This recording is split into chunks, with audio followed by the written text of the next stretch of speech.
be terminated? Before you answer that, Victor, let me. And actually, go ahead and answer that, and then I have a question for you, or actually a comment, not even a question. Go ahead, answer that. No, I'm not a doctor. I wasn't referring to this person as anything more than what he has presented himself. Maybe he just likes to blow. Maybe he just likes to blow off steam, and this is fun to him. Some of us go to the gym and work out, and then you've got guys that will flex in front of the mirrors for half an hour while they're working out because they lifted 10 pounds on a weight. Hey, let's not make it personal, Brad. Come on.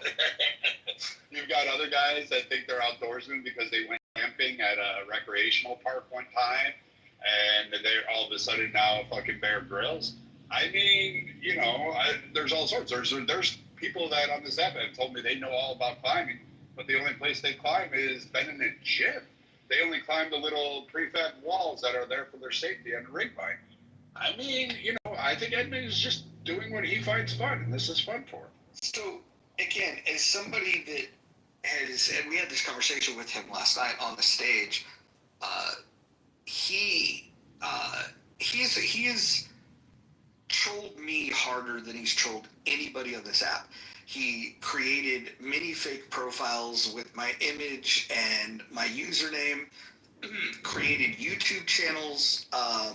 He even did a movie, Roger Mayhem the movie. Nobody got trolled harder than me, and I didn't appreciate it all. But I will say, some of the things he's doing right now is incredible. And let me just get your opinion on this, Victoria. He doesn't just stream this room. He'll go into a room where you have people that are sympathizers with terrorist organizations, and he streams that.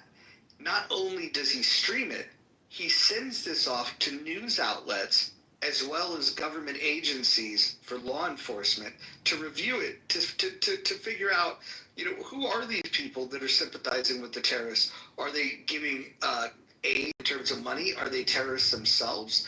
I think the work that he's doing right now, it's a service to Clubhouse. And this sounds crazy coming from me because I swear there's not a single soul on this app that was trolled harder by him than me.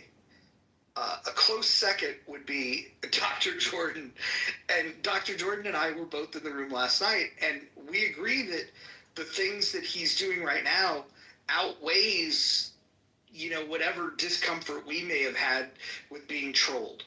And so I think everybody's free to have their own opinion. If you don't like him, you don't like him, that's fine. But if I haven't heard him. I don't have an opinion on somebody I've not heard. All right, let me see if I... Okay, hold on. Let me see... Hold on. Let me see if I can get him into the room.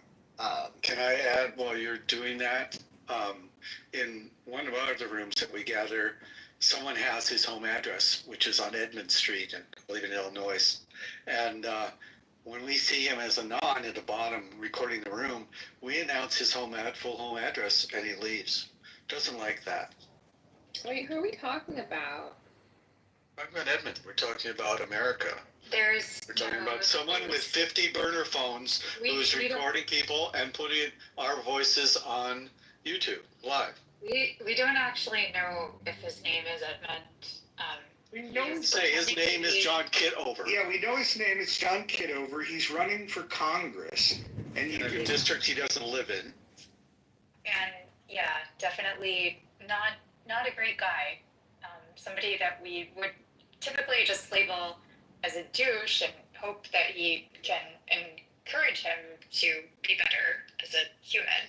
Why is he doing all this if he's running for Congress? I don't feel like that's helpful. We thought that too.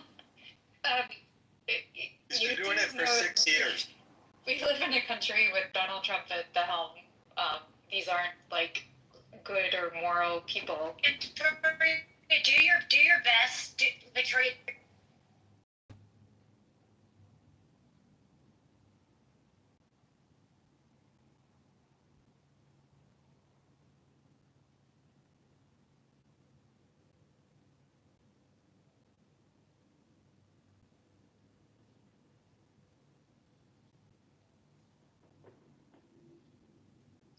Kelly, you were kind of piped there, as they say. Fuck, I was just asking that Victoria do her best not to indulge herself and allow people to have the conversation. Well, we have a new title. Maybe we'll get him in here. Are they giving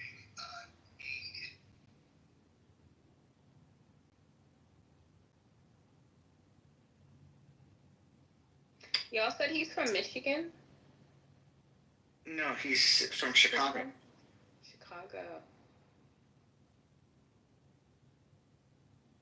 So,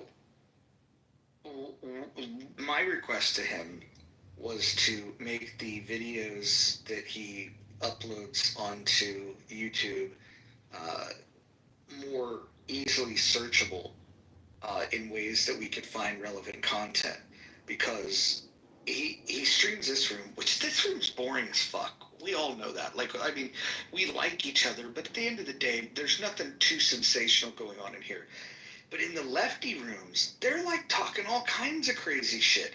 I think the fact that he's got a video repository that sits in the cloud and on YouTube that we could go access, if we were smart, we would just simply, if he would make it more easily searchable, we could go find the most detestable things that people are saying elsewhere on this app, and then we could play those clips, then talk about those clips. I think he is he is crowdsourcing content that we could then source and zoom in on and create our own derivative content from. And for that, I believe that he's providing a huge service. He needs to do that for healthy debates. Like, you know how we used to have those rooms? Like, if we had him doing that, that would have been cool. For sure. But I don't. But does he do it to like what is he doing it for? Like, have y'all ever like asked him like why does he do it? He's a comedian and an artist, is his words on it. I just think it's just a little weird. I don't know. That's fine. It is it's incredibly weird, but also I still haven't heard his voice at all, like in any of the spaces I've been in. So great that you had an opportunity to meet him and quote unquote vet him, but from my perspective, this is just some like weird troll in his mother's basement. It's like the incel community running for Congress. Victoria Like just I said, called me you're the free to incel dislike community him. running You're for free Congress. to not like what he's doing.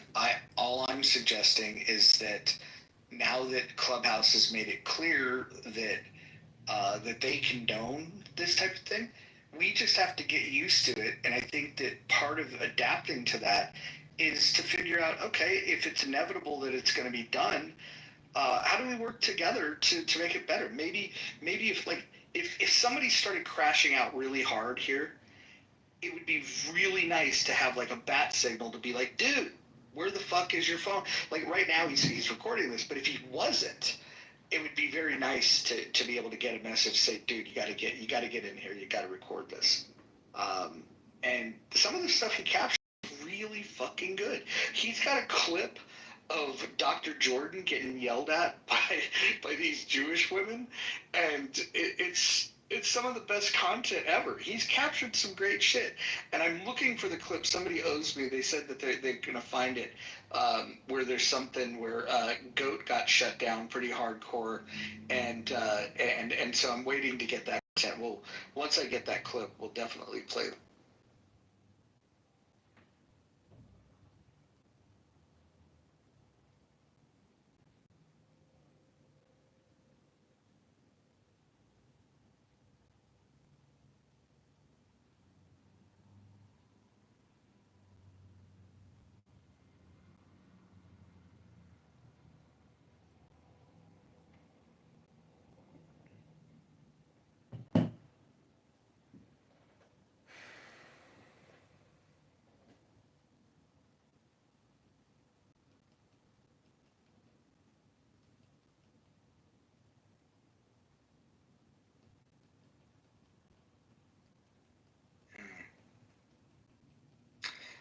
Hakima, thanks for changing your PTR. The PTR that Akima has is the image that he says serves as evidence that Miss Monica is a racist. I look at this picture and I think it's cute. It's clearly a ghost, and it's it's Boo sheet. Boo is a thing that ghosts do. They scare people. So When did trolling people become like an entrepreneurial? I have no idea why. Why are these the values that we would want to instill? Are you trolling us though? I'm curious. Like, I feel like this could be a troll. So is this like performance art? Why? Okay. Why do we want to dehumanize people? Like, I literally, when Monica was banned. Why don't you want to allow people to finish a sentence, but B, like, reply to that sentence maybe? Like, why is it that, like, your direction in the conversation, which is, I mean, it's fine, whatever, but it's not what other people want to say. I mean, I do feel like this could be a troll. I don't think that it is. I actually take you far more seriously than that. But anyway, I'll just let it go. I don't know. Maybe just, like, give it fucking 5 minutes and let other people respond. First, just let people fucking... Here's a question for the room, and by room I mean everyone on the stage and everyone down below. If you look at Hakima's PTR, do you guys think that image is racist in any way? You got to add the context that she put the PTR to go into an all-black room to sit on the stage with this PTR, and wasn't disagreeing with them. They said, but just sat in that black room with this PTR. Who is she, Akima? You're my favorite person, Monica. Shocker. Well, okay, so Hakima, make the case of how this image in a room full of predominantly black people being on the stage with that PTR, how is that racist? Can you walk me through? I mean, it portrays a KKK member. Like, it's a white sheet. The KKK member is clearly what she was going for. Are you unfamiliar with the idea that ghosts are represented with a white sheet? Oh yeah, ghosts not real, but KKK members are. Of course, I know ghosts are represented with white sheets. But So you think a reasonable-minded person would look at this and say, "Oh wow, that must be a KKK"? yeah, when you add the context of Monica and what she's known for, how she trolls and she's in the all-black room, you put all. Wait, what is she known for? The same thing that you put a ransom out for to prove that she's racist. She's known as a racist. No one, I mean, She's falsely accused of being a racist. So you say some people is clear too. Like, Right. And then the submission of evidence is this PTR of yours, which is why I say it's bullshit. Or shall I say? Yes. Damn, Kelly, you're too.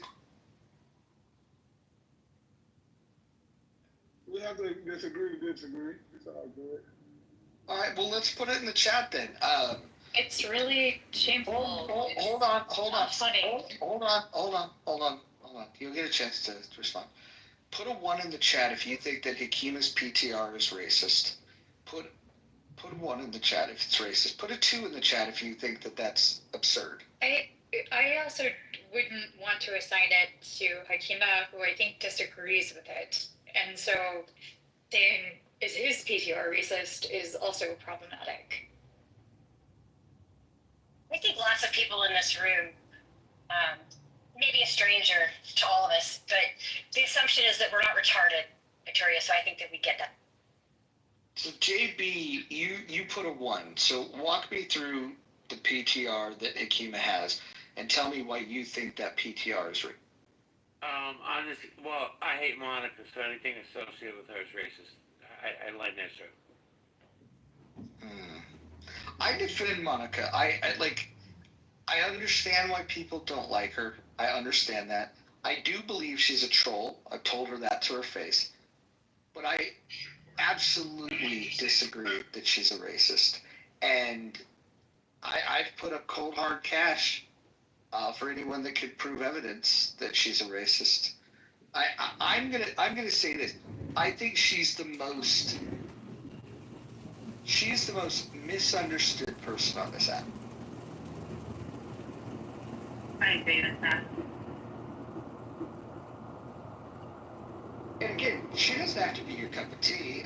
There's a lot of like look. Yeah. Victoria is not everybody's cup of tea, and here we are having a conversation. But if somebody made up some false accusation about Victoria, I would defend Victoria if the accusations were false. I think the claims that Monica is a racist, I think, are baseless. Well, Victoria also gets pretty privileged. Monica don't have that luxury. You're gonna make her uncomfortable. She doesn't like compliments. Donald Trump complimented her, and she didn't like. Well, she don't like compliments from men.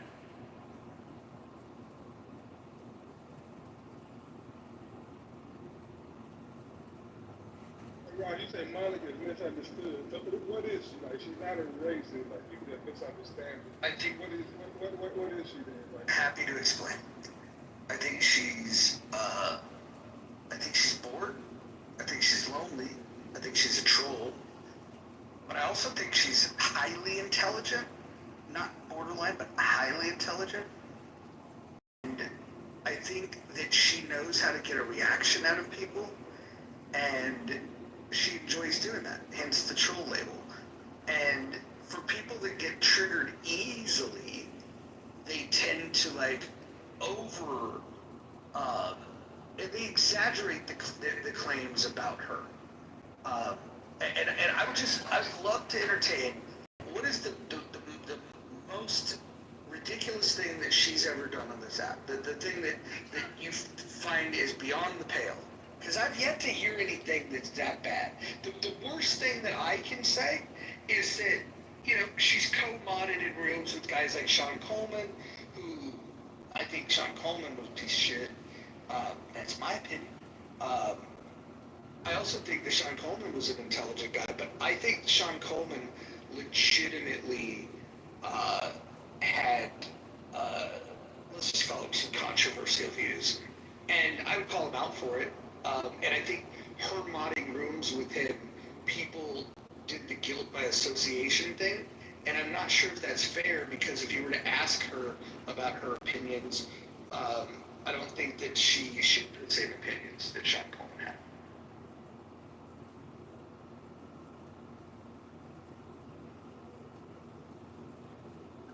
Can be very quirky. Monica, Ann, and myself have had this very weird dichotomy.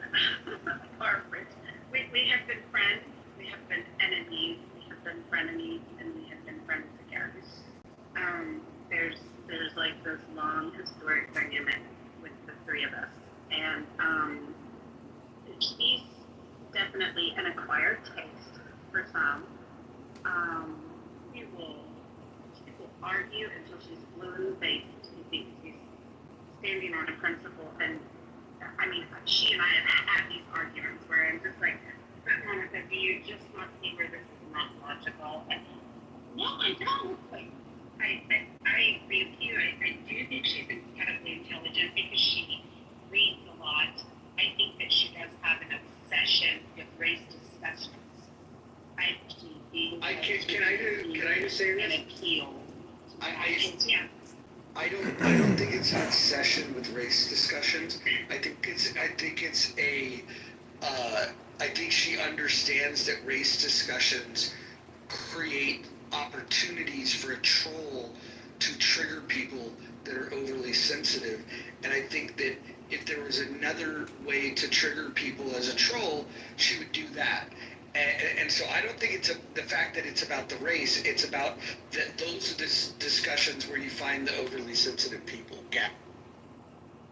Yeah, maybe more recently as time has gone on, I could say that maybe she's kind of branched into that territory, but I really do think she has like this. She has this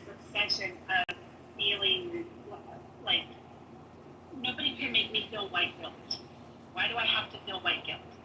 And so I think there was like some kind of weird intrigue with this whole race thing for her. I mean, she had, I'm like, Monica, why do we do this? Why do we do this time and time again? Because she sets herself up in these rooms, and there are times when, I mean, they just go nail on her. I can't even sit and watch it. It just hurts me because you know her heart. I've had way too many personal conversations with Monica. If she was not like racist, I would know. I would absolutely know if she were racist. And it's just this weird woman that she's got that she just cannot seem to let go of. No, I think a more fair criticism of her would be, why would you want to troll people in a conversation about race if you're not a racist? Like, that's a fair question. And I don't even want to speculate, but I'll ask her that. Because I agree that those are the types of rooms that she starts, those are the types of rooms she gravitates towards, and she understands why people think she's a racist. I don't know. I've known actual racists, and I will here's the one common thing that I can tell you about the racists that I've met in my life. They don't hide the fact that they're racist. The racists that I've met, it's not that I don't believe that covert racism can exist, but if somebody is really a racist, they want to share. They want to share their opinion. They want to try to convince you that that they're right, and they're very unapologetic about it. I do see ways where people could be covertly racist. Like if somebody was a hiring manager and didn't like particular people for some reason, I could see them being more covert about it. Or covert racism could pop up if you were the person that was like selling a home or renting a home. I think those are things where covert racism pops up. I don't think covert racism is a thing on social media, especially for trolls. I don't think that's a thing.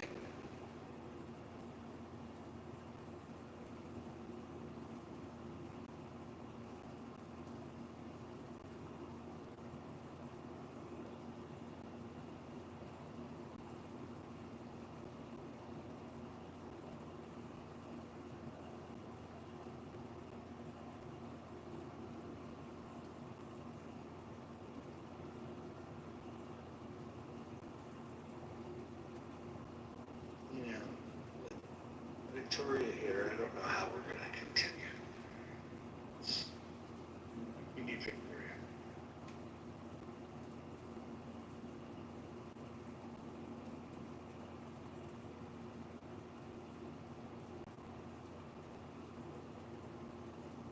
Did you guys see that there's somebody in Chillism that has an image of my PTR? They've taken it on. Do any of you go into Chillism? Anyone? Brad, I know you go there. Occasionally. Yeah, I go in there. Yeah, there's somebody named Nathan that is using my image as his PTR. I think he got upset because he's got a crush on Monica, and he found out that Monica likes me more than she likes him. So I think now he's upset. Yeah, Trillism, that's his house. Wait a minute, I wanted to, he has your PTR right now? I wanted the hallway to see. That's craziness.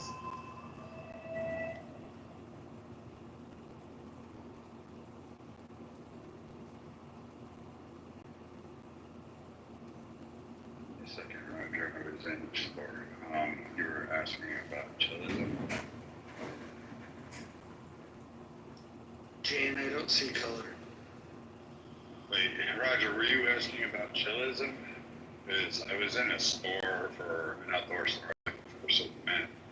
But you were asking about Nathan having your PTR. Yes. Yeah, it looks like they're emulated. I think he's a bit butthurt by you for calling out his room.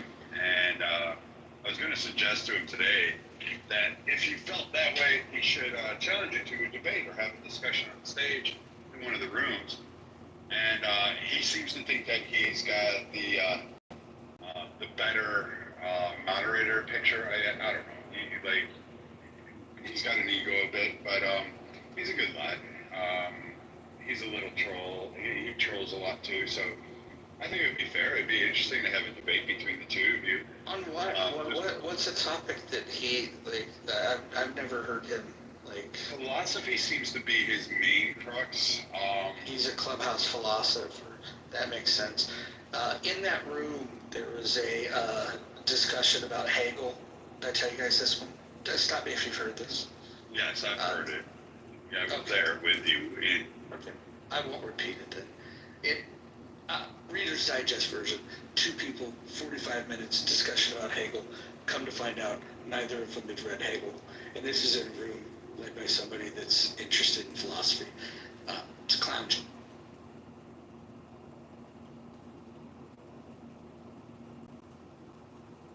But yeah, tell Nathan if he ever wants to come into a well-moderated room, he's welcome to come over. I will. I'll tell him. I mean, I think he should. I think it'd be interesting. I think. Some of his other mods love it over here. Tally loves it over here, and yeah. I mean, like the political correctness crew, that mod crew pretty much came from chillism.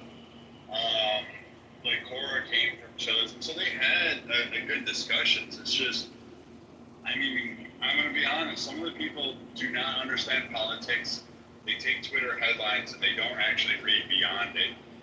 They try to fact check, but their sole reliance is on ChatGPT, which often is very wrong and doesn't dive into nuances, and which goes to a bigger problem that I wish people would actually read a little bit more and look up the references of ChatGPT that it's using. But I mean, they try to discuss politics, and it's literally a progressive shit show where they just scream and rant and rave like, oh, you want to deport all people in this country of a certain color, and it's like, no, that's not what anybody fucking wants. Nobody's ever stated that. And then you have to stand there and argue, and then you just hear all this like, well, Trump said this in 2008 or at some convention, and right now I think they're on with the Epstein. A lot of the people on the left are targeting the Epstein list and the Epstein case, and I find it fascinating because they act as if Trump wasn't a Democrat running around with all the big Democrat donors with the DNC. And for every picture you find of Donald Trump, you see Epstein with a whole lot of big movers and shakers in there. And so, yeah, I'm pretty sure there's going to be pictures with Epstein and Trump on that list. There's probably some Republicans too, but I mean, I think you guys would have a good debate. Just a good topic would. Tell him to come over here. I don't remember him. I don't remember him ever coming into healthy debates. I don't remember him being in any of the rooms that I frequent. And not that I don't travel too far around this app because I find most of the people hard to listen to. But I didn't even know that he existed until a couple days ago. And now his way of trying to become relevant is he wants to utilize my PTR. I would say it's flattery, and it'll get him nowhere. I mean, again, he's not going to have, that room's a bit of a shit show 90% of the time. It does. There are people in there. Huey is a good Dewey. Huey I know it sounds like a Disney character. These are two individuals. They're very much a great contributor to a discussion. They can go into details. They can talk about it from topics, mostly on political, but they can go down it. You've got some that have experience with law enforcement.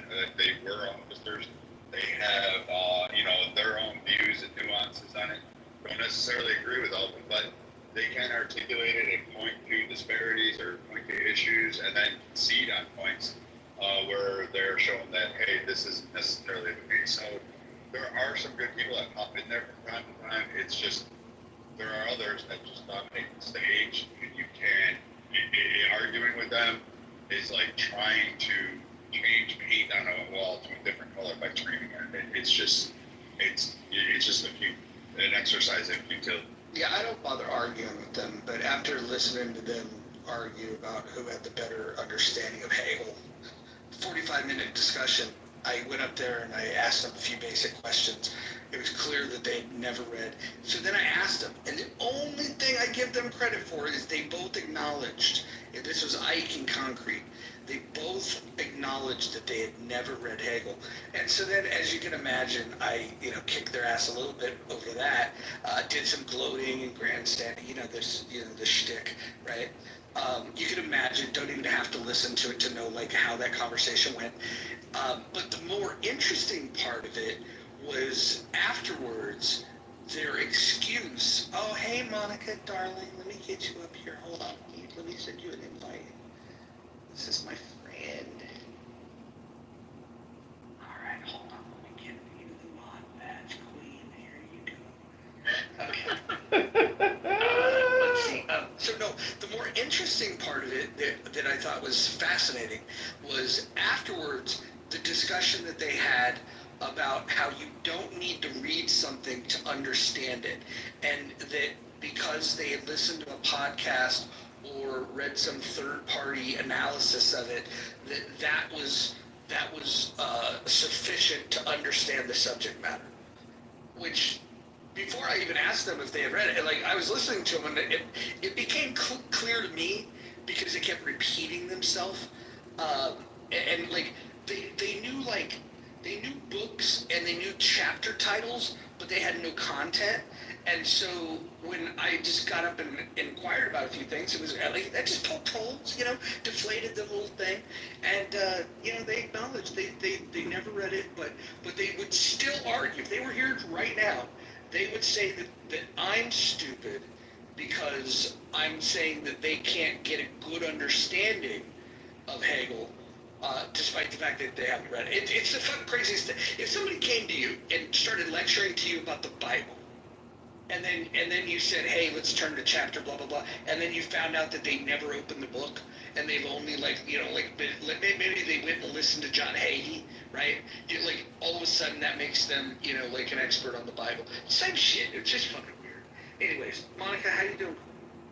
I'm good. How's everybody doing? We're doing very good. There was some Monica hate earlier, and I squashed all of it. No, Monica. I put my broad shield in front of you. It's the typical stuff. Monica's a racist, and then we asked for evidence. We got one piece of evidence that was submitted. It's Hakima's PTR. Isn't it cute, serendipity? Isn't it funny? It's so cute. Hey, don't frame the argument that I was calling her racist. You was making an argument that people say she's racist, and you asked me to put this PTR up. So I did not just to try to prove That is true. Hey, thank you. This is true. This is true, but that's because Monica was not here, and you and JB were doing the thing where you guys make it sound like Monica somebody she's not. All I said, I said that she is the most misunderstood person on the app, and the thing that you guys misunderstand is that while she's a troll, she is not a racist, and you have no evidence of that. And the other thing you guys leave out is that she's incredibly well-read, incredibly articulate. She's got a great memory, and she's got fast recall of her memory. Like, Monica is a gift to this app. I just don't understand that. Like herpes is a gift to fucking mankind. There we go. Is that what you're trying to say? Thank you, Brad, for helping me control my ego. I'm so grateful. And that voice, hold on. If we were going to have a contest, who's got the sexiest voice on all of Clubhouse, Monica wins hands down. We don't even...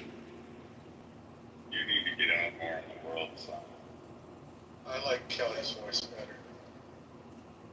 As you should. Well, look at this. We've got Serendipity, Monica, my girl, and then we have Anne.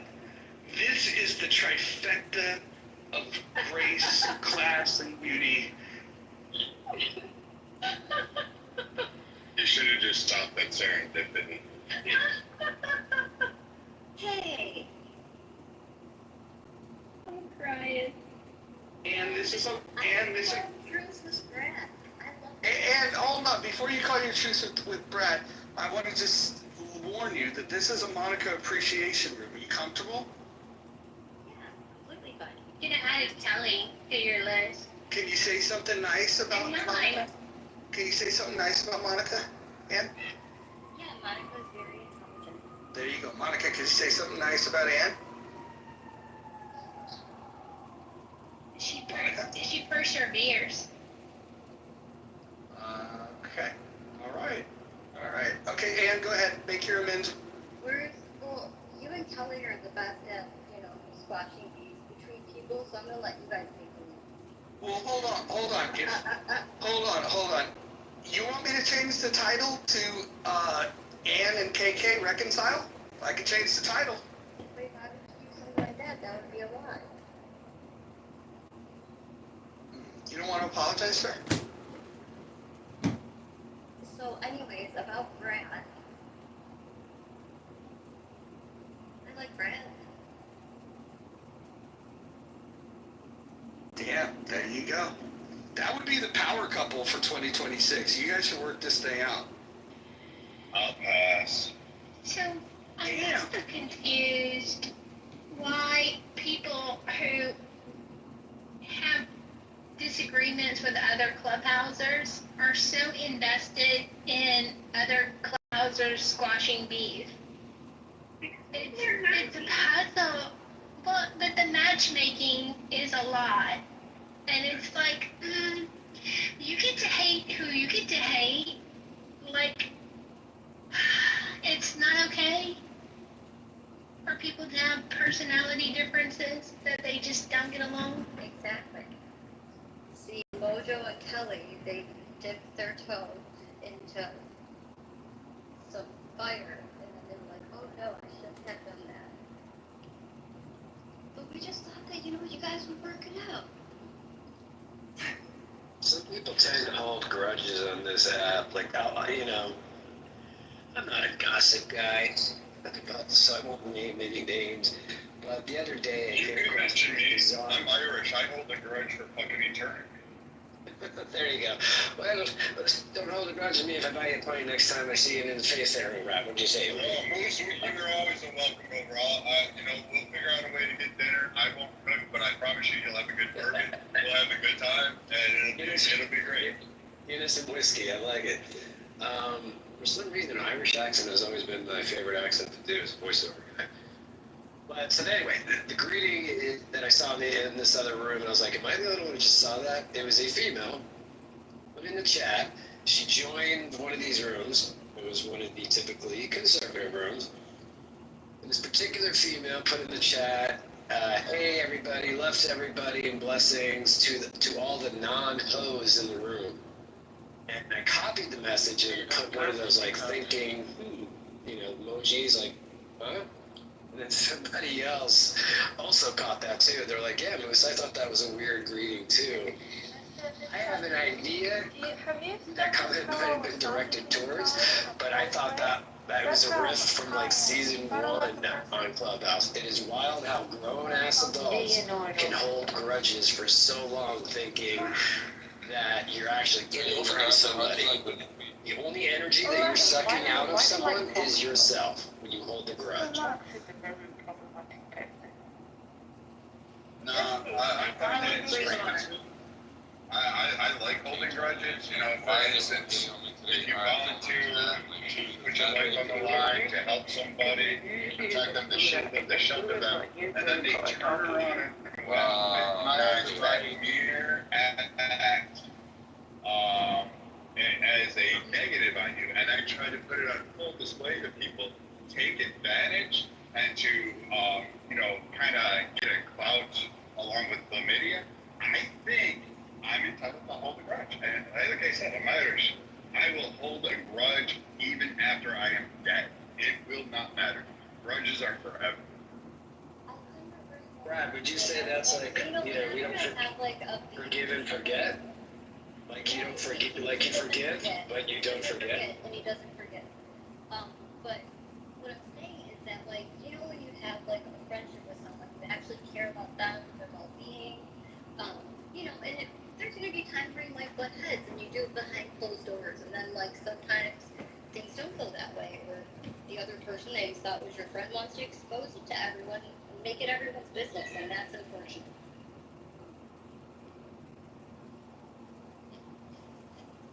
Monica, are you fascinated that I'm SAG union, or was that sarcasm that you? No, Bruce, there was a well-known clubhouser in season 3 and 4 known as voiceover guy VOG.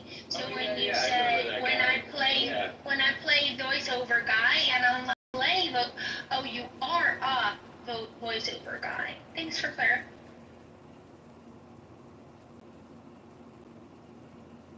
Do we need a topic, or he's changed the title, ladies? Well, I got a random fun story for everybody that's actually outside our big, beautiful red, white, and blue states. A surgeon, not somebody desperate for cash, a surgeon in England chose to have his own legs amputated in the guise of that it was some sort of disease that required him to do so, even though he was perfectly healthy, and he filed 2 false insurance claims in the amounts of like $200,000, $250,000 each. He was caught. He's been let go from the hospital, but he is now for the rest of his life. Not only did he not get his bag, but he's got artificial legs. Like I don't know, it's like real life Black Mirror. That's crazy. You said that was a fun story? Well, the only person harmed was himself, you know. Like it's just the extent of greed. Some folks will go to do. I mean, yes, Do you I think can he had that mental? person. I can laugh at that guy. Do you think he had that mental illness where people think that their limbs don't belong to them, that they need to be cut off? Do you know which one I'm talking about? The mental condition. Yeah, I've heard. It doesn't sound like it, like that phantom. And he literally, I think he even went on talk shows. Hey, Sarah.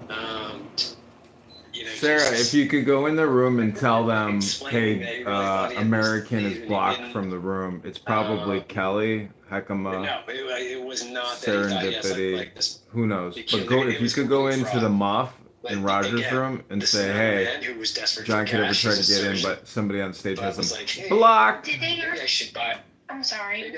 Maybe I can buy a third house with this scam. Did they revoke his medical license too? Because if he's yeah. I think so. Very strange he was story. bare minimum. He was released from the hospital, and the hospital president put out a message immediately on social media saying he's no longer with us, and sent a message reassuring all this nut job's former patients that he, as far as we know, he was a licensed surgeon. He wasn't lying about that. So please don't think the care that you were given by this lunatic was less than. Can you imagine recovering from a surgery from this guy and reading on him on the news what he's done? You'd wonder if they actually removed your appendix. You'd like, are you sure? We good? Hey, sorry to interrupt. John Kitover Edmund? has a room that's for people who are blocked in the muff. Edmund asked me to tell you guys he wants to come into the room, but he can't because somebody with a mod badge has him blocked. What's his username? It's me. I have him blocked. Can you unblock? Yeah, but you're not a mod. It was a joke, Monica. I thought with the anonymity that I had unblocked all his troll accounts. I think it's American something. American. I put the link in this about the lunatic surgeon in the chat. You just really can't make this stuff.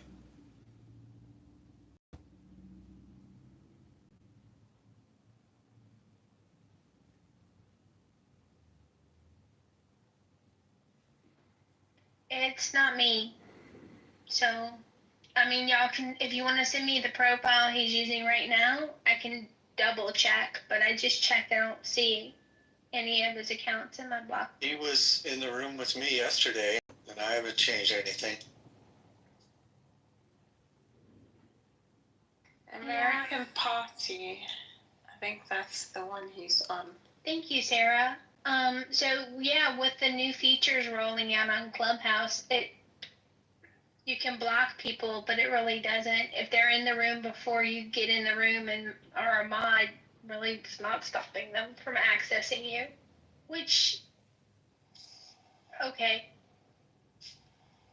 Driving, maybe I need to check.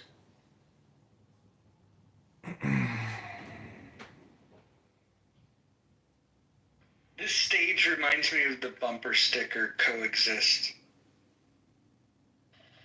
So am I like the pentagram that's on that? Yes. I'm afraid to ask, Mojo, so where am I on the that bumper sticker? On the star, Dave. I don't know, Moose, where you're at. You'd have to identify, but there's at least, I'd like to think of... Yeah, sir, I can't get in. Somebody's got me blocked. I don't know, the three Abraham... Probably David. Symbolically. But American Party is blocked from that room. But thanks for calling it out. Did you call dibs on being Muslim, Monica? No, I was asking who would the Muslim be? Who would be the Islamist? JR, what up, Celestial Being JR? Assalamu alaikum, everybody. Assalamu alaikum. Can we get, it's, yeah, no, it's not how you say it, but, can we get with the best No. practice? Can somebody, David, check your... Okay, in the chat is the link to the American Party profile. I'm pretty sure he's listening in. So it could be a tactic to derail the stage that we all focus on trying to get him in, because hold on. He probably wants to come in here and talk about his campaign to be governor. Or not governor, run for Congress. I think that we should give him equal airtime and allow him to make his pitch of why he would be good for Congress. he's welcome to. I'm not stopping him. I just think that sometimes he plays games and he could be lying about not being able to get in. This Because is that's one of happened your, before. this guy's one of your conservative pals or conservative circle? It's alright. It's her ex-lover, so I mean, like, to be fair, I guess Careful, Brad, before we open the door to ex-lovers. Careful. Go ahead, open up all the door. What are you gonna do? Talk about my late wife? Is that what you're No, I don't talk about deceased spouses. Oh, okay, so then I would probably shut up if I were you. You opened the door. I put a foot in and you're starting crying. Like, don't open the doors you don't want open, Brad. That's all. I'll open it. Please practice with the vest. And I mean, I'm sorry, John left you. Edmund left you. I mean, hopefully it was amicable. From what I heard, it was just it was a heavy burden for Take you. the deeper espresso you have today. Ding.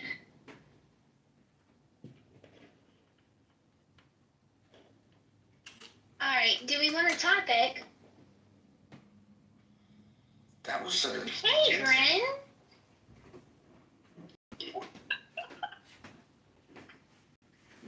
Monica, why did you do the upspeak when you were asking a question? I thought that too. It was very British. I don't know. I sometimes have a problematic vocal fry too. I mean, if it's obvious you're asking a question, you don't have to do the upspeak. I'm blocked from the room. Somebody on stage has me blocked. This Okay, is John so no new Kitover, topic. aka Got American it. Party, and Monica is a fat pig. It's amazing you come into a room where Roger has a topic on the table. He's already discussing the topic with multiple other people. And you're like, oh, we need a topic. As if somehow everybody is waiting in So anticipation sour. whatever Jordan Peterson quote you're going to give. And think somehow you're by going to the be way- considered intelligent. By the way, Brent, Jordan Peterson has a new video out. He reads There's No Such Things as Dragons again. An updated reflection upon it. I love that guy. Thanks, Brad, for reminding me. You're a hero today, Brad. I'm a hero every day. I just wish I could have passed on saving your ass once upon a time. We got Bryn in the month. Bryn is in the month. My goodness. How often does that happen? I'm just laughing that I came into a room and the very first thing I hear is Monica say, "Who's the Muslim?" I have no context, but that was amazing.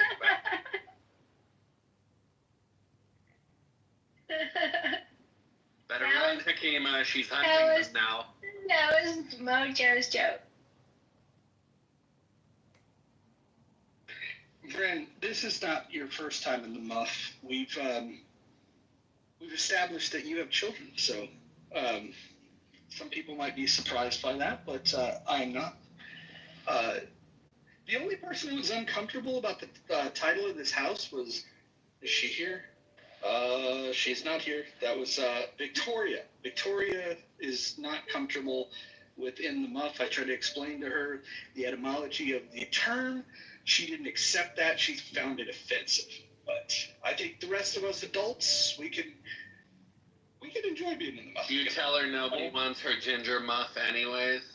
I mean, Mojo, if you're debriefing presidents left and right, you don't have time for this tomfoolery in these kind of rooms. That's a very valid point. Bryn, let me ask you this. What, outside of Joint Chiefs of Staff, Vice President, President, National Security Advisor, who else gets to the situation? Because Victoria claims she's been there multiple... What, Victoria on this app, Victoria? Yeah. She doubles as a general, apparently. The Situation Room? She said that? Oh, good Lord. 3 times. And the final time she was in there, it was with President Trump, and he did something that made her feel uncomfortable. And she confirmed it on stage, because I didn't believe it at first, and she stated it again on stage today.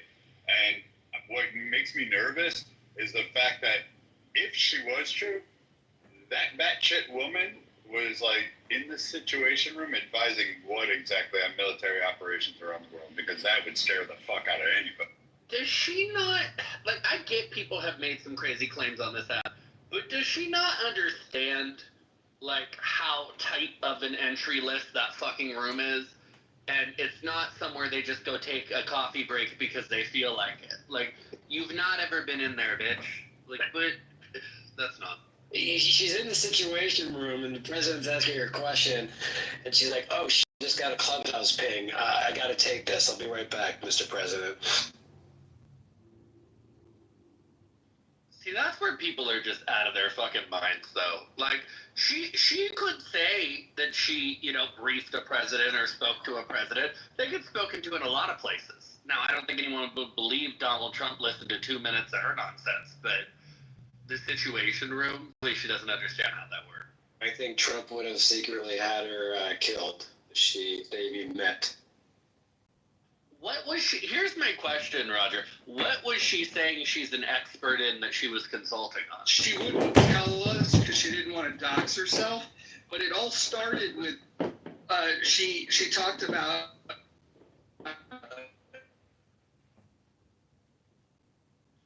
Is Mojo in the Matrix, or is that me? I think he's in the Matrix. Oh shit! You see, Victoria, she got the far reach. She knows CIA agent. She's knocking you off the app, Roger. Can you guys hear me now? Can you hear me now? Yes, you're good. Okay, cool. So, Abby had, first of all, she made the claim that, Victoria made the claim that Donald Trump makes women uncomfortable. And then Abby said, well, I met Donald Trump, but he didn't make me feel uncomfortable. And then so Victoria responded, well, when I met him, he made me feel uncomfortable. So then it was the obvious, like, well, when did you meet him? And then he said, well,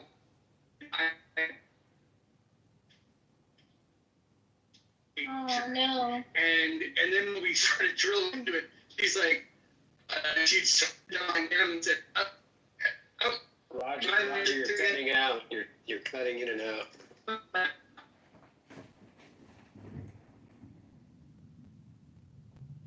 All right, am I better now? Yep. Okay, so then she makes the claim that she's been in the Situation Room. This is where Donald Trump made her feel uncomfortable.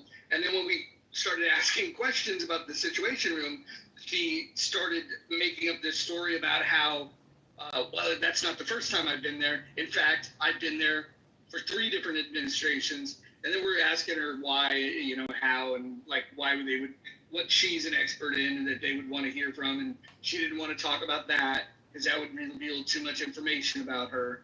But she said she'd been there with Obama, Biden, and Trump. It's like people that have real money, like all the posers on this app. Yeah, some of them definitely have money, sure. But people with like real money, like when your name is DuPont or Rockefeller, like here's what they don't talk about: money. They just do. People that are actually, have security clearance to go to the Situation Room don't talk about it to anyone else. They probably don't even talk about it with their other colleagues who don't have that access, let alone going on fucking Clubhouse and saying you've been in the Situation Room multiple times, but I can't disclose. I signed a couple of NDAs. I signed NDAs as a voiceover guy for not disclosing like what a video game, material script might be before the game is released. But the amount of clearance you need to get to the Situation Room and all the shit you have to go through, they probably have to go through additional background checks. Nobody goes on Clubhouse or social media talking about the Situation Room unless they're, well, a little mentally unstable. Well, and it would be bad, and I'm glad I wasn't in my room, Roger, but it would be bad to make the statement once, but like to double down on it, and then, 3 administrations. So the Democratic administrations twice and a Republican administration once needed you in a situation that was so dire that you got dragged into the Situation Room. No. Just period. Even if she was an expert in something that the government actually would need, you're not going to be brought in by a Democratic and a Republican fucking administration. No. I haven't seen her lately. I already don't care for her, but that's some extra nonsense.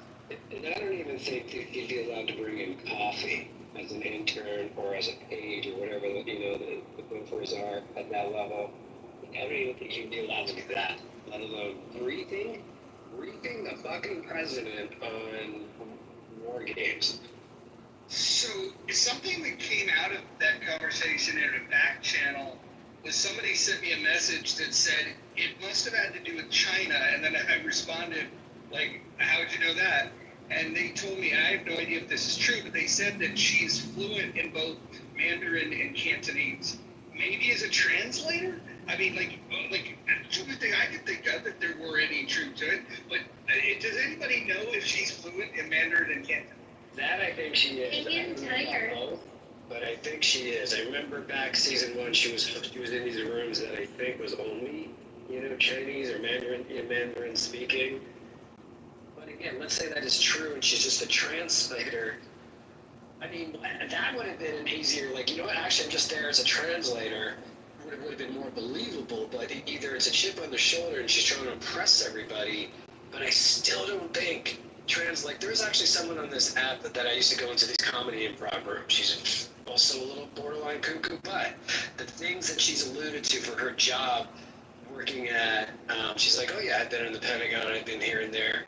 We think she's fairly hyper intelligent in math, so she might be mathematician for FBI or something like that, but she keeps it very limited. She's like, oh, I'm not briefing, I'm not hanging out with the president. She doesn't say anyone who she's ever been with. She just says, I have clearance to such and such buildings and keeps it, she's not talking about briefing. What it is with her, she has a great recipe for pork fried rice.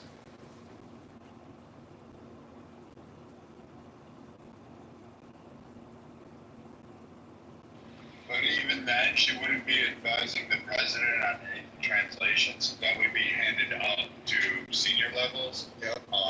She would be told to be silent if she was in the room, and then she would just no, she's not being brought in, and they wouldn't bring necessarily a translator, and I doubt she would rise on translation.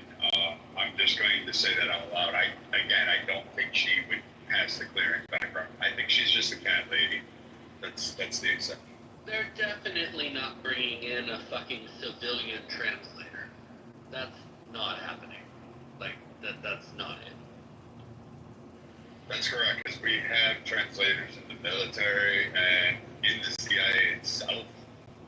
That's all they do, and like those individuals have much higher clearances than she would ever hope to obtain. I mean, I think even those translators that work at the UN, right? You see all the world leaders with the headphones on, listening to the translators for their language. I don't even think they are civilian. I don't know for sure, but I don't think they are civilian roles. I think they must be. You must go through many girls. You can be translating whatever the fuck you want. What's actually not saying if you're a lunatic or if you have like a political agenda that you don't agree with whatever is being said in the meeting. So, oh wow, that's. Does anyone follow Vigilant Fox on X? He's a news aggregator, and every day he does 10 stories that are missed by mainstream media. And I retweeted, or we posted a couple of them today. I thought there were some interesting ones with the vaccines, an interview with that, and then with the American Eagle genes have everybody in a tizzy. Anyone follow?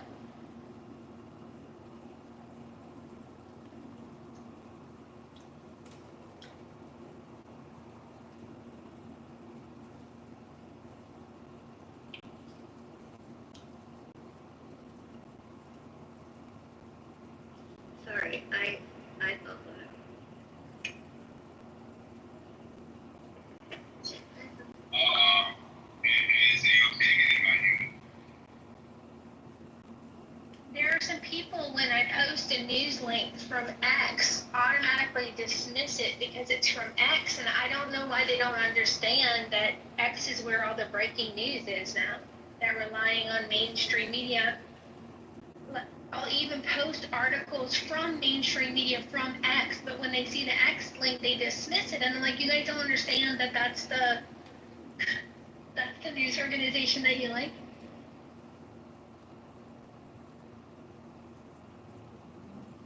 Mom. I'm drinking a Happy Dad hard iced tea, and I cannot tell you how much I don't recommend it. It tastes like water. I had what's called a Rev Up. It's a little kiosk coffee / whatever beverage stand, and I had one of those today, and it was a 32-ounce blue raspberry Rev Up. So it's like a 32-ounce energy drink, and I don't know if I'm just getting immune to this stuff, but I don't feel revved up. You stayed unrevved. That's too bad. If you need 32 ounces of it, Roger, that's an inefficient energy drink.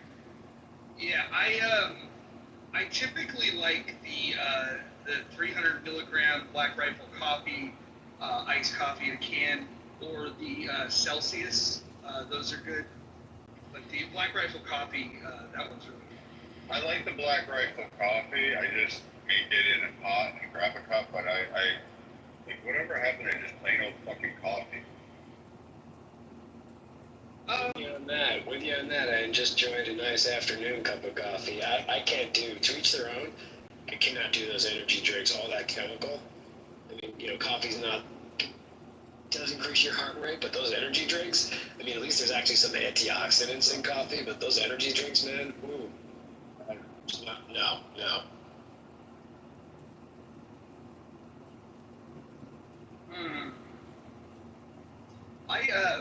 I kind of like just maintaining. At this point, I like to start my day with 300 milligrams of caffeine, and then consume about another 200 over the course of the afternoon. So about 500 milligrams a day of caffeine. How many cups of coffee is that? It's assuming it's like what are you doing, 8 ounce or 12 ounce? Are you supersizing me right out of the gate? What are you doing? Well, So I start with the 300 milligram Black Rifle coffee, so that's how I get that. And then the other 200 milligrams I get through Diet Coke. So the first one is about 4 cups of coffee that you're taking. 300 milligrams is approximately 4 cups of coffee? Yeah, 75 milligrams. It depends how it's brewed. Right, that's true. Dark roast, medium roast, light roast, all that. Wow, 4 cups, that's... Not the roast, it's espresso or brewed. This drip. I do the French press, or I do the pot on the stove, where I just boil water, throw the coffee grounds in there, dump half a cup of cold water on top of it, and then the grounds sink to the bottom, and then I scoop out the cup. That's pretty much the easiest way for me to make coffee. Cowboy, call that cowboy coffee. Yeah, yes sir. So, I mean, I don't know. I don't even mind the grounds. Like, you know, I just chew them up and eat it. It's fine. I mean, I've been camping where I've had to chew the beans themselves, because that's all somebody had because they were supposed to bring coffee, and just chewed the beans up in my mouth and then just added water and drank it down. It's fine. It gets you going in the morning.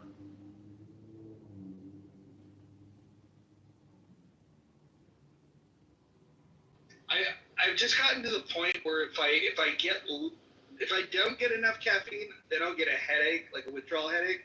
And so now, like, I just maintain the 500 milligrams a day. Eventually, I need to get down off of it, but it's not worth going through, like, you know, I probably have to go through a good 3-day withdrawal to, like, get myself.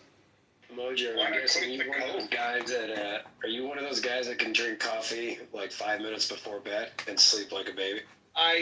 I take my vitamin before bedtime, washing it down with a 16-ounce Diet Coke. Why not just quit the Coca-Cola? Like, that shit will fuck you up. Like, just go to water. Like, what's wrong with water and juices? That shit's good. I mean, but water. Juice has more sugar than the Diet Coke. Water has no sugar. Yeah, I mean, most of the time the reason you probably have the headache is because you're dehydrated. Toxic caffeine withdrawal. Well, Mojo, you're not a big drinker. I think you said a few times that you're weaning off drinking, or you don't really drink it that much anymore. And it's funny, I've got a regular poker game there where they happen to be all AA guys. I'm the only non-AA guy there. Not big stakes game or whatever, but all these guys, there's like usually a bowl of candy because they need that sugar, and Red Bull. It's amazing. They're probably like crazy like gamblers too. I would imagine that they bluff more often than the average person. Some of them, yes, and some of them go off the rails. Some literally just doing it for social fun, like myself. But yeah, there's one guy sadly who not only is he a crazy gambler. I mean, he was in the hole several thousand, not on our games because we're talking $20-$40, but he was going to the casinos, and he was that cliche guy that just, all I need is one more hand, and I'll be good. I'll catch up. A chip in a chair. Yeah, it's like owning Mahoney. You ever see that? A chip in a chair. Yeah, these days it's more like a Venmo in a chair. And so he's not only did he go off the rails, with gambling, but apparently he's using again and is bored and homeless. Oh boy. That's tough. So I've been doing the Play-Doh app. Is there any there's a couple of houses on Clubhouse that have groups on Play-Doh. Is there any interest in the Muff having a Play-Doh group? You want to Play-Doh in the Muff? Yeah, I think if you use it carefully. Does that give blockages? I'm just asking for a friend.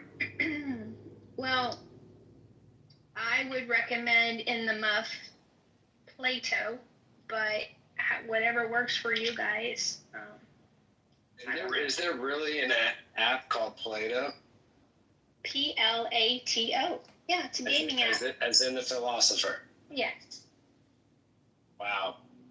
Did you say is it like this? Is it like Telegram or whatever? All these other fucking knockoff. Yeah, well, you have friends, and then you can play with your friends, and you can play with strangers. And working on my Texas Hold'em. I'm not very good yet, but It's strictly a gaming app. Gotcha. I thought it was a social. So they took one of the greatest minds in history and made a gaming app. That's his name. Yeah, that's awful. Like there's something Plato's turning over in his grave for sure. Monica, would you ever play strip poker? Don't punish us. I'll take that as a yes.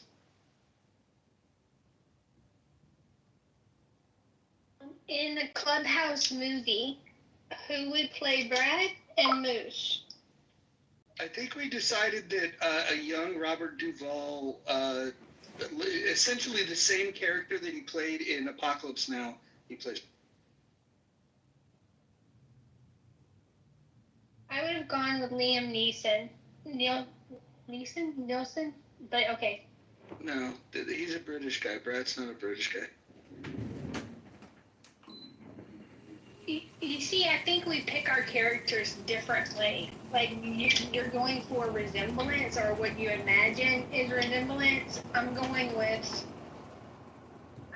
character, vibe. Interesting. Monica, I would, it'd be a hard choice, but I'm thinking like somebody like Kate Beckinsale to play. We had that discussion yesterday. What do you agree? Do you agree? Well, sure. Why not? You think she Make that happen. You think she could capture the essence of Monica? Well, I'm thinking compared to Kathy Bates, yes. We never decided who was going to play Kelly.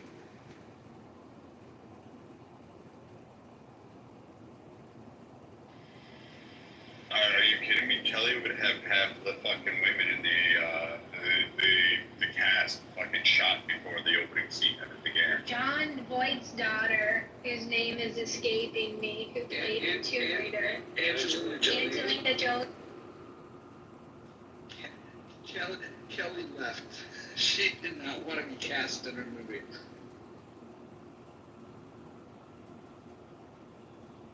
You ever hear her when we did that survival game where she was like, here's my survival plan for the apocalypse. I will kill everybody else on here and I am poaching all A, B, C, D, and E, and F. Like that was her game plan to survive the apocalypse. They just kill everybody outside, most notably starting with the majority of women. What about Kristen? Kristen was on it was in that conversation. And everybody gave her a bunch of shit. Oh, there she is. Kristen, we're talking about you. Actually, I don't want to bring up the story now. You'll get mad that I'm bringing it up again. Anyways, the topic... Really? No, please continue. I want to hear everything. The topic came up about the whole Oregon Trail thing, and, yeah. Yes, I want to hear all about the legacy that I'm leaving with Clubhouse. Yeah, I think we were a little... Please continue. I think we were a little unfair about your decision that you should be on a wagon because you know how to knit. I think that was the argument. It wasn't, but continue. Go ahead, correct me where I'm wrong. No, I've already had this discussion many a time. I like your stories better. Was it Crochet Needles? Comedy improv rooms at Kristen. She's fun. Oh, thanks, Moose. I do believe her attack weapon was the crochet needles. Like she was like, I can attack somebody with crochet needles, and I think I rebuffed that. Can we welcome? Hold on. Can we welcome John Kitover, who's running for Congress? John, thanks for joining. Good evening. Kelly had me blocked, FYI, but happy to be here. John, I have a question for you. During your breakup with Monica, like, what was did it end amicably, or was there a lot of vitriol there? I'd like to be funny right now, but because I've been waiting so patiently to come into this room where I was paged, I will defer back to anybody else who, wants to make a joke at Monica's expense. Not I. I am Monica's defender. Yeah, I agree. I don't have a problem with Monica. I think, she's a unique person in unique spaces, and I think she's funny. I think she does have a sense of humor, and she likes to have fun. So, I've always applauded her and Anne as well, and they organized the Clubby Awards, and I got Troll of the Year. So, and that's because of Monica. So, I'll be forever grateful to Monica for actually, making this a fun experience. Did you actually get the statue? Did you get an acceptance speech and a payment and a gift bag? It was good enough. It was good enough. It was the dopamine, and then the ability for me to go around and be introduced as Troll of the Year was credibility enough for me. Thank you, Monica. Well, Anne created that, so you need to give her credit, please. What was the competition? How stiff was the competition for Troll of the Year? Well, I mean, you had KB, you had Alex New York. I'm sure you probably. I would imagine it's stiffer than you think. That's not what she said.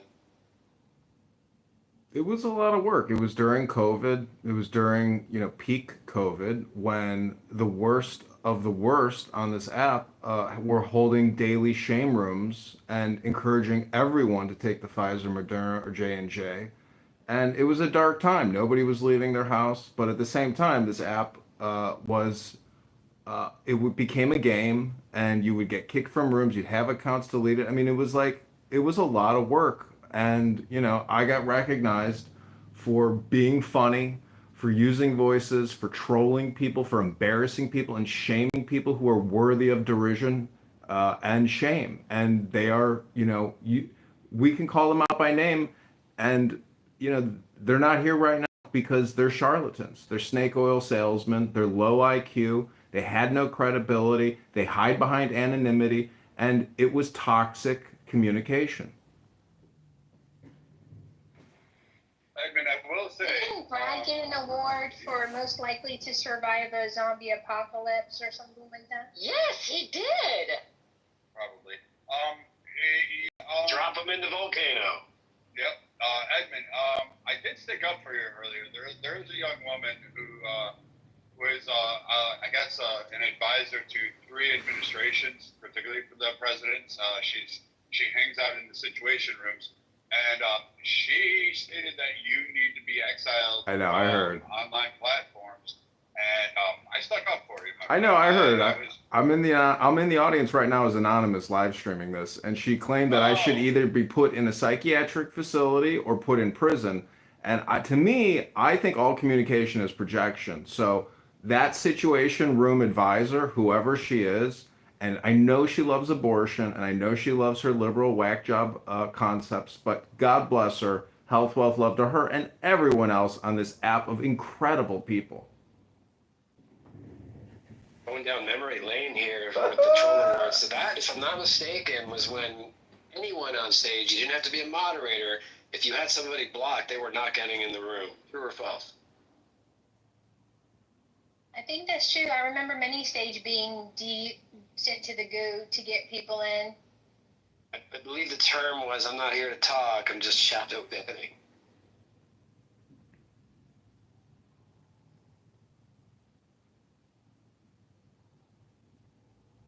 I have to say one of my favorites on the right is Edward, who just joined. We agree to disagree on several topics, but I don't think I've ever heard Edward get mad or even insult anyone with any vitriol. He always remains a gentleman through the argument. No, but he has friends like me that'll do it for him, so he never even has to have the word. Exactly. It's like Wayne Gretzky having teammates that crush other people. He didn't need to get in any fights. Brad got that right. He does talk. Edward, what do you? I know you're a Christian man. What does the Holy Spirit, tell you about peace, wisdom, and strength? And why do you think people on this app struggle so much emotionally, intellectually, but yet they keep coming back and really crashing out, getting angry, and spewing toxicity and stupidity. I can't speak to everyone, but I think foundation's important. And when you love yourself, you don't project on other people. So I think that's a big issue in our society, actually worldwide. I've been in 54 countries, and I think a lot of people don't love who they are. They may not even love their family. They don't love their country. I can only bring to any relationship whoever it is. And that's how I try to always stand. I respect every human being. They're uniquely different than I am. And I believe in clarity over agreement. I'm clear to everybody. I don't believe what I believe, but I don't have to agree with them. And I just try to keep that in the lane. That's what I try to do on a regular basis. Edward, welcome to In the Muff. I hope you would join us in the Muff frequently. I already joined it, Mojo. How are you enjoying the Muff? So far, it's been a very interesting combo. You guys talk about Jordan, the title Jordan Peterson, but there's some great things he's written and some things that's just his clinical background. But I take the meat and throw it the bones. How I see it. I don't hate anyone. Yeah, I would highly recommend the book Maps of Meaning, but his 10 rules, the more you read it, the more it's like Dr. Seuss. Yeah, like I said, some of the stuff that he writes comes from his clinical or even from the people he's counseled. I mean, there's just a lot of different things, but he does give, especially when you don't have direction. I think he gave them some good advice. If they apply just a little bit, I think we have a better society. I've never read anything by Jordan Peterson. Mojo, that's interesting. So does he rhyme? Does everything he's saying it's in a rhyme to make it easier to learn? It's just written for young children. It's like it's not like, I think the appeal to it is he takes ideas and he tries to make them accessible. This is gonna sound inflammatory. I'm glad Monica's not here to correct me, but he basically takes ideas and tries to make them accessible to dumb people. And so and that was how he got popular. Before that, he was a professor, and he wrote really dense, important, good shit. And then through a Reddit thread, I think Quora was where it was at, he was responding to a question about what are the rules to a happier, successful life, whatever. And then he gave like 40 answers, and people loved it. And so then he was like, oh, okay, well, people like what I have to say here. And so he distilled it down to, to 10 rules. And that's how that got written, was to, a positive response to something that he wrote on Quora. Like the upvotes were pretty phenomenal. Top 1% of posts that was ever on there. And so that got him a book deal, and that was the inspiration, all that kind of shit. But if you read it, it's not that I disagree with that stuff. It's just he's like the dumb person's smart guy.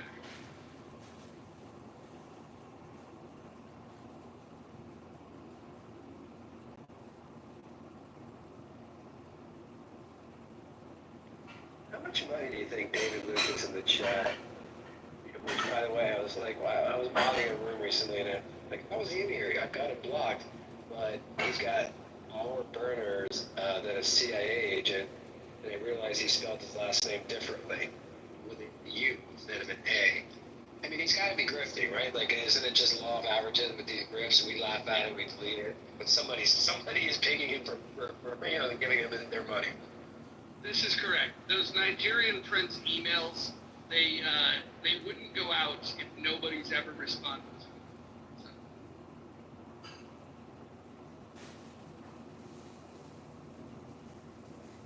I think it's known as, work from home during the pandemic, or this is the grift from home. So Roger, or Mojo, answer the month. What was the terminology, since someone familiar with it? God, Edward, I like you too much to answer this question. Can I just not answer it? Don't answer it. Thank you very much. It was that difficult. Appreciate it. Edward, I'll just say this. You have punted in the month before in your lifetime, so you're fine.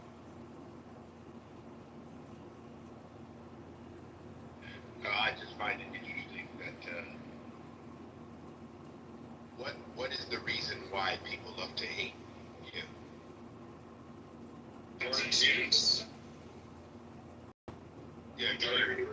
Yeah, Jordan Peterson. I think he's redundant. I think he doesn't lead by example. I hate feckless leaders who sit there and proclaim that this is the way society should be. And then when you actually watch them in their own personal lives, they cannot mimic any of the rhetoric that they're talking about, nor do they actually apply the whatever his rules are to his own personal life. You can look no further than his own daughter, and the complications that exist there that he allows to come into the public fray.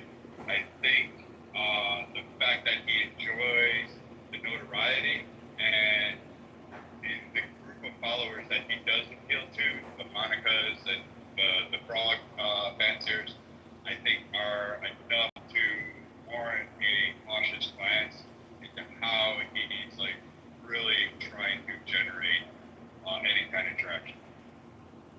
What was that guy? I think he died last year. A couple of Kevin Samuels, wasn't he kind of in the Jordan Peterson arena? Yeah, didn't Kevin Samuels die with like a hooker in his bed or something like that?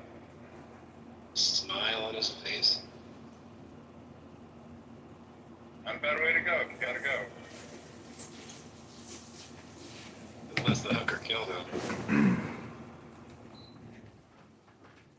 You know, one of the reasons why there is a lot of anger on this app is because of a lack of education and comprehension. And somebody like Victoria or the politically correct room, the rhetoric and the propaganda and the hate speech that you hear from these people is a direct correlation to a lack of education and comprehension.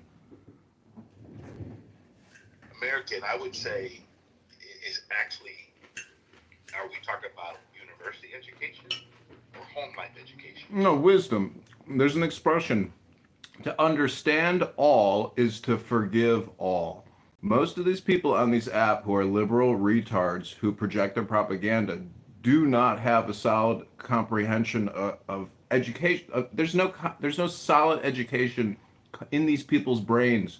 If you believe that giving $1 billion a month to abortion providers to kill American children is a good usage of taxpayer dollars, and you come on here and you talk about a women's health and abortion nonstop, that could be just a projection of personal trauma. I'm not saying Victoria has had an abortion. I don't know anything about the Situation Room girl. The point is, I have spent enough time recording retards on this app to know that all of the speakers on this app have never read a book on this app ever. They don't read. They have horrible comprehension, horrible education, and all they have is their political propaganda. It's pathetic. So was that the foundation of where they come from, or is that their family life, or is that because they went through the public school system?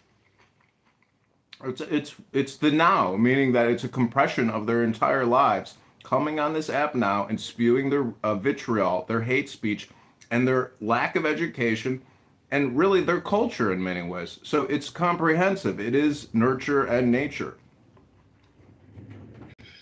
So when I adopt a liberal, I always ask the question, how did you come to that conclusion? And most of the time, they don't have a reason why they came to a certain conclusion. I think people miss out on personal responsibility. It's just my observation in life. Brad and I had this conversation a long time ago that people don't want to take care of themselves. People think someone owes them something. And like I tell many people, no one owes anybody anything, but you should owe yourself to be responsible for yourself. Growing up at 61, I'm 61, guys, I'll be 62 in December. And they always talk about collective, the group, or they told me I lost my black card or whatever, all this stuff they say, the labeling. I always say, first of all, I was never issued a black card. And number two, just because I happen to be a responsible person, I think that's where most people are having the biggest challenge. They don't want to take responsibility for their own behavior. My black card works all the time. I can go shopping with it anytime I want to. My black card works just fine. I'm sure yours does too. Mine does. Brad, my black card does work. I'm talking about ethnicity though, but that's good, Brad. Edward, I agree with your comment about folks needing to take the accountability that for whatever reason they don't.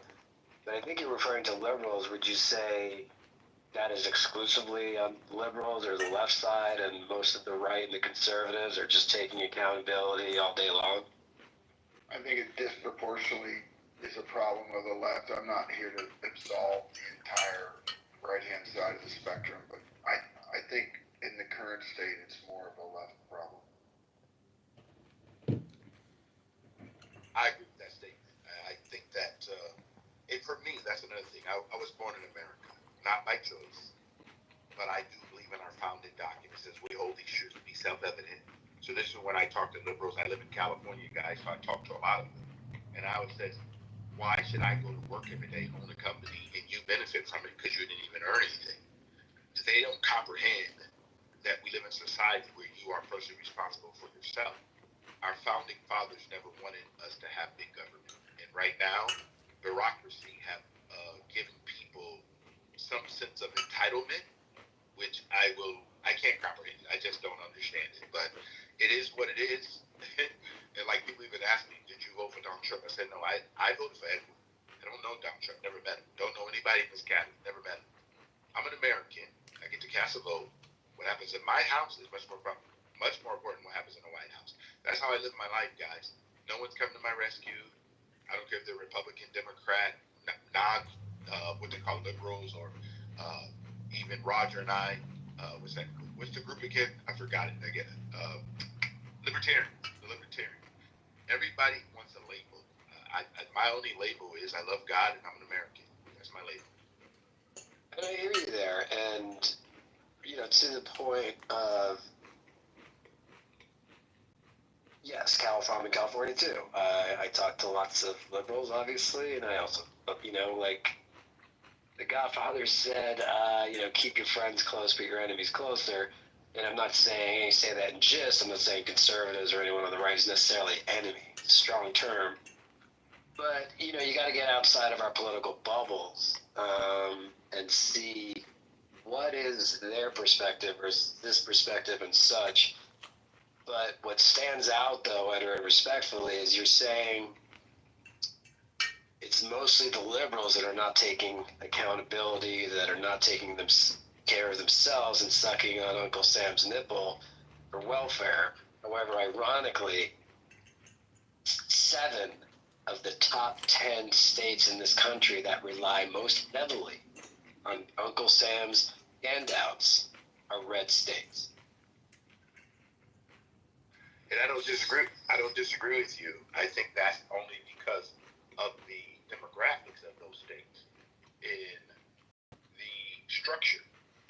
I personally believe that all life starts in your home, meaning that how you're going to go out and recognize the world. Unfortunately, in the last 50 years, a lot of people have been born to single parents. You don't have that heavy relationship between where men and women respect each other enough to train their children properly. And if you're in California, obviously you see the smash and grabbing going on. You see people, see a person getting beat, 2 people getting beat, and 100 people using their cameras. We have a society today that we like to see things happen versus get involved in just change. It's just really sad. I would never think at 61 that the human being could be so cruel to themselves. Yeah, the level of insensitivity has grown clearly, and I don't know if when I began to first notice it, but certainly at least 15, 20 years ago. And the level of anxiety has grown, and I think it got exacerbated by the pandemic, and then the fear for a lack of control in their lives, to the inability to let go and let fate sort of arrive at your doorstep is no longer part of the American culture. So there's a bunch of, outside of the code of the Bible or the guidance that religion typically brings into life, there's something about our culture that amplified these things that sort of eat away and culminate with anger and reactivity and impulsiveness that our parents didn't have to experience. Jeff, I tend to think that the foundation has not been laid for the previous generation, or they don't believe in the foundation. They think they can go out and build their lives on sand or on rhetoric or like pronouns or saying that drag people can teach or that men can get pregnant. I mean, there's no foundational stuff. No one's looking at the things that's happened for 3,000 years, and all of a sudden we get some people who've gone to university. And my wife always said people got degrees but no temperature. And the reason why is because we have decided now that education has become the god of America, and only 37.7% of the American population has a bachelor's degree or above, but yet do not know how to live with another human being, including themselves. And I like something else you shared that you said your wife, or an acronym that she came up with the other day was PMS, right? We, of course, all know initially what that means biologically for women, but I like your wife's breakdown. That is, I think it was power, money, sex. That you got it right, Bruce. That's my wife's thing. We were watching. Right on. She said that's what all these politicians want. Both sides of the aisle. They like power, they like money, and they like sex. They're not thinking about any of us. Exactly. They couldn't possibly care their interest or their interest. But I would even further that and say, like, what happened to the work ethic in this country? Where today you have influencers making, several thousand, forget several thousand, 100,000 a month or so. Just talking on camera, doing pranks at a drive-through. And so, okay, you can understand that, the demographic is generally, what is it these days? Gen X, Gen Z? Sorry, not Gen X. The really young one, I think, is Gen Z. So I get it. When in Rome, this is all they know. They weren't born with a silver spoon in their mouth. They were born with a silver phone in their mouth. But where I take issue is there's a whole documentary about it. I think it was Ad Teen Influence, something like that, where it was one's mother. This mother was started pimping, not actually pimping out in the traditional sense, but certainly monetarily for likes and such on video, where this mother started videoing her kids because they're so cute and putting it online. I mean, I think she started when these kids were as young as 7 or 8, something like that. And then she's like, oh my gosh, we got like 500 hits following week. Oh my gosh, we have 5,000 hits. So she saw dollar signs in her eye and a cash cow. She went on further. I mean, there's some kids that have come forward in this documentary that this woman was totally pushing the envelope as these kids were getting a little older. I mean, maybe 12. She would literally stage it and encourage her own child to like kiss a boy on the mouth, and then sure enough, like 10,000 more hits, 100,000 more likes, and of course the money starts rolling in. It even got to the point where some of them came in. Some actually said on camera that this woman would actually get in bed with some of these kids and rub herself on top of them and just tell these kids it's okay. We're just having fun. So it's kind of like, okay, you can't really blame the kid. They don't know better. But when we're in a society where parents are putting their kids on the world stage in these circumstances for money, and she was making money, like lots of it, I think it's something wrong here, something really wrong. So, Moose, I wanted to push back on something you said earlier where you said blue states are bailing out red states fiscally. And I'm going to give you a counter because I know where this narrative comes from, and I know like the number of people that really truly believe it. Like, first and foremost, I would say the nation as a whole is in a federal deficit. So there is no state that is bailing out any of the other states. We're completely operating in a massive deficit. So that right there really does put the nail in the coffin for this argument that blue states are bailing out red states. Because if it were true, no state is actually contributing enough to call it. Most of these blue states are actually running into financial issues, deficits, lack of controls in spending. And generally, when you look at the federal distribution of funds, these can go for a variety of projects. If you're talking about Medicare or following the FMAP principles, yeah, you will see those more in rural states. But then again, that's rural. The concentration of wealth that exists in particular cities, such as New York, Chicago, LA, Dallas, there's a couple others.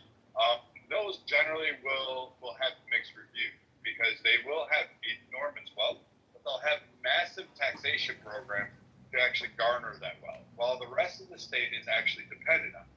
And these blue states often receive, based on projects, they get federal priority because of the wealth generation, such as highways and things along those lines, infrastructure builds. They'll actually receive more foundational money or federal money in terms of it, rather than, say, a Wyoming or a Rhode Island. Well, Rhode Island won't, because right now they're going to try to reinvest in shipbuilding. So they'll receive some more influx of capital from the federal government, or at least will add to the deficit to build ships. So I really hate this point of where people try to say the blue states bail out the red, when quite frankly, when you look down on it, maybe you're going to make a case for Medicaid and SNAP, but even that is not necessarily true, because the federal government upholds projects in mostly blue states, California, New York again, that primarily get a lot of projects in there. And then part of the federal dollars go for a lot of other projects that can't exist in those, such as mining, military bases, training, some areas that just they need gas, fracking. So like a lot of these other areas that are more rural, they actually contribute a lot, because those blue states, unfortunately, would not necessarily be able to operate at all, because they just don't allow those practices to actually go on. Yeah, no, wait, I mean, I think maybe I misspoke. The stat that I put out was specifically, I think you're talking about, because I just did a quick search too, and I had to use specific language. In the initial search I said, yeah, it's a mix of blue and red states that get federal aid. What I meant was specifically individual citizens getting SNAP, getting Medicaid, literally just like surviving, get their income relying on the individual's household income, relying on government, not necessarily fracking and states getting help from blue or federal government. You know what I mean? Yeah, and that goes further to like the infrastructure projects at hand. So like if you look at some of the more, and I would go to where I would look at wealth concentration, particularly in cities versus the rural landscape, because then it paints a different picture. Blue states get it because, like the sad part is, majority, and Texas and parts of Florida, the majority of the wealth creation or the wealth concentration exists in these four primary states. So when you look at it and you start looking at it on a city, then you start saying, all right, wait a minute, maybe this distribution isn't necessarily fair. So for instance, I would point to hospital and medical infrastructure and the decrease in actual employment in these rural areas, which causes a need for federal assistance, because there is no significant development into manufacturing or making another wealth concentration center in these states. So, I mean, it's a bit of a precarious stance. I get why the left often use it, but I don't think it's actually portrayed accurately as how we divvy up federal funds in this country. It isn't part of the problem, though, that we allow the left to control the narrative about what the role of government ought to be. And so then they frame what the role should be, and then everybody argues about how the government should prioritize those things, and then they fight over spending. If there was a real opposition to the left, like a genuine opposition to the left, it would start with the reframing of what what are the rights that the citizens have, and then what is the role of the government that would protect those rights. I think that there's just, to me, when I listen to both parties speak, I hear about people that have expanded they go from negative rights to positive rights.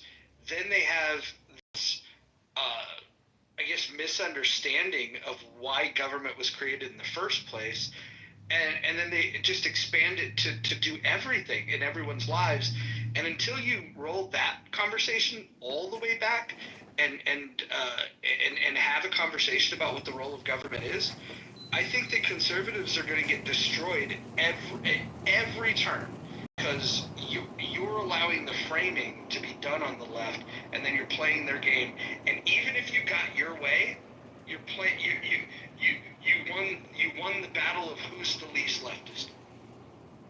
Hanson, good to see you. I usually just see you in Gary's room. But Mojo, to that point though, wait, we have, how is it exactly that we're allowing the left to control the narrative? It's very simple. It's they will say things like, healthcare is a right, and then the right will then argue about what is the right thing to do at the federal level when it comes to healthcare. I think we should take a pause and just ask the question, the honest question of, why should the federal government do anything in regards to healthcare? Outside of regulation, I tend to agree with you until we can come up with a formula or at least something to provide for, say, the disabled. And I don't mean disabled because you eat 400 pounds of fudge room. I'm talking about you're blind, you lost both hands and no legs, you have a medical condition or even a mental condition that we can determine as that you are disabled. I also think that a certain age of the elderly, depending on your medical condition, could qualify for that. I don't look at the idea that as soon as you're 65, you are forced on Medicare or an MAO, and you're kind of determined that that's the age in which you no longer can be a product. You don't produce to society. You now become a burden. I think if we actually change our culture to accept senior citizens or elderly people who definitely can play a pivotal role in many areas of our economy. You're asking for a cultural wake-up. I don't know. Right. But as far as the medical, I would agree with you. We need to streamline it down, and this would decrease costs. You're not agreeing with me. It would expand. You're not agreeing with me. Brad, you're not agreeing with me. You're actually doing exactly what I said that the right does, which is when I say that we should have this conversation about what the role of government should be, and perhaps consider that the federal government should stay out of it, you're still talking about streamline and in regards to Medicare. Like, I'm literally talking about why do we have Medicare? Why do we have Social Security? I legitimately don't believe that either of those things should exist for at the federal government level. I think that if you want to have if you want to have some sort of insurance policy that gives access to more people, okay, figure that out. Why is the government involved? Why are the taxpayers on the hook for this shit? Like, why is it not voluntary? If it's such a good idea, we should fix it, right? If it's such a good idea, there would be people that would put their time, their money, and their effort together to fix this thing. I don't think that people really, they really care. I think all they want is an easy button. And the easy button for everyone is to just say, we'll put it in the hands of the government, and then we'll have gridlock and argument, and then the result will be some Frankenstein monster program that we can never get rid of, that's super expensive, super wasteful, and doesn't solve the problem that it's intended to solve. I'm simply saying, instead of playing that game and designing a Frankenstein monster that doesn't solve anything, why don't we just ask the question again, what's the role of government? And again, I know that nobody's ready for that conversation. on either side, which is why when I hear leftists argue with people that reject leftist ideas, I say, well, you're not rejecting them staunchly enough. You're not saying that the very idea of having Social Security is a fucking problem.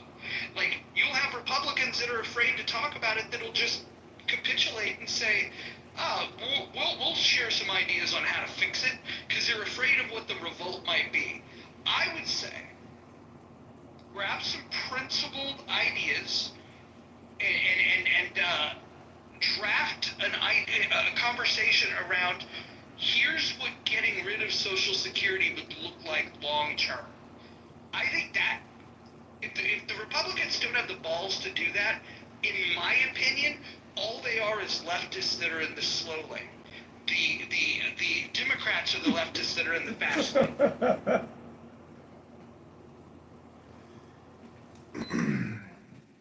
It's true.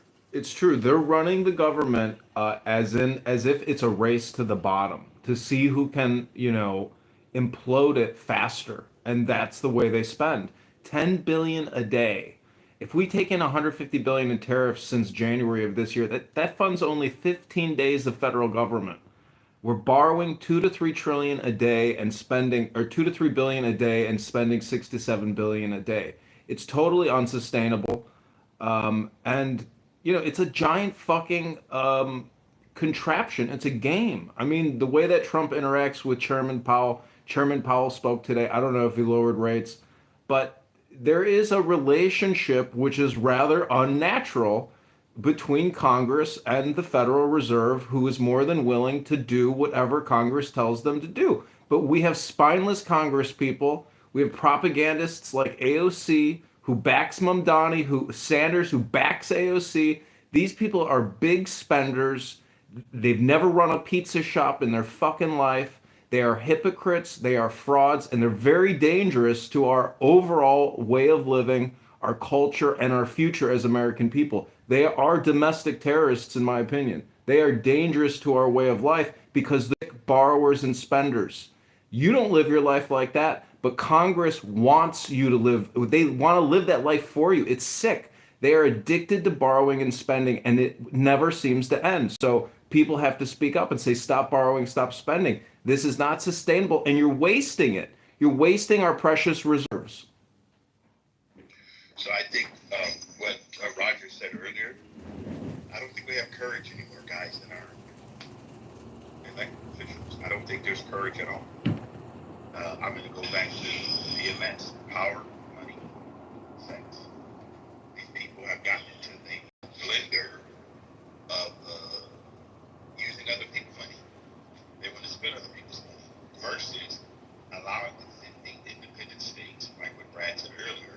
No states take care of the states. We have 50 independent states. We have 50 independent governments. Unfortunately, they're not even balancing their budget well.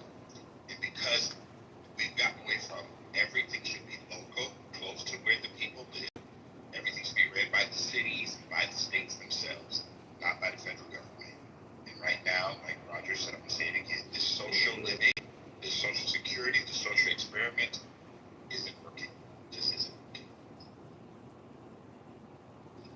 So Roger, if I took your stance, right, and I'm running, and I believe the only person that could right now in today's environment, if he chose to, I mean, maybe Trump could add Social Security, but I mean, if I ran on it, how bad do you think I'd lose in an election? With all seriousness, how bad do you think I'd lose?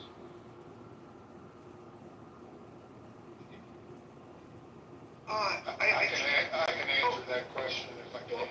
Well, yeah, but let me answer it my way, and then I'd love to get your thoughts. You need to plant the seeds that this is a conversation that Americans have to have. And if you're afraid to plant the seeds, then you'll never let the idea grow. And I get it that there's people that will use fear tactics and try to weaponize this conversation against you. I totally get that. The point that needs to be made, though, is that we're doing it their way, and is about to go broke. 2035, the trust fund is broken, completely emptied, and you'll only be able to fund 71% of the liabilities. We need to be able to speak honestly about that and educate people. The average American that is in support of having Social Security is because they think they're going to get it. If you tell them that we can only fund 71% of the liabilities, oh, and by the way, the Supreme Court has already ruled that this is not a promissory note. There is no guarantee of Social Security. Go look at what the Supreme Court has to say about this. I think what we have to do is we need to have that conversation that you're not guaranteed it, and the politicians have already spent that money. The trust fund will be broke in 2035, and the only ways that they're going to have to fix it is to raise Social Security tax, which is right now at $625. They can raise the limit on the income of what they tax. So essentially, both of those are raising taxes. Both of those are going to be unpopular. You can raise the age at which you collect. They continue to do that, but right now the standard age is 70. You can take it early at 67. You could wait longer and get even more money, but most people don't have that luxury. And then the other thing is you could reduce the benefit that people collect. That's not something that's exciting. But people need to understand, especially the people that beyond 2035, for somebody that's on Social Security now, and let's say they've got 5 years left to live, that's a problem that they kick down the road. And I think that's the thing we need to be honest with, is that the politicians continue to kick this thing down the road, and eventually the people that are going to get saddled with it are the people that have been lied to and led to believe that this is a promise and that there's a guarantee, or that somehow they have recourse if they didn't get paid for it. The truth is, Social Security has always been a Ponzi scheme, and until somebody says that out loud and explains it, whiteboards it, and lets people understand that this is not a political position, this is just transparency, until we get that kind of real talk, we're all fucked. And we know that the lefties like this, they'd like to expand it. They don't have the money to pay for it, but they'd love to expand it. And you have not a Republican in sight that's got the balls to talk about it, save for maybe Thomas Massey. But he's only going to do that when he's talking to his constituents that like his brand. There's a lot of gutless people that run in Congress, and you got to start the conversation. Because I'll tell you what, eventually the conversation's going to come up, and it's too fucking late after the trust fund is emptied. Can I get a word in edgewise now? You can get it in edgewise. I hope you don't mind me having that right of response to Brad that was asking me the question. But go ahead, Anson, jump in. You have every right to, I mean, it's your room. You're the moderator, so you have every right. Whether it's effective or not, we can talk about it, but you have every right to do that, and I don't want to intrude. But the answer to the question, actually, the answer to the question in the room, can we save the leftists? No. And Brad, for you to run for office, knowing you as I at least partially know you and your views from interacting on Clubhouse over the last several years, unless you pick your local area very carefully, you don't stand a Chinaman's chance in hell of being elected to office. Neither do I. At one point, about 20 years ago, somebody asked me to run for the city council in my local town that I still live in. And I said, not only no, but hell no, because I wouldn't sit still for all the bullshit that I would hear being presented before the council. But the reason we cannot, I just dropped in, and I was kind of looking around before the critical thinking room forum this today. By the way, I'm getting more and more disgusted with that room, but that's a whole different topic. But I just dropped into a room where there were only 4 people, and my good friend Steve, and those of you that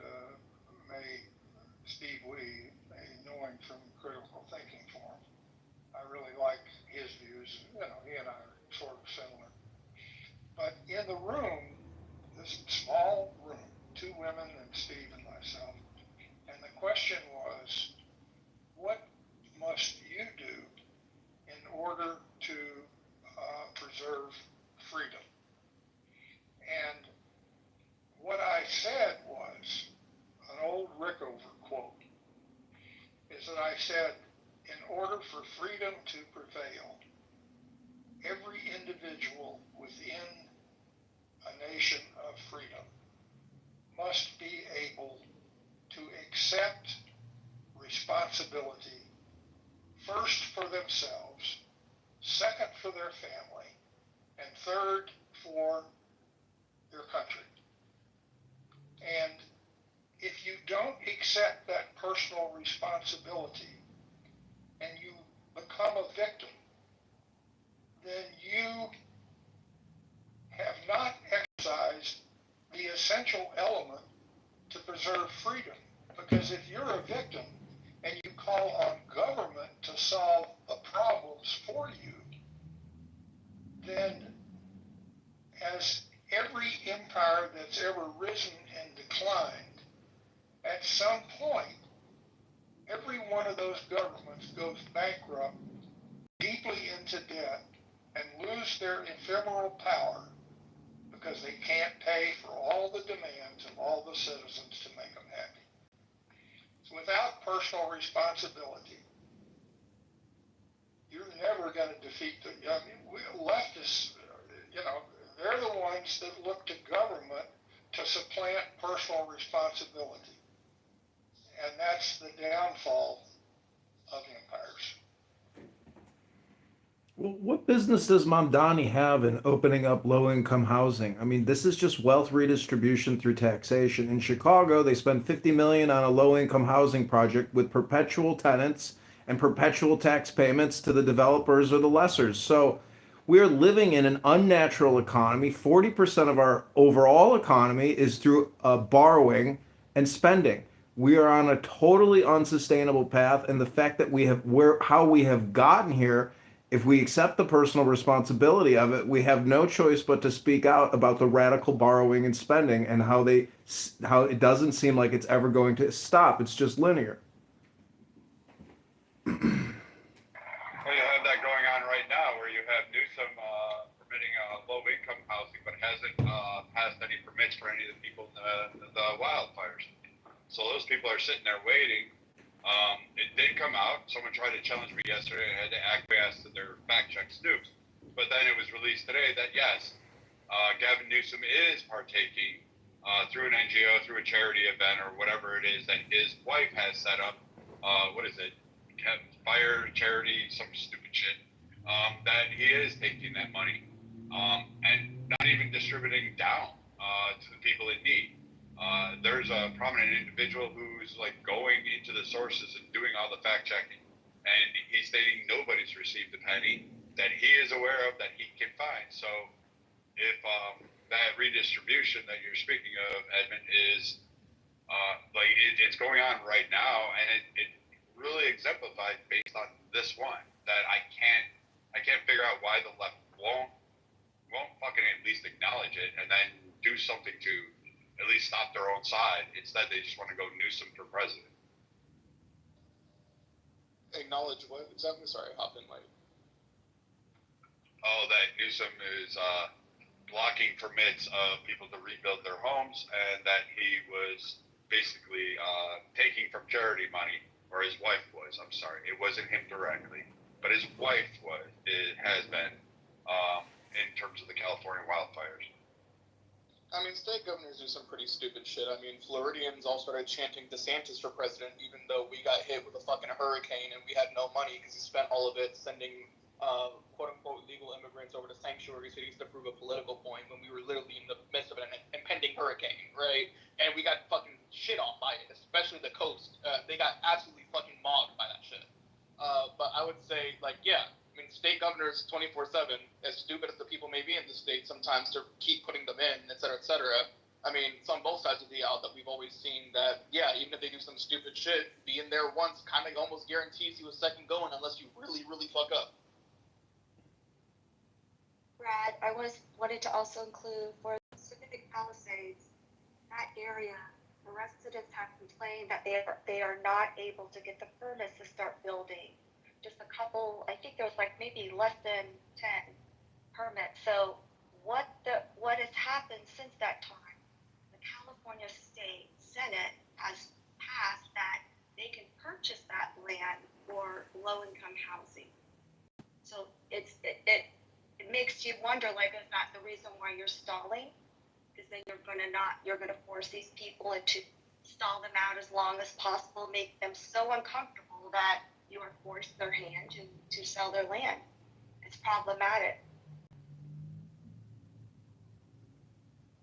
And one last thing, Brad, when you're talking about nuisance-wide charity, it's called Cal Volunteers. And the problem with this, and I found out, unfortunately, the terrible way, I had to file a cease and desist to a charity that was utilizing my late husband's name, picture, likeness to raise funds, then not distribute or be accountable for said funds to be in fact sharing their profit and loss. So when I did that, I found out that every state within the state AG office has a department that is exclusively, that's supposed to work through all the investigations for charities. But it takes someone to sit there and say, this is what I have, this is what you need to do, this is my concern, this is the communication that goes through it. But if it's a charity that has political ties, then do we as the public have confidence that it's going to actually be investigated in the full capacity? And a lot of people don't know that charities, it takes a long time to get that status. It takes over a year, many times over. So that's the reason why people are allowed to take that money and process it, and they're like, oh, okay, we got to close it down. But where did that money go? It goes into administrative expenses, salaries, very little development. It's an epidemic of nonprofit charlatans and fraud. After COVID-19, Mark Zuckerberg and Priscilla Chan opened up a $100 million anti-inflammation research facility here in Chicago. And guess who helped spread all the lies of COVID-19 vaccines? Mark Zuckerberg. So maybe that's their payback to society, is to open up nonprofits to figure out how we can save ourselves from the injections and the inflammation and the clot shot. That's how billionaires seem to use tax loopholes to defer income tax and put it into nonprofits that they control and can enjoy and utilize. But, we put away Al Capone because of tax evasion. Are the liberals calling for any billionaires to be imprisoned for tax evasion on this app? Have you ever heard one liberal on this app say we should put Zuckerberg or Bill Gates in jail for tax evasion? Nope. You've never heard it. And if you claim that they're involved in a COVID-19 vaccine conspiracy theory, they call you crazy.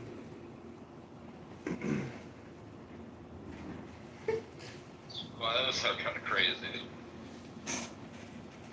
Really? You think it's crazy to inject the entire population with one patented formula? No dynamic medicine? Everybody gets the same shot, otherwise the pandemic doesn't end? That sounds crazy to you? No,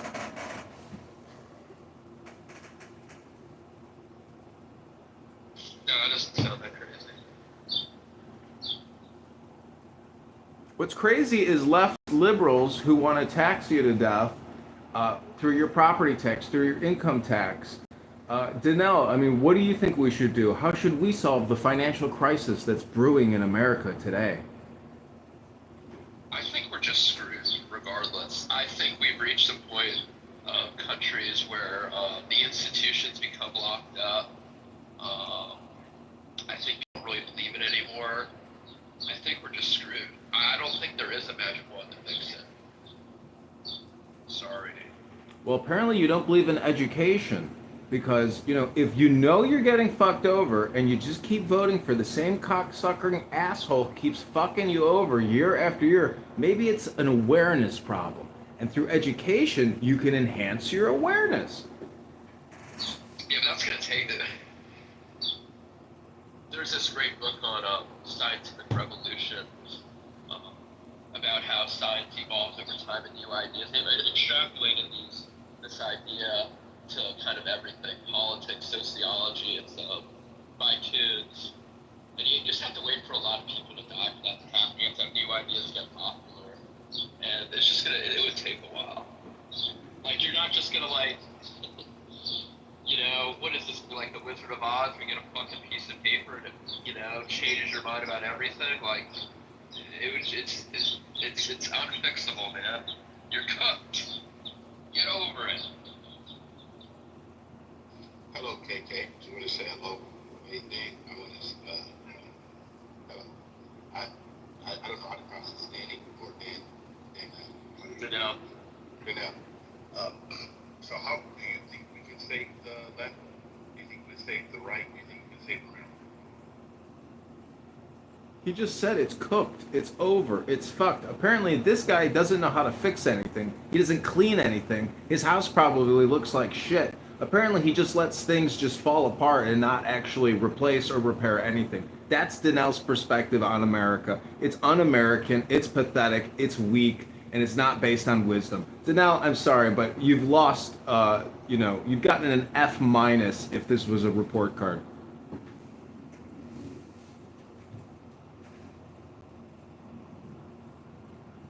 So Danelle, would you like to answer the question? I mean, nothing is impossible, but I'm just saying, like, in this culture, the culture that we live in right now, where, politics has become sort of this virtue signal culture war, how are you going to get the majority to implement these ideas? Like, you're not going to be able to do that. That's why it's cooked. Unless you can find some way to transcend that, and nobody's been able to. I mean, look at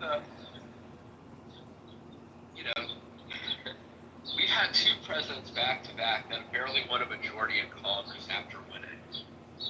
How are you going to get the legislation that you need to fix the problems? It's too cooked. The culture war is too powerful. This isn't. I just don't see how you fix it. So that means, if I understand you correctly, that you personally do not believe in personal responsibility. You talk about cultural wars. The cultural wars right now are collapsing on those who think it's important, or the social ills. We now know that we're not getting pregnant. We know that people should be responsible. We got rid of the pronouns. We get rid of a lot of this woke stuff. When do you think that the individual American decides on their own and get right and start to say, I cannot rely on government. I got to rely on personal responsibility. When does that happen? I don't know, man. You have to tell me. I mean, it depends on what. I mean, Roger makes the interesting point where he says we would have to discuss what government is in the first place and what the purpose of it to begin with is, right? I mean, that would It's called limited. It's called limited. It's called limited. Yeah, it's just called self-government. See, politics is different than governance. Right now, we have a lot of politicians in America. Very few people telling their constituents, the people they're supposed to represent, that they're responsible for their own life. No one's paying my mortgage. No one takes care of my wife. That's my responsibility. No one takes care of my children. That's my responsibility. There's nobody in California where I live coming to rescue them and can't overextend themselves. I can't be like our bureaucracy in our federal government. And the super majority here in California, they're not thinking about the people. They're thinking about PMS. They're on a big pyramid, I call it. My wife calls it a big pyramid. They're like power, money, and sex. That's California politicians.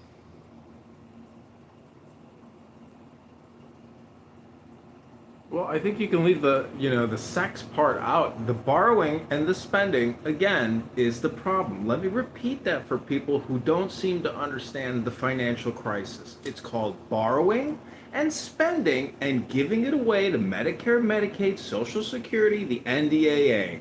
That's $5 trillion a year, and we're borrowing, and in $2 billion a day, or 2 to 3 trillion on top of what we collect in tax revenue.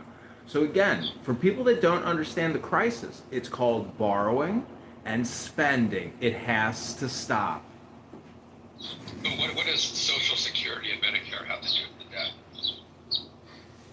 It's called a program that doesn't work. It's not sustainable. No, but he's making the assumption that this program isn't working because it's causing borrowing and spending. I'm asking, how does Medicare and Social Security contribute to the debt? It's an expenditure, stupid. And when there's $100 billion in fraud in Medicare, Medicaid every year, and they don't even cut a budget for the fraud or wipe the fraud the fuck out, even in IRS income tax returns, that's like a $60 billion a year identity theft scam fraud.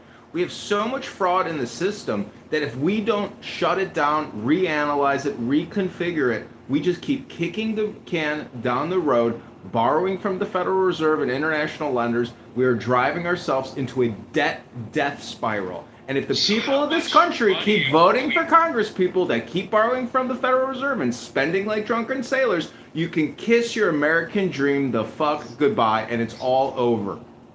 So how much money does the U.S. annually per year borrow to fund Social Security and Medicare? It's an aggregate. We are spending $5 trillion in. Let me put it in ChatGPT for you, Danelle.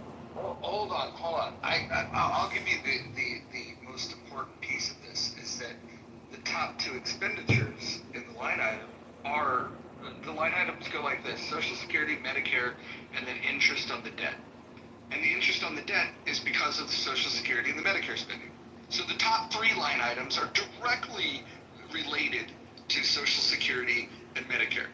We have 2/3 of the budget that are locked up in mandatory spending for these programs that, let's be honest, they're not helping. And furthermore, they're not really within the scope of what the government's supposed to be doing, if we're being fucking honest. If you want to help people, that should be a more local thing. The federal government saying that they're here to help is like one of the scariest fucking statements that people make. The idea that these things are helping in any way, they're gobbling up 2/3 of the fucking goddamn debt, which, by the way, this is outside of the budget. We collect $5 trillion in 2024. We spend $7 trillion.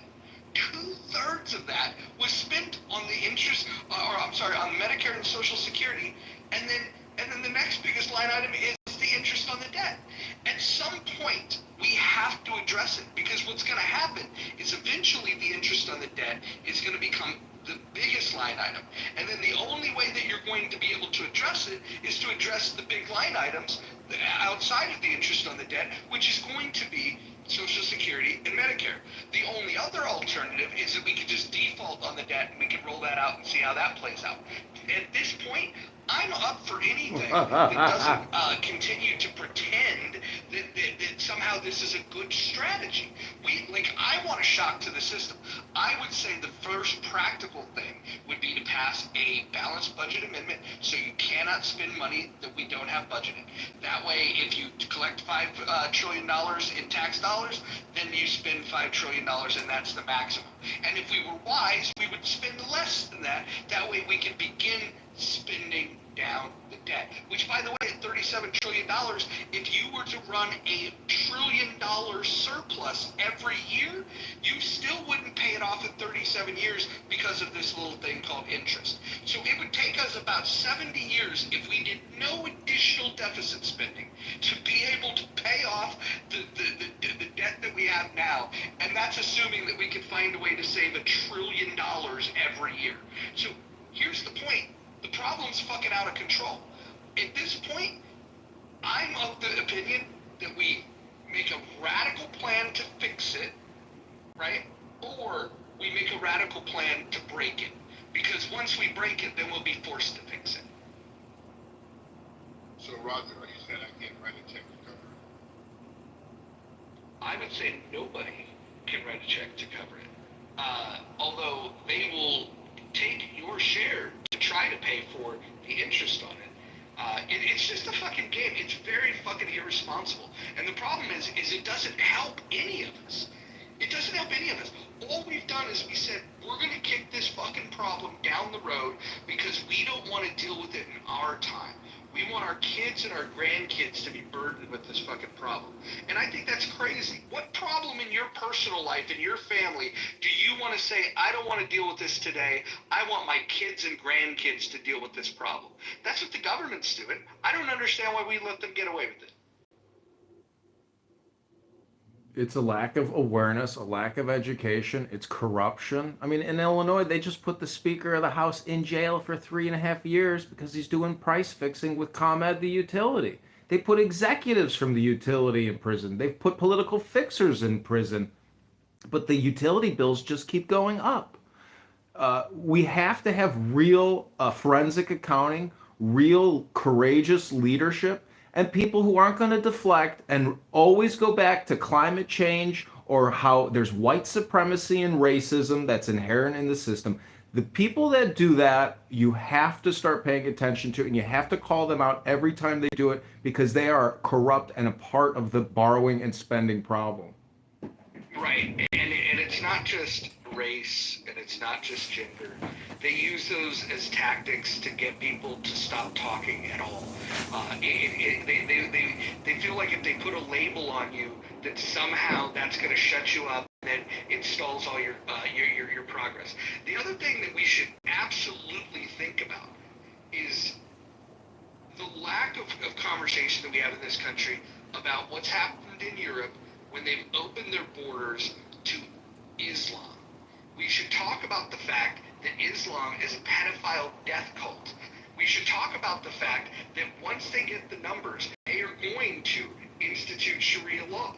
And when they do that, they are going to take over, and unless you're in support of pedophilia, their prophet, the Prophet Muhammad married a 6-year-old girl and fucked her when she was 9 years old.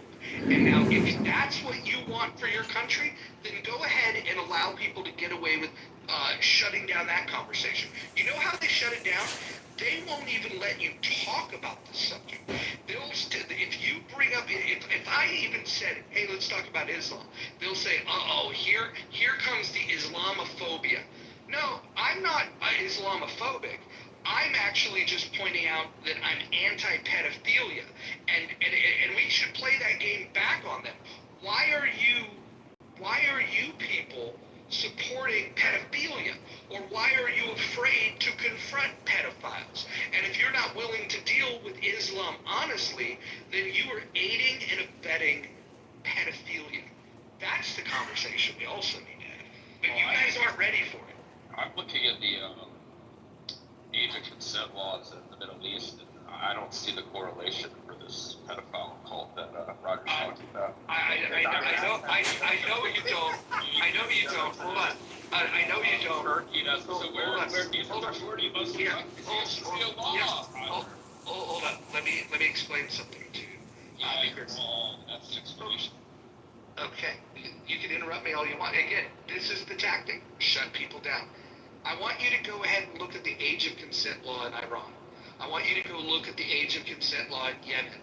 I want you to go look at the age of consent law in Afghanistan. And the IRGC in Iran, without going to court, you can marry a 13-year-old girl. If you do go into a courthouse with the father's permission, you can marry a girl that's 8 years, 9 months. Now go look that up. Go put that prompt in your chat GPT. I know that you haven't thought about these issues until I just brought them up, and your quick little search on ChatGPT didn't tell you these facts. But if you're okay with pedophilia, go ahead and tell me that I'm the bad guy. So Iran is the entire Middle East, and how many Iranian immigrants are going into Europe? I think we all see what the problem is here. I think we do too, and I think you're making like an expenditure that's very stupid. And it's funny because aren't libertarians normally the fucking open borders kids? Like, isn't that all they want is like free flow of everyone to everywhere? Very good city guy. Go ahead, Ross. I just want to say thank you to Nell for proving my point here. When you bring up these issues, they will deflect. And I love when people say that I thought libertarians think this, I thought libertarians think that. First of all, like, fuck the Libertarian Party. Well, to be fair, I don't think they think. to be frank, I don't think you do either. I think what you did is you put one single prompt into ChatGPT because you got offended because I did real talk about Muslims, and I just knew you were wrong about this, so I was like, oh, I think Daniel, I actually agree with most of what you're saying, but please stop interrupting. It's ear cancer. Thanks. Now, let me ask you this: is the age of consent law in Iran? Does the IRGC allow you, with the parents' permission, to marry an 8-year-old girl that's 8 years 9 months? Is it yes or no that that's a fact? Well, I mean, that's an argument against theocracy. In general, democracy is in general bad. And I would say, yeah, Iran, Islamic Republic, or wherever the fuck, not good. And Roger, or Mojo Rising. How about Mojo Roger Rising? There you go. I know you like this Islamist, the 9-year-old having sex. I'm gonna give you zero pushback. Actually. No, I'm saying, let me finish. You like that argument to counterpoint the left having the audacity of accusing a president of a free world of potentially, allegedly, being involved in such horrific acts. So I'll be the first to say, man, I don't care what culture, what religion people can hide behind or whatever. It's absolutely grotesque. That's one of the plethora of reasons I don't identify as religious for stuff like that, and all kinds of other things beneath that. But to sort of for any religion to try to justify that because it is you're a young bride, arranged marriage, all this, it's horrible. That said, though, does it concern you, though? I just did a random cursory search. Some articles are coming up. For example, why are some Republican lawmakers hell-bent on preserving child marriage? GOP lawmakers across the U.S. have opposed raising the marriage age, with some arguing child marriage. This is their own words. Child marriage bans, essentially, I guess, meaning anyone under 18 or 17, depending on the state. Child marriage bans would encourage abortion. Do you take issue with that? Well, the abortion issue is something that the states can wrestle with. Whatever the reason is, do you find it not disconcerting that the GOP lawmakers are trying to lower the age for marriage? Yeah, I'll make my case on this. I think the age of consent should be 25, and I mean this not jokingly. The human brain is not fully developed until the age of 25, and so that's where I would set age of consent. I mean, unless what you want to do is be able to manipulate the minds of a less developed brain. So that's my position. So yeah, I oppose all the people that are doing that.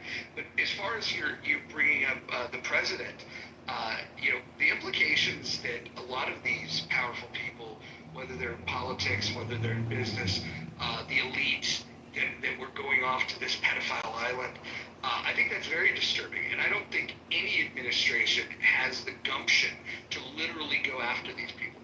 What I can say with certainty, is that if there was something that could have gotten President Trump thrown in jail, if there was a smoking gun within those files, during the election, the people that were willing to try to get Trump thrown off the ballot, tried to throw him in jail, tried to assassinate him, they absolutely would have used weapons that were in these files against him if there was something that they could have proved. So, Roger, I have a question, and I appreciate your stance. I'm just saying, consent age 25. This is my question.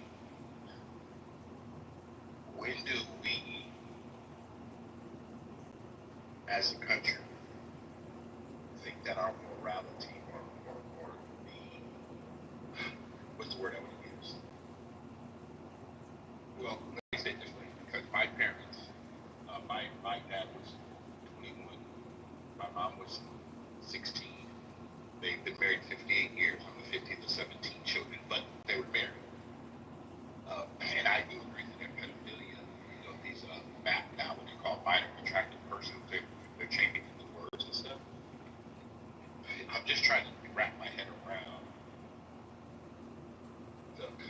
understand our theocracy versus where we as Americans have our own set of morality or what we consider consent.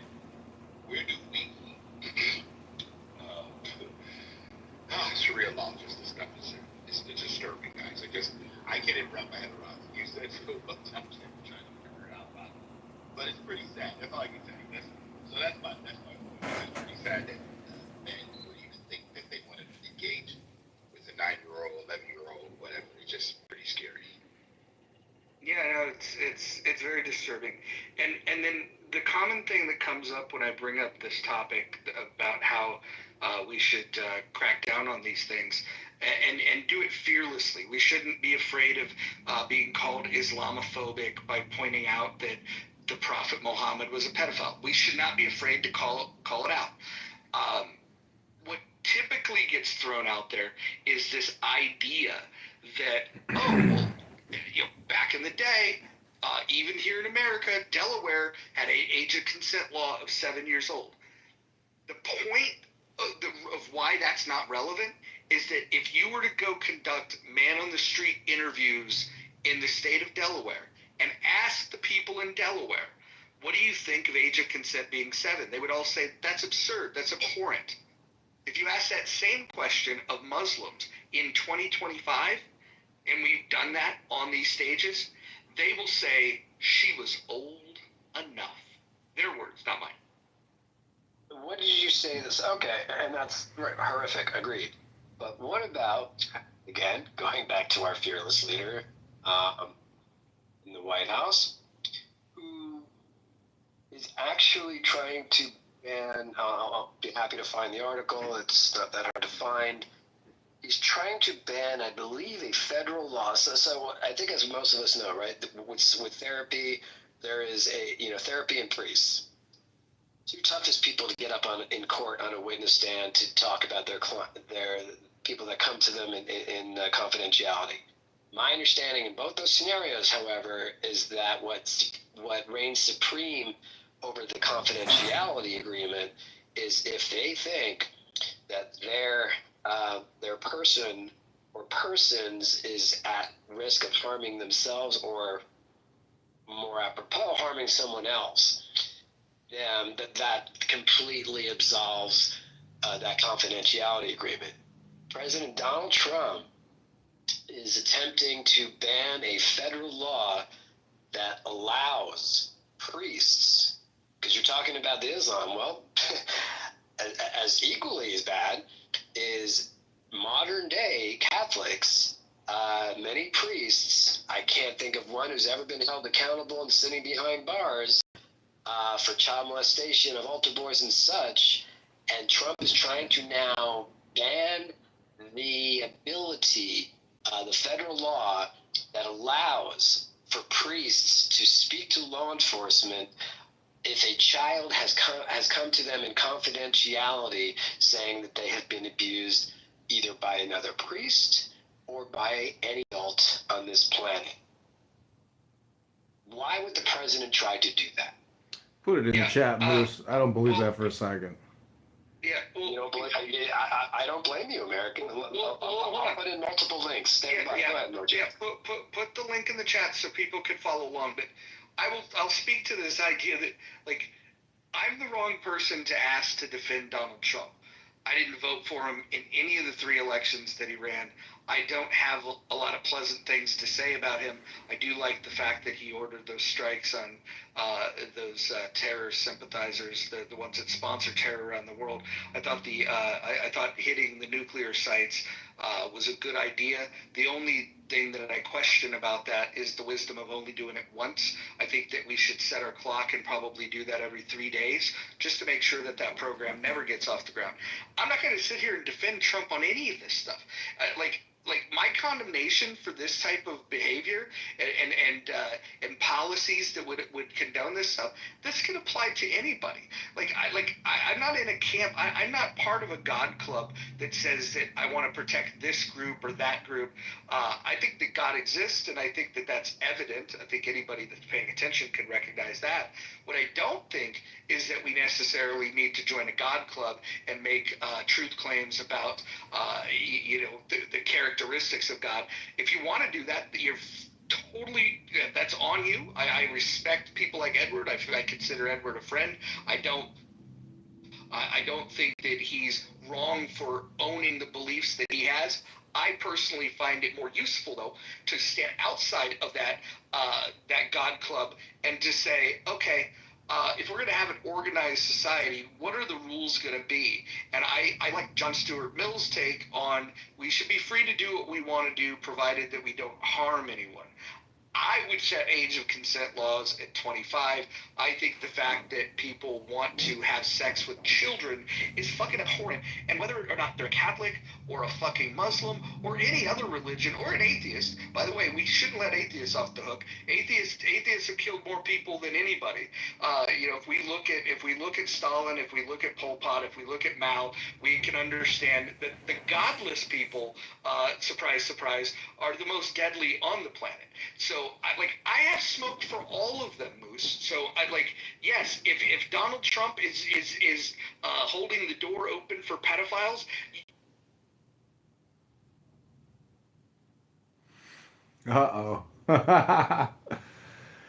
We'll see if he's back. But Moose. Well, Moose, let me go ahead, America. I was gonna say, Moose, don't you? They're fake news. I mean, New York Times, MSNBC, Courthouse News. These all horrifically like, fake news. Enquirer, Rolling Stones puts out fake news all day. MSNBC puts out fake news all day. It's all anti-Trump bullshit, and you're just peddling it. All you're doing is spewing propaganda and lies. It's all stupid. Cool. I salute you for posting the links. Congratulations. Right on, man.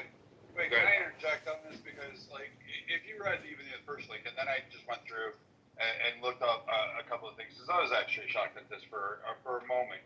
And this actually stems from a Washington State law that they imposed on. That is correct. I stand corrected on them. It wasn't a federal, it was Washington State. That is 100% true, correct. Yes, and so this repeal, a federal judge, oddly enough, in that district, which is more left-leaning, agreed with the plaintiffs that brought forth this case, which happens to be whatever Sky Daddy religion it was. They agreed with it that it is a bridge into determining how people would practice their beliefs. For instance, a priest can hear a confession from a murderer. That doesn't mean they have to report said murder. That's held within the confines of that. So putting this kind of stamp on a religious order for a priest to enter a confession, hear this, and then say, I have to report this, or use their own brain work or their own determination to determine what is child abuse and what isn't, which child neglect, without any formal training, this would lead to, I would say, more problematic, and it would probably bring up more further constraints on priests in terms of following their faith. I'm not sure I oppose 100% of your viewpoint, Moose, but I actually can sit down and say, all right, I see where they're coming from with this. I can see where they were looking at towards the future, and when states start to impose laws regulating people's religious beliefs and doctrines. So Moose, I just want to make sure before you go on that this legislation does not come from a president. Okay, the president doesn't make law. It actually starts. I understand that, Edward. I didn't say he made the law. I said he was backing the church to block this law. No, of course the president does not. That's Congress, correct? Yeah, but if you put it out as though the law that already is on the books, like what Brad was talking about, there is a protection for those who have either their therapist or even their doctor or their priest, whatever. There is protected law already. So I don't think that, based on what you said, I just want to make sure I'm understanding that the president all these things. He has a cabinet of people that's bringing him things. I don't think he's read up on this one based on what you said. I think a lot of times we get caught up in things and we make it as if though the individual, and I want to make sure everybody knows this, the President of the United States is not our leader. He's the leader of the free world. Each individual person is their own leader, hopefully. I think that we got to get back to personal responsibility. That's where I see it. I gotcha. I mean, it's just any attempt, and like I said, I acknowledge this was not federal, although I guess I thought so because a federal judge was involved. But Moose, are you asking yourself, why would Trump want to do this? Exactly. Like I don't have an answer. It's called anti-Trump propaganda. Duh. Why would the president put his name on this at all? Look at the news source and the journalists. Are you this daft and that stupid to know that all communication is spam? Gotcha. It's just fake news, stupid. It's clickbait. Just like all clown house room titles are clickbait generally. Okay, cool. So then what about all of these stories around the world? And forget Trump. That has nothing to do with Trump, but actually, are all the stories around the world, like, do you think... All the stories around the world? Stand by. Do you think it's all fake news that priest have molested kids? Welcome to the publishing industry. If you think sending Grant Cardone $99.95 to go to Grant Cardone University is going to make you money and not cost you money, you're part of the sucker group. And guess what, Moose? This is your great awakening and enlightening. MSNBC is fake news. CNN is fake news. Your Rolling Stones puts out fake news. It's called the publishing industry, stupid. It's called the publishing industry, stupid. Wake up before you get suckered into more scams and spams, and then come here and spread more fake news and more propaganda. Hold on. Shut up, American. Hold on. American, listen. Moose has ideas that I disagree with, just like I have ideas that he disagrees with, but the one thing I can vouch for Moose is that he doesn't argue in bad faith. He comes to these rooms to just, sometimes to just challenge the conviction that some of us have, and, to speak what's on his mind. I think we need to create that place. I think there's a way to rebuttal the things that you disagree with without being inflammatory. There are definitely people on this app that we should shit down the neck of. I don't think Moose is one of them. Well, that's fine, but I'm just saying the links that he put in the chat, to me, they're fake news. Now, if you want to deflect about pedophiles and Trump and the Catholic Church from the fact that we are borrowing and spending ourselves into a debt spiral oblivion, let's go back to that important topic instead of the bullshit fake news that you can't seem to let go and put in the chat. So thank you very little, Dr. Moose. Fake news and it's in Google, You can call everything fake, but there is a backup to that story. Sorry, Dr. David, but can we save the leftists? Let's get back to the room title then, David, because I know you're a confirmed leftist. Can we save you? Now, you know all about me. Wait a minute, hold on. Like, if you're not going to take the concerns of somebody like Moose, and then you're going to ask for controls over economic principles or the foundation of the country, if you can't actually acknowledge that this is a concern that may be on his radar, and he may want answers, and he may want clarity, and like he just conceded that he thought it was a federal, and it turns out it was actually a state law, and he agreed to that, and you don't take your time to actually talk with him and actually have that conversation to go to the nuances and say whether you agree or disagree with this, you'll never win on an economic front. It cannot only be on economics. We've tried that for years in conservatives. Guess what? Conservatives lost. Like, I'm going to tell you, I've lost. I'm like probably the last of a dying breed. I'm done. It is a new Republican. It is a new... There's no more liberals left. There's no more libertarians. We're all dead. We're done. And you're not going to win the economic front by just screaming economic. You won't win just as your main source. You have to address everything else. And Brad, I think that what you just said, that's why we're collapsing. I think Roger said in 2030, guys, because we can't support all the programs. We can't support, and I'm going to use these terms so you guys understand, Black Lives Matter, okay, and I'm using that as an illustration so you guys understand, SNAP, WIC, all these things that's taking place in the United States, Social Security.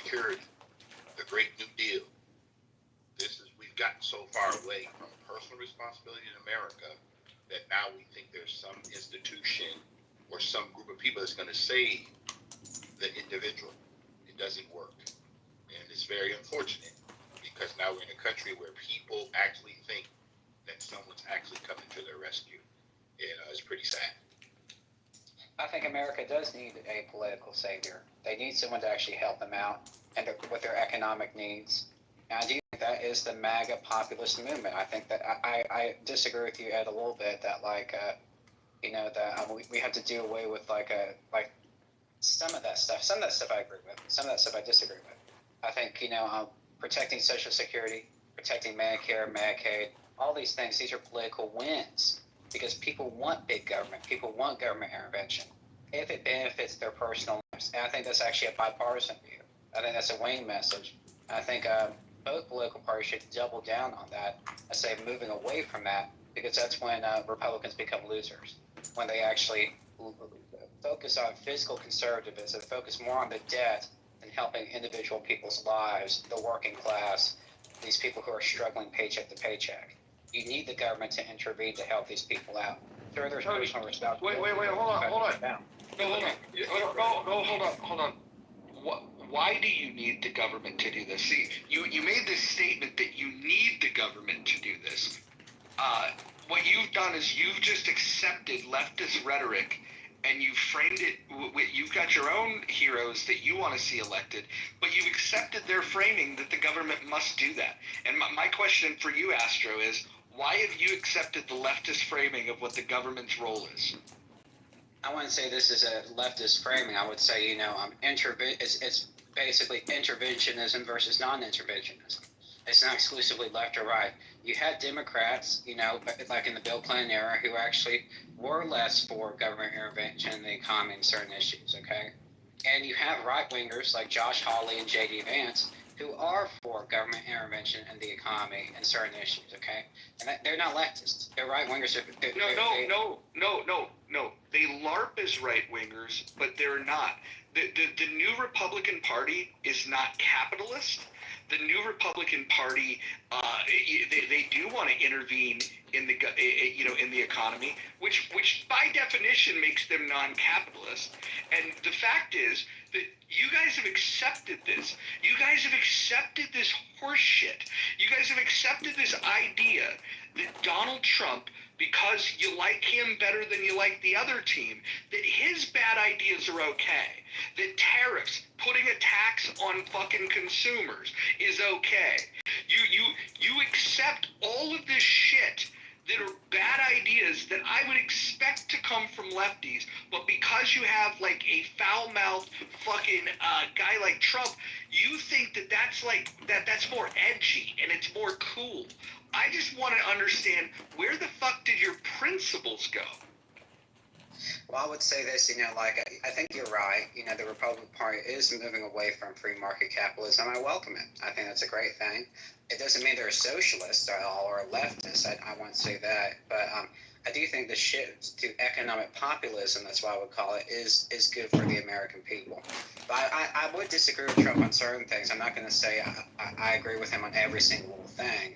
But I do think, from the 2008 recession, from, Occupy Wall Street, from all these elites who keep promising all these different things, and they actually never deliver for the American people at all.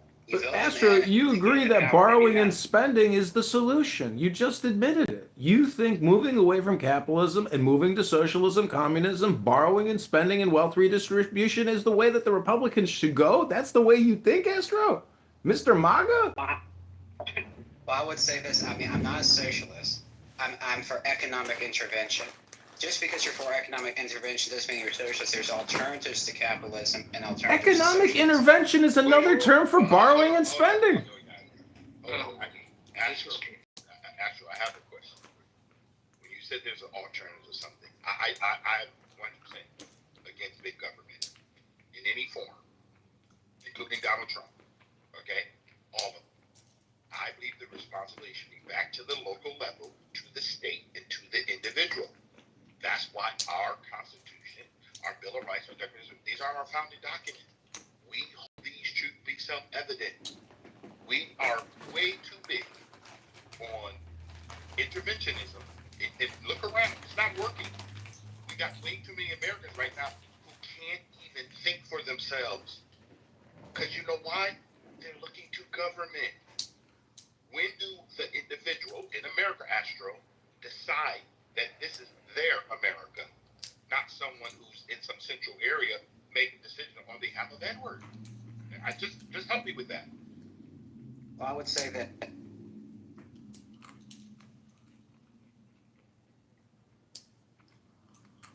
if you actually had decreased federal government power, but empower the states to do like economic regulation and stuff like that too, I'd be for that as well. That's still big government policy, just more on the local level. I think that's fine. But for the individual as a collective. So you would rather have the local government take over the business spectrum and have the government manage it all? Astro, shut the fuck up. Well, yeah, hold on. Astro, here's the fucking issue. Here's the issue. Like, who fucking needs fucking leftists if we've got righties like you? Like, this is crazy. Like, you're not a capitalist, right? And you think that having alternatives to capitalism is a good idea. You've ignored the fact that capitalism has a track record of pulling more people out of poverty than any other economic system, and you're like, yeah, fuck that, we'll try something new. And the thing that you want to try that you think is new are lefty ideas, but as long as they're advocated by Republicans, you're all for them. What the fuck do you actually stand for, Astro? Yeah, I would say this is that like, hey, the socialists would say, hey, the USSR became a global superpower under their economic system. I'm not going to sit here and say communism is a good thing, socialism is a good thing, just because there's small little benefits here and there for their economic system, okay? And I would say this, that like, I do have principles. Economic Solutions, they were a mafia group that took over by murder and mayhem. They were terrorists. Economic nationalism is key.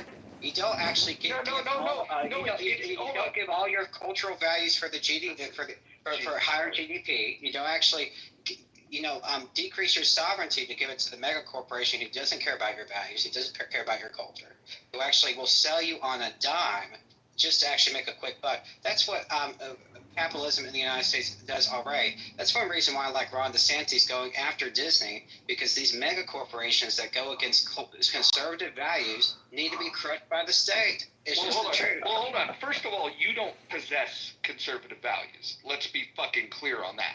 Secondly, this idea that fucking economic nationalism, if economic nationalism is your idea, then you're not fiscally conservative, period, point blank, because you're not going to be able to keep, if you want to put regulations, you want to put your hand on the scale of the market, you know what large corporations are going to do? They're going to give you the fucking finger and they're going to go elsewhere. This is why people that don't understand economics like yourself should shut the fuck up in these conversations. You should be doing more reading and more listening. The fact is, the only reason anybody ever comes up with these economic nationalism ideas is because in their fucking heart of hearts, they're just fucking racist. Which you really think, this is what the fuck at the heart of MAGA is? The heart of MAGA is that we want the country to be white again. And we don't give a shit if it's economically successful. You can give me the thumbs down all you want. I'm telling you exactly the way that this stuff plays out. You guys are prioritizing this idea of what you think the country should look like over what would be effective in terms of governance. This is why you have these xenophobic views about immigration. Now, I would agree with Trump about illegal immigrants. You dumb motherfuckers don't want immigration of any fucking kind.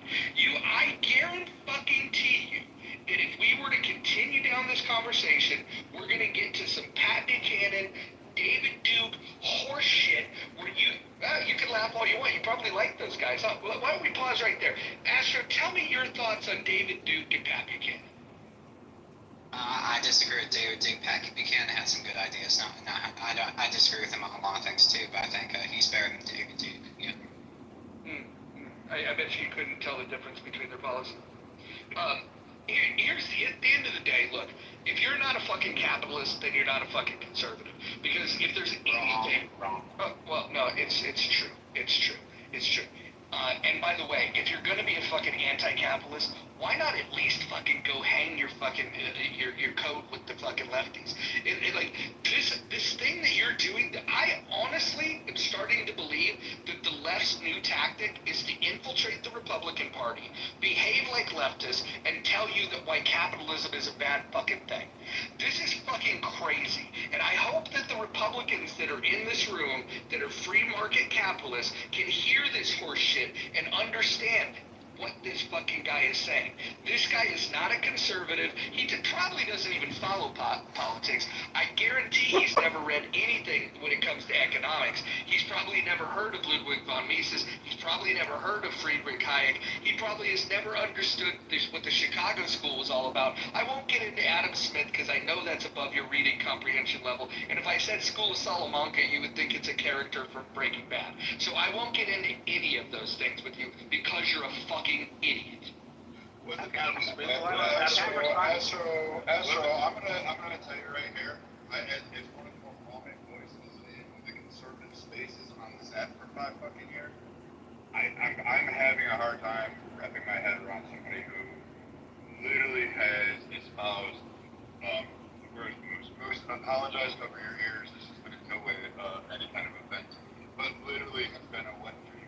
Moose's side of the arguments on the political spectrum for 5 fucking years. Like I have had arguments with Moose over these very principles that you're now espousing, and you're saying that you're coming from a conservative lens.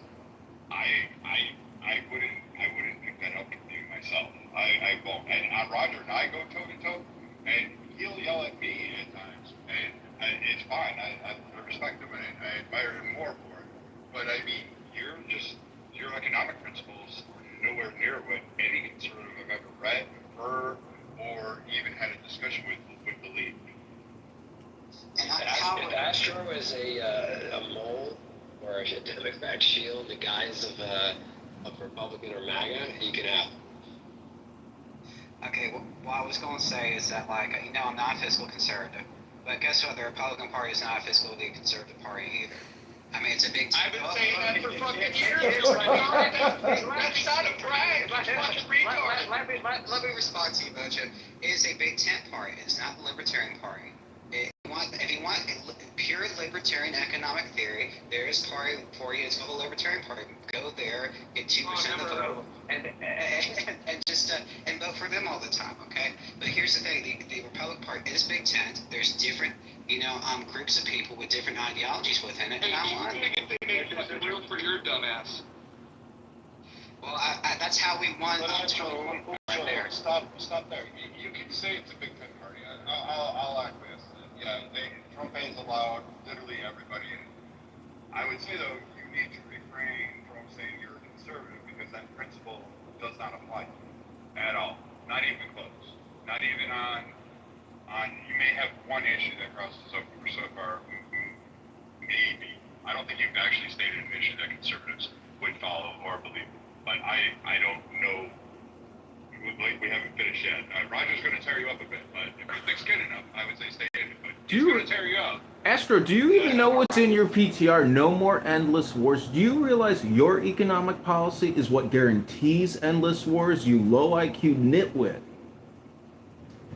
I would say no. It's ultimately the for-profit motive of actually selling all these weapons to all these different countries. That does actually ensure. Oh, now we found it. Economic nationalism because you hate the Jews. Go ahead. Well, I do think we should reorient our alliance with Israel. I do, but I won't say I hate the Jews. There you go.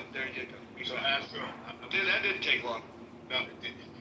So Astro, this is how I knew that he was down with David Duke at that. Wait, I want to entertain this a bit. Like, what do you mean revalue our alliance with Israel? They're not good partners. I mean, they've had, the international ire of every single country known to man. They've actually gotten our bases in the Middle East bombed because they keep doing hostile aggression against Iran. I mean, they're not good allies. Wait a minute. Hold on. You're going to shut the fuck up. How about that? No, you're going to shut the fuck up. No, you can't. Respectfully, no, you can't. Listen. You said it all right now. You said that their aggression against Iran, they're being attacked on multiple fronts from terrorist groups that are sponsored by the IRGC. And your response is that we should realign our foreign policy because that Israel is the problem. This is how we know how problematic you are. So you want economic nationalism, but you also would be more sympathetic to the IRGC, which is a country of religious fundamentalists that pray to a prophet that molests little girls. This is your politics. And I'll tell you, that has nothing to do with any Burkean fucking conservatism. What branch of conservatism do you come from? I want to hear the tree that you've come from. I would bet I could predict it, and I would bet that I wish we were in person. I would write down the fucking answer. I would fold it up in a piece of paper. I would seal it in an envelope. I would ask you the question, and then I would say to one of the pretty ladies, please open the envelope and unfold the piece of paper.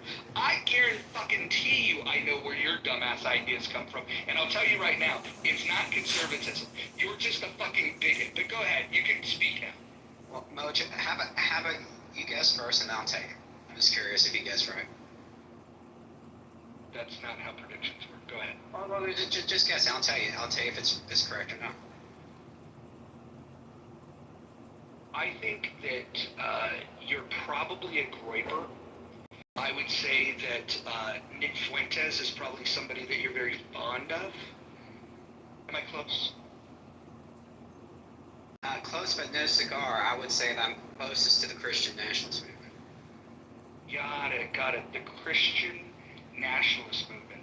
I don't know if there's fucking awards for accuracy here to be able to spot the fucking foolishness a mile away, but my track record here is fucking impeccable. I smelled you coming. For fuck's sake. So, how would you then, as a member of said Christian nationalist movement, what is the crux? What is the agenda, if you will? Your reasoning behind that. If I'm not mistaken, I think some stories have been surfacing where they're trying to actually allow this in corporations now.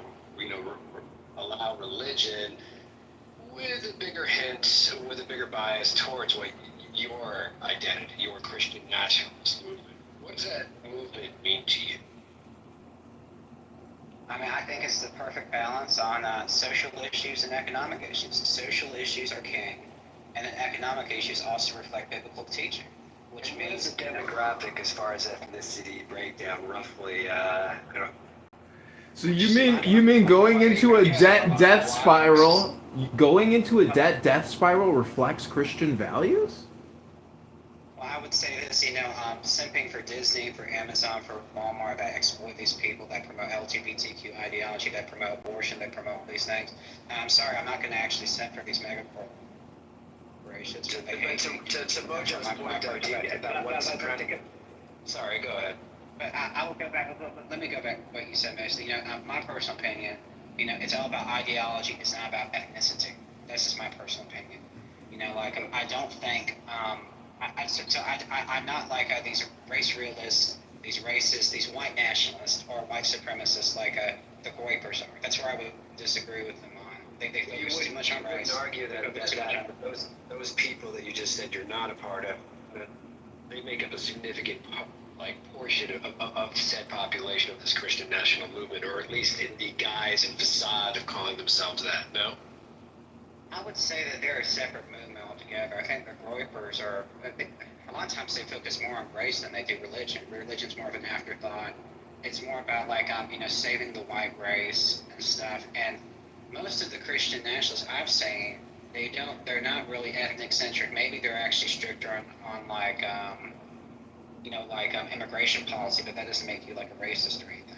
But you got a lot of brothers. You got a lot of brothers at the cookout at these meetings, or would you say that most of the meetings that you went to are white mostly? I would say the closest thing to me is Christian. I don't even like the term Christian nationalism, but it's the closest thing to my political group. But there's people who agree with me who are ethnic minorities. I know one guy. He's Jewish. He's Hispanic. He's married to a black woman. He agrees with me. He agrees with me. And again, my question though is, would you say predominantly it consists of white people identifying as white Caucasian? Americans? Oh my God, Americans talking to Americans. Can we stop with the racial identity politics for 10 seconds? I'm not. Well, no, it was Mojo's point earlier about the white supremacy and the MAGA movements. I was just trying to, explore that further. Yeah,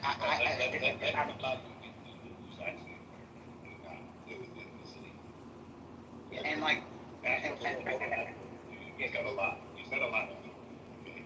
Especially when you don't finish well. If you say that you're a Christian nationalist, which is very oxymoron, kind of very crazy, because Jesus was actually true. I don't know if you know that or not. So for you to actually think that's making crazy. And I also like to find out considering your economic portfolio, or do you have an economic portfolio? I just want to know. well, I mean, I think a good historical Christian, he did. G.K. Chesterton, he believed in interventionist economic theory.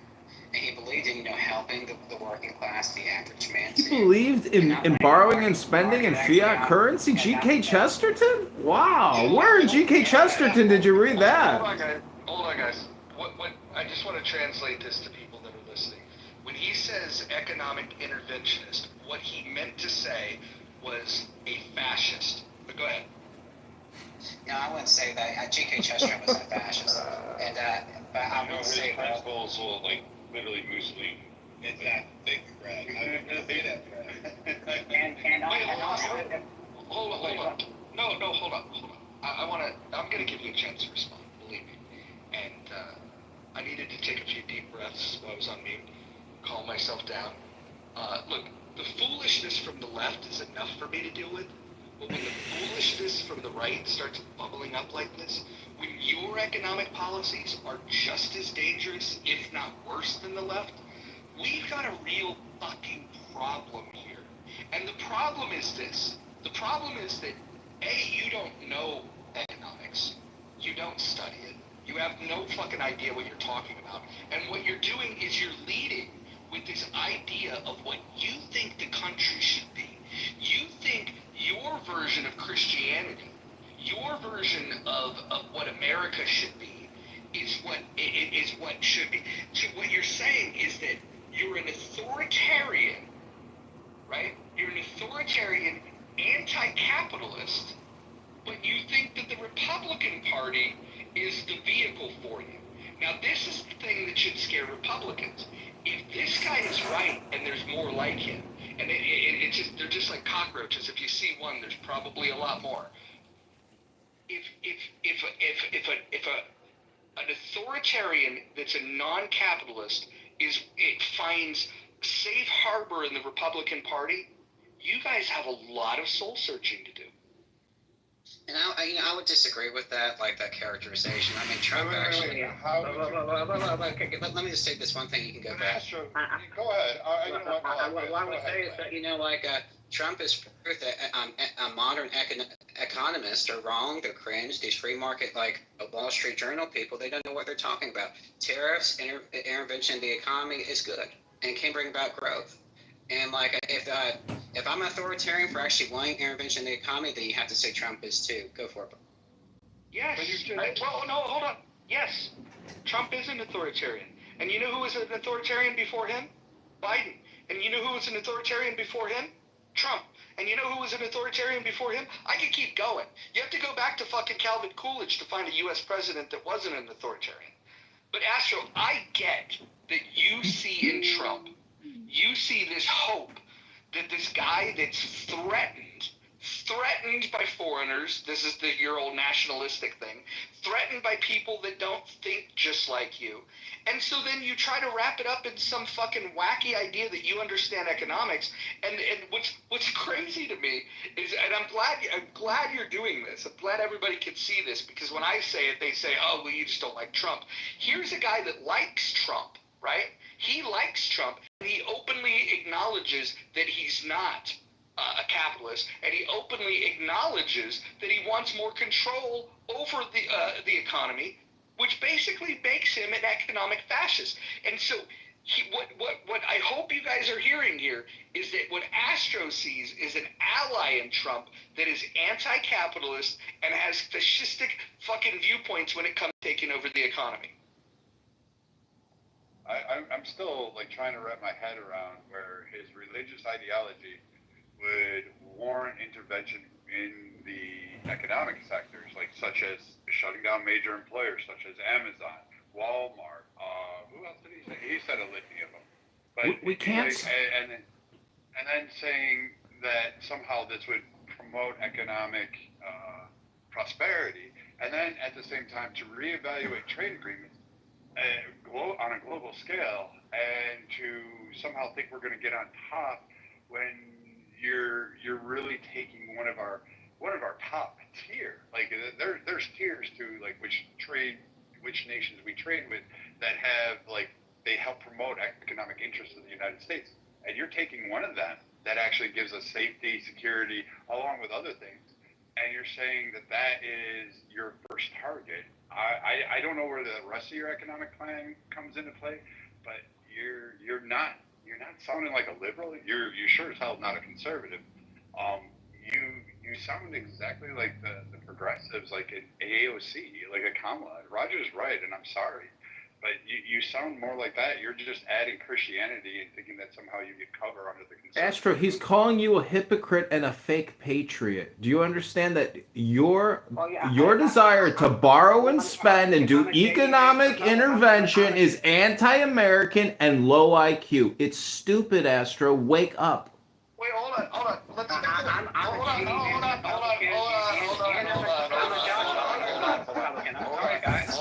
Most people are Republicans. Hold on. I know you're not a free market capitalist, and neither is Trump, and I'm glad you're pointing this out. I'm glad you're pointing this out. Shut the fuck up. I'm going to ask you a question, retard. Here's the question for you. In your economic nationalism, where are you going to get rubber from?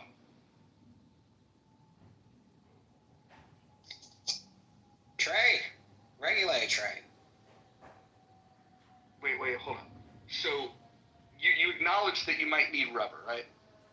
Well, I'm not against trading. You just gotta do fair trade, not free trade. Oh, fair trade. And fair trade is you putting your hand on the scale to create a tax that the consumers have to pay for. That's what you call fair trade? No, you let the companies eat it up because they have the money to spend. That's not what happens, though. If you use the government to My star. increase prices, that's what happens. Number 16. That never happens. Are you saying that what? It's happening now under Trump. It's happening just Trump actually putting a little bit of pressure on these companies. That's why prices have not gone up significantly. Wait. Bringing the cost of Hold on. So now you're telling me that you're for price controls? I mean, you can do it in different ways. You know, like it just depends. Do you support price controls? Yes or no? I'm not.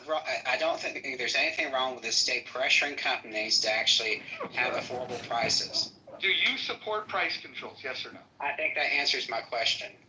I think you're a fucking retard. I'm done with it. I'm gonna have a fucking aneurysm. That's true. No, shut the fuck up, Lordness. I'm gonna bring this guy back up in a second. I literally need to go walk the fuck. You guys have this fucking room. I'm gonna come back. We'll shit down his neck a little bit more. But I swear to Christ, I'm gonna have to take a goddamn blood pressure pill. This is fucking crazy. This is a fucking Republican. This is a Trump support. I hope you're listening. Brad, hello. Fucking Edward, hello. You people that are voting for Republicans, hello. What have I been telling you guys? What have I been telling you? That the Republicans are a bunch of anti-capitalists just like the fucking leftists. And you just fucking heard this guy advocating for this shit. I hope you guys heard this. I hope you heard it loud and clear. You guys think I make this shit up. You guys think I pull this shit out of my ass. Listen, I don't know why that fucking God put me on this earth to be the fucking voice of reason. Look, I'm not the fucking hero you deserve, but I'm the one you fucking got. You guys need to start listening to me. When I tell you that fucking Trump is an anti-capitalist, you need to fucking acknowledge it. Moving forward, hopefully you will understand that when I tell you these things, I'm here to help you. Roger, I never discounted your critiques of Trump. I've never considered Trump a conservative. I've stated that many times, and we've had many fucking rooms together bashing Trump's economic interventionist policies, as well as his failures to actually live up to the promises that this guy down below has done. So please walk the dog, take your blood pressure, have a Diet Coke. Like we hear it. There's just what do you want me to do as a conservative? I am the outs of the party. They have it. It's the same thing you are with the Libertarian Party. We're fringe. We're no longer relevant. They don't want to listen to us, and they want to just they want to slide down that mountain head first without a chute, skis, or anything to help them, or a rope. They just want to go down that way, and they just want the culture. They don't want anything else. They just want to have a religious versus anti-religious culture war. This country has become the Soviet Union of America, not the United States of America anymore. We can't just keep borrowing and spending. Economic intervention doesn't work. It's anti-American, it's low IQ, it's stupid. It's just kicking the can down the road. Wake the fuck up. Economic intervention gave us 3% growth. No, look, what we need to do is get rid of a majority of laws that are regulating our corporations in terms of technology, weaponry, all that, and improve our type of technology and weaponry over time. We would become more of a threat in comparison to other nations. And I mean, hey, we could probably get a lot more from other nations. I mean, I think we should actually decrease regulation that actually incentivizes mega corporations from growing. I think that's one thing the libertarians need to correct. Like, I think Ron also believes that. So, like, yeah, I mean, I'm not against that. But we still need some regulation of the economy. No.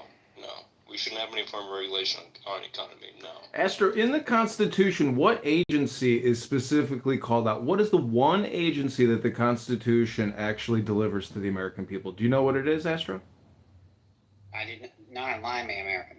It's the Census Bureau. That's the only agency in our Constitution. Do we need the CIA? Do we need the FBI? Do we need the NSA? Do we need this and that and 350 other agencies? Do they have to keep getting funding, Astra? Yeah, I think a lot of these agencies you can absolutely, do away with, or you could subvert them and use them for your own political interests. Either way, it's fine by me. So, like, I'm not against that. Astro, I've got a question for you, and please don't say anything that irritates me.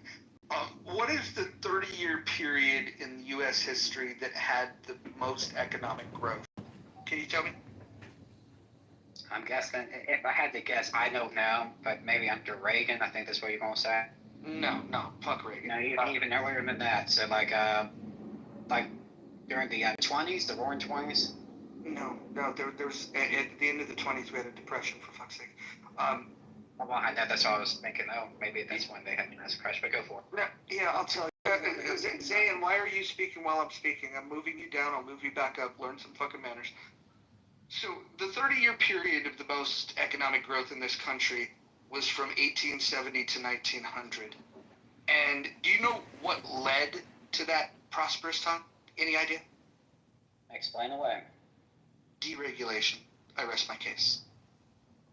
And then you had the Gilded Age, and you had massive backlash against that from the workers. And also the rise of socialism in the United States as well. Yes, no, you're right. Let me talk about this. So we had a 30-year period where economic expansion was the shit. And then this country got poisoned by a bunch of fucking leftist shit fucking tards.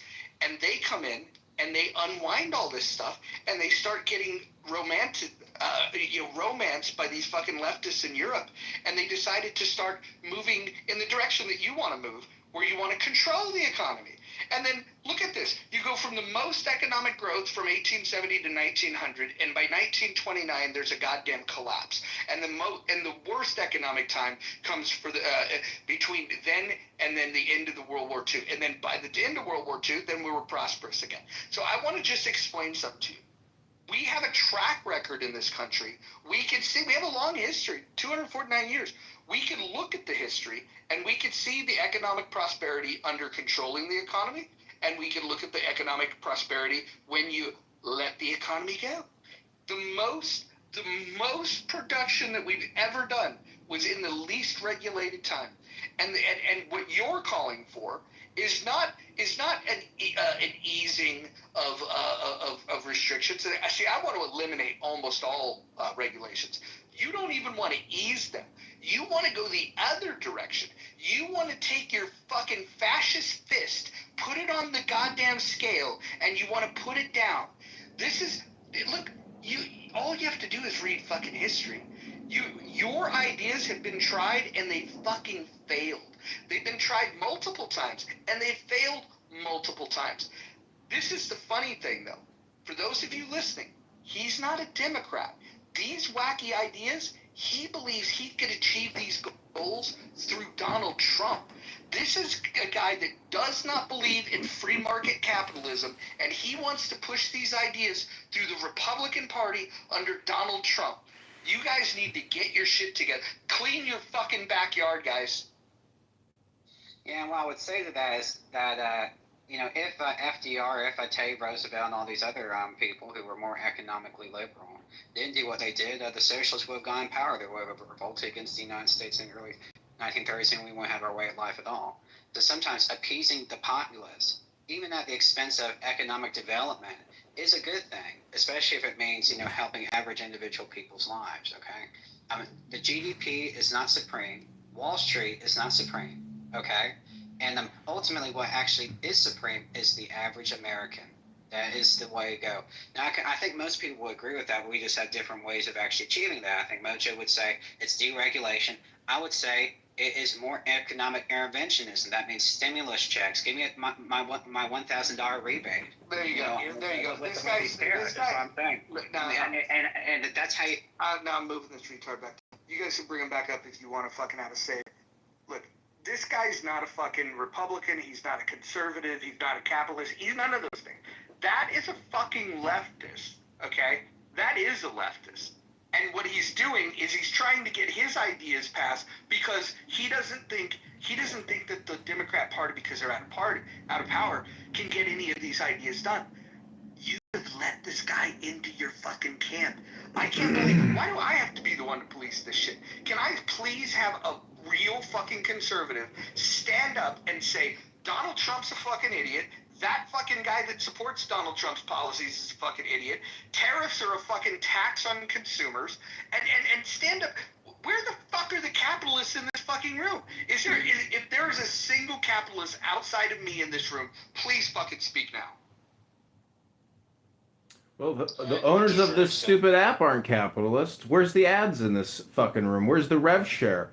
They got their payout already, I guess a couple $100 million, and they're just going to sit there and do nothing with it. But, it's opportunities like this to identify the problem, which is former speakers who believe in borrowing and spending infinitely to grow the economy, to get us out of debt. The problem is Medicare, Medicaid, Social Security, the NDAA, $1 trillion for defense, and $1 trillion on the interest payments. It is unsustainable. It's a death spiral. In my opinion, everything else is political. Maybe even the debt is political because it's all fucking fiat.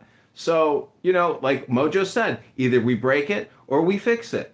Or I think the third option would be we do nothing and we just continue to spend at, a $2 trillion a year deficit and we fuck the rest of the world who has invested in our fucking Ponzi scheme. But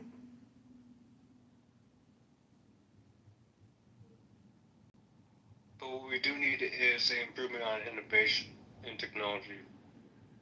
Oh, yeah. Corporations and the population should support these corporations. Comes from the private sector. You realize that? There's no federal fucking government.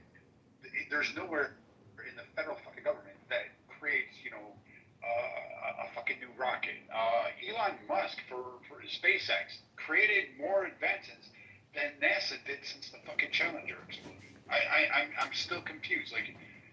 I mean, Elon Musk hasn't been around, SpaceX hasn't been around as long, so I'm kind of confused. The innovations that you speak of and you want, they're not created by the federal government. They buy them. They'll fucking pay for contracts to develop them, but those planes that you talk about, they're built by private companies. They innovate them, and then the government spends all of your tax money literally on those planes. I agree, but I mean, I mean, being more of a mass production rate type of mentality for the main government itself.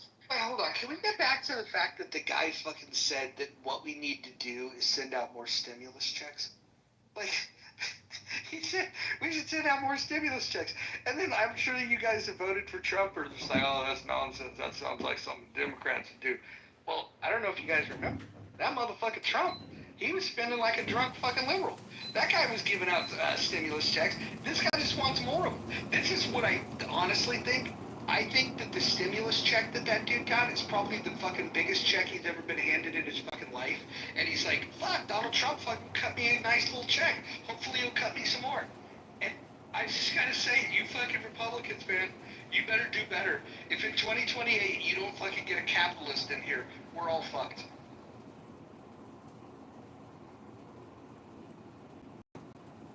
Well, Roger, I mean, to a certain extent, with my ideology, in some way, it does have capitalism. You don't have an ideology. You have a fucking retardation. Your idea is that you don't need a government. Listen, I don't want regulation of the market, but I do fucking recognize that government does have a role, which is why we should talk about what the rights of man is, and that's why we should talk about what the role of government is. We have a strong military, it should be able to kick everybody's ass. Doesn't mean we need to go pick and fights like we do, but we should absolutely have a strong military. We need a police force. Why do we need that? Because some of you fucking degenerates are committing crime, and your little panty asses need to go into a jail cell. And in order to get you in the jail cell after you've been apprehended, we need to put you in a court of law, which means that we need courts. So we need courts, we need police, and we need the military. Everything else should be negotiable. You guys just heard from a Trump supporter that said he wants to expand the government, and he wants to put the hand on the scale of the economy because he doesn't believe that the leftists have done enough to put their hand on the scale. He doesn't think that they've given enough of your tax dollars away. He doesn't believe that the fiat currency where they continue to print and then just send checks, he wants additional checks. This guy probably supports UBI. This guy, he doesn't have a capitalist bone in his body. And you fucking guys all have one thing in common. You motherfuckers voted for Trump. Shame on all of you.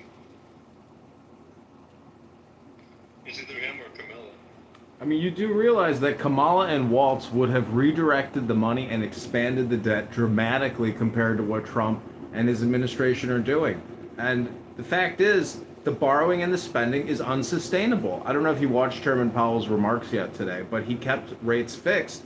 And, Trump wants them to lower rates. I mean, we could have negative rates if we wanted in this country, but a banking cartel, a monopoly organization, controls the fucking interest rates in this country instead of we, the voters, we, the taxpayers, or our elected representatives. You have no control over the interest rate because a group of a cartel controls it and it's law? I mean, it's a problem.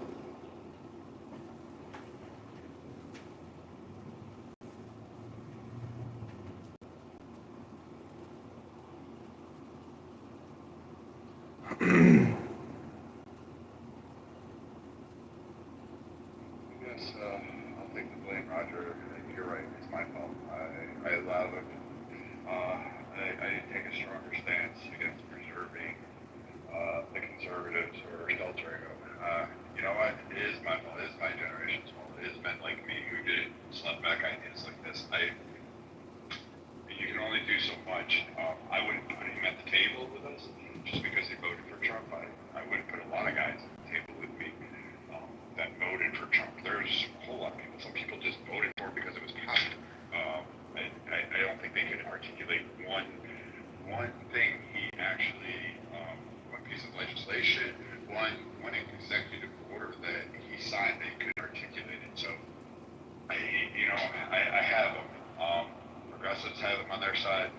The libs have to own that one as well. But on the conservative side, yeah, we have like idiots like Nixon Martinez that hang out in the ether. You have Christian nationalists that sit there and say the nation needs to be governed by Christians, and I am, because there is a man on stage that I actually respect and admire, who I would literally have no problem giving my life defending his family and himself. I will not disparage any religion out here, but I would never want religion to be the governing body of this land, nor would I want any of the economic policies that Trump and. By the way, nor the founders want that. Nor did the founders. Exactly. I know exactly. Like, so If it's not religion, well, then it's racial identity politics, and that's what we have and continue to have. There's DEI everywhere still. So let me read you guys something. And this is back when Republicans had brains. You guys can tell me who this quote came from. Well, I'll read a few quotes.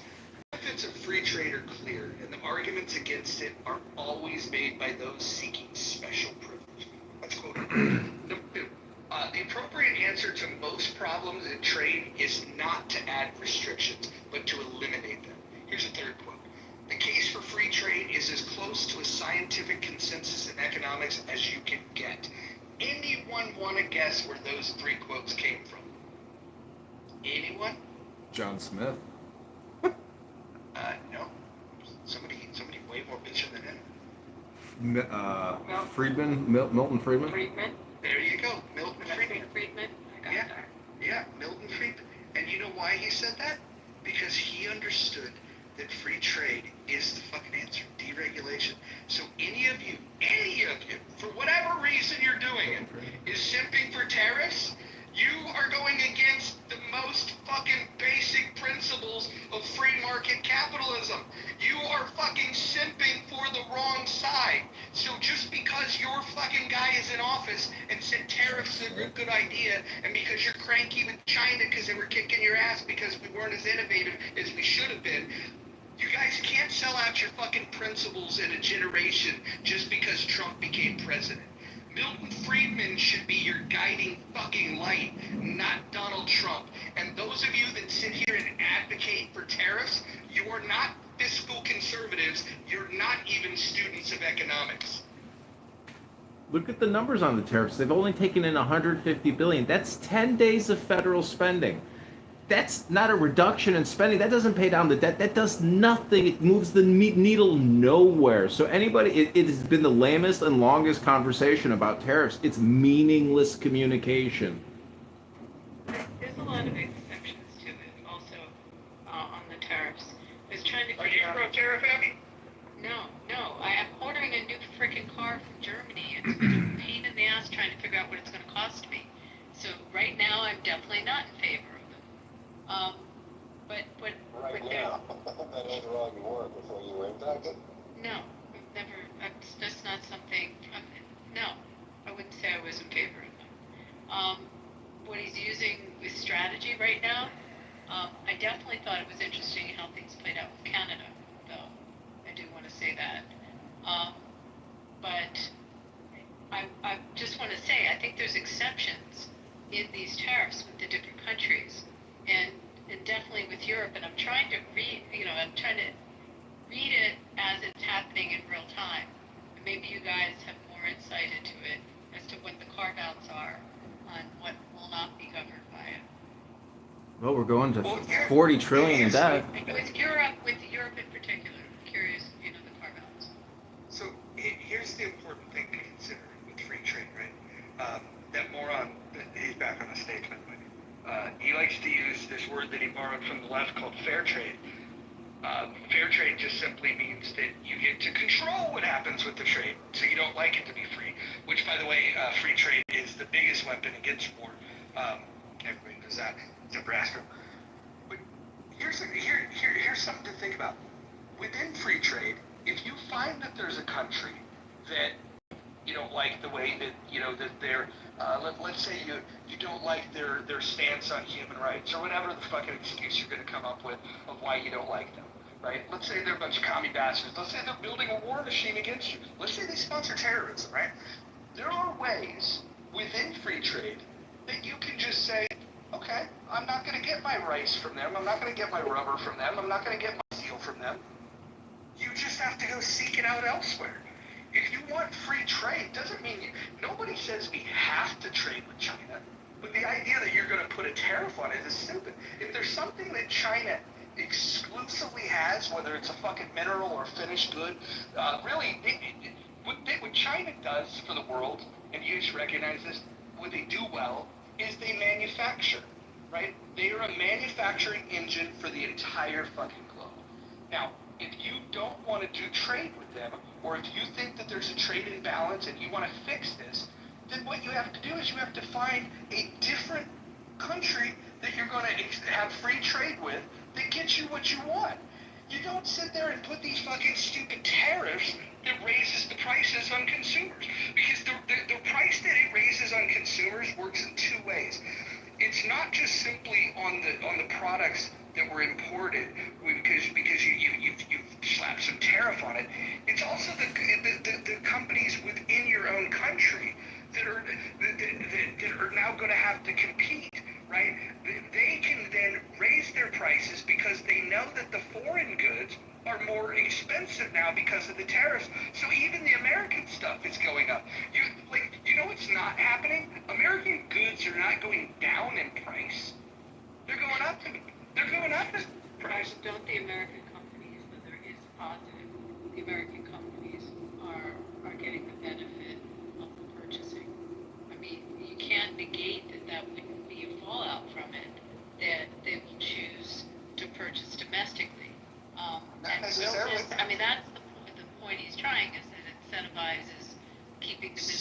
So you are supportive of tariffs? No, I'm just saying, you just raised all the negatives, and you raised the negative on the domestic companies, and I'm saying there's it's not 100% negative. There is a positive fallout from it, and you can't negate that. And I also go back to what we did with Canada, because they just flat out refused to recognize that they do have a border with us, that just like Mexico, we had a fentanyl issue coming from the northern border as well. We had other issues, border-related issues with them. Watch list people were coming in, they weren't taking it seriously, and he did put pressure on them. And I wonder if you see it any differently with a bordering nation than with a nation on the other side of the Pacific. No, not at all. I'm a free trade zealot. And the reason for that is that if you think about this realistically, just hear me out here. If you're going to have a tariff to protect your industry, think about what that means. That means this is what Astro wants. He wants the government to step in to protect industry. The only industries that need protection are those that are not efficient, where there's competition that is beating them. So you want to protect the company that has failed to innovate to a degree that you would choose them at a higher price, or it's going to be somebody else has manufactured something better. It's either better or cheaper, right? And so the only thing tariffs protect, the only industry that tariffs protect, are those that are inefficient. If you have an efficient industry here, they don't need any protection. And this economic protectionism is just fucking crazy. It's unnecessary.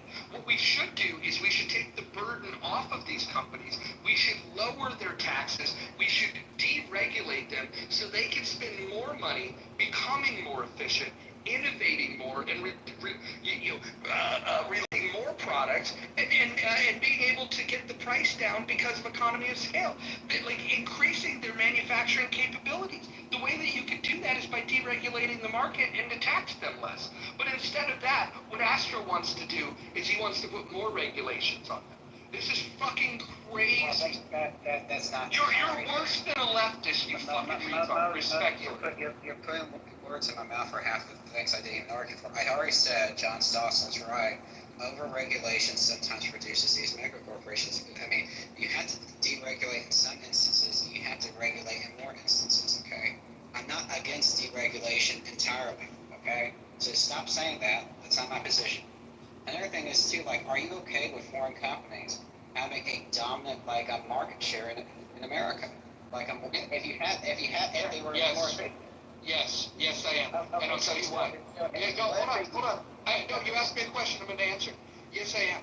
Because what I want is I want Americans to step up to the fucking challenge. I want us to make the best fucking products on planet fucking Earth so nobody else would want to buy something unless they literally couldn't afford it. I want us to fucking step this shit up. I want the regulation to go away. I want us to be the leader in innovation. What you're saying is anti-innovation. What you're supporting here, which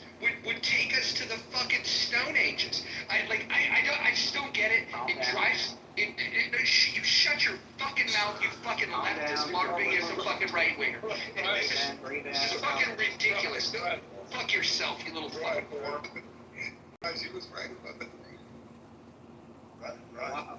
But here's the thing, if these corporations become dominating in the United States or owned by China, owned by some other foreign nation, whether it be Russia or, North Korea, whatever hypothetical adversary, guess what? They could actually use their political influence in the United States and actually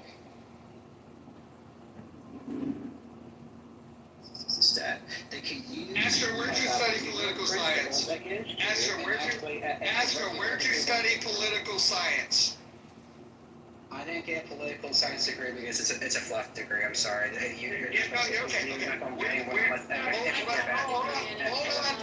Hold on.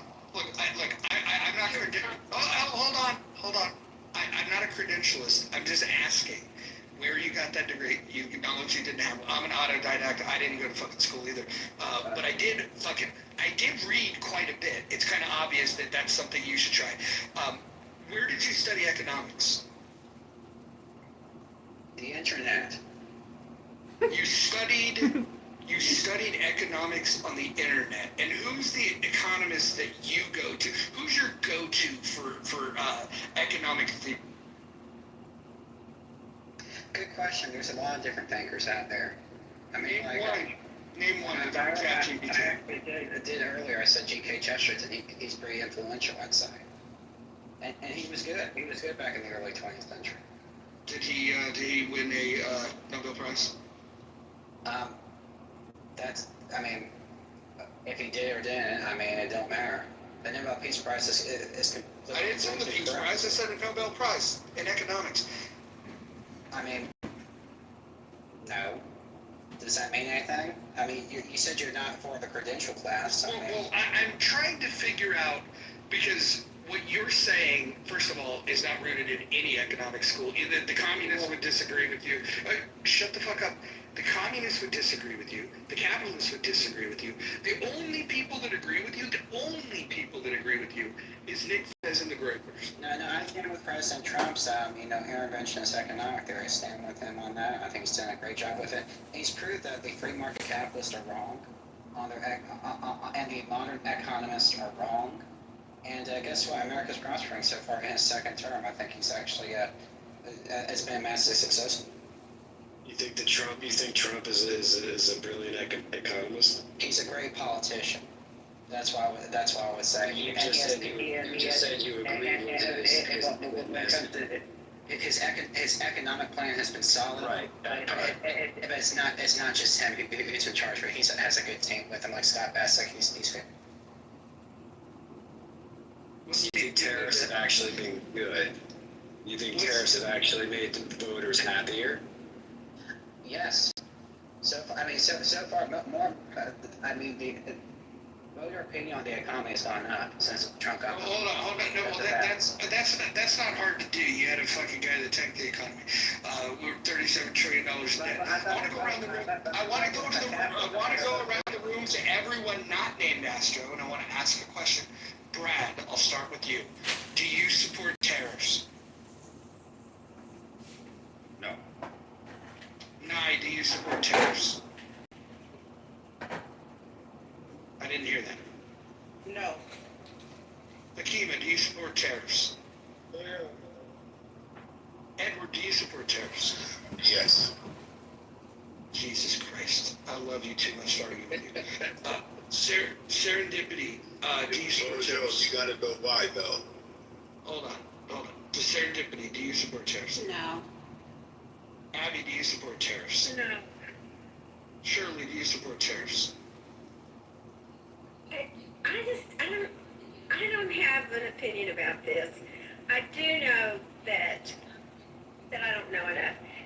As anybody, you should cut a check. We all should get cut a check. Needs not to. All right, hold on. You don't need to have a conversation with. Shirley, love you to pieces, but I'm doing a roll call here. So right now, I've got, let's see, 1, 2, 3, 4, 5 nays and 1 yay. Timeout, do you support tariffs? Yeah, I don't know enough about it, Raj. You know what I know about, so I'll pass right now. Yeah, Timeout knows about love. If you guys want to get filled up with love, talk to Timeout. James, No. But I have to say this might be a terroristic move. Miss Shirley, respectfully, Roger cheated on you last night. That's why. oh shit, I got caught. I love y'all. 6-1. Okay, Lord, I know the answer to this. Do you support tariffs? 50-50. I guess I didn't. What a fucking retard. Moose, what about you? No. Okay, so we had 7 nays, and I'll count Lordness at 50-50 as a yay. So 7-2, and the majority of this room is Republicans. So Astro, what were you saying about support for tariffs? I was saying that the economy is public polling on the economy has improved since Trump got in the office. No, I'm isolating specifically. I'm isolating specific on tariffs. I would say that the Clubhouse is not a poll.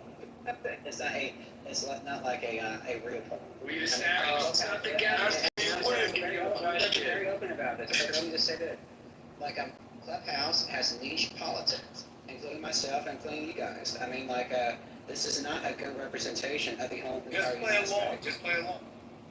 Wait a minute. I operate within the RNC. I've talked to people. I've had sit-down meetings with them. I've had candidates ask for my, like Gerard himself, my best friend. Well, second only to KK because I'm terrified of KK. But my best. You got a crush on her, homie. Come on. No, but she's, but I mean, like KK herself, she operates in these arenas. Like, no, like that's not niche. Abby, wait, where's Abby? There's fucking Abby. Abby is they rub shoulders with some of the political elite class, the shakers and movers, the people that actually put people into office. So I mean, she hasn't washed her shoulders in years because of that. Like, no, Abby's shoulders are pretty tough. I wouldn't come for her. She'd knock you right out of the linebacker. And I would say that, the RNC on party platform is pro-tariff. That is really the bread and butter of the Republican Party. It's only pro-tariff because Trump said he's pro-tariff. Before that, they weren't. Well, you're right. And because Trump remains of the Trump party instead of the Republican Party. I know, but Asher, just be a sport. I mean, even Tyler had the courage to say, you know what, he actually did sacrilegious on Clubhouse and actually acknowledging that he's not informed enough on a topic to offer an opinion. I'm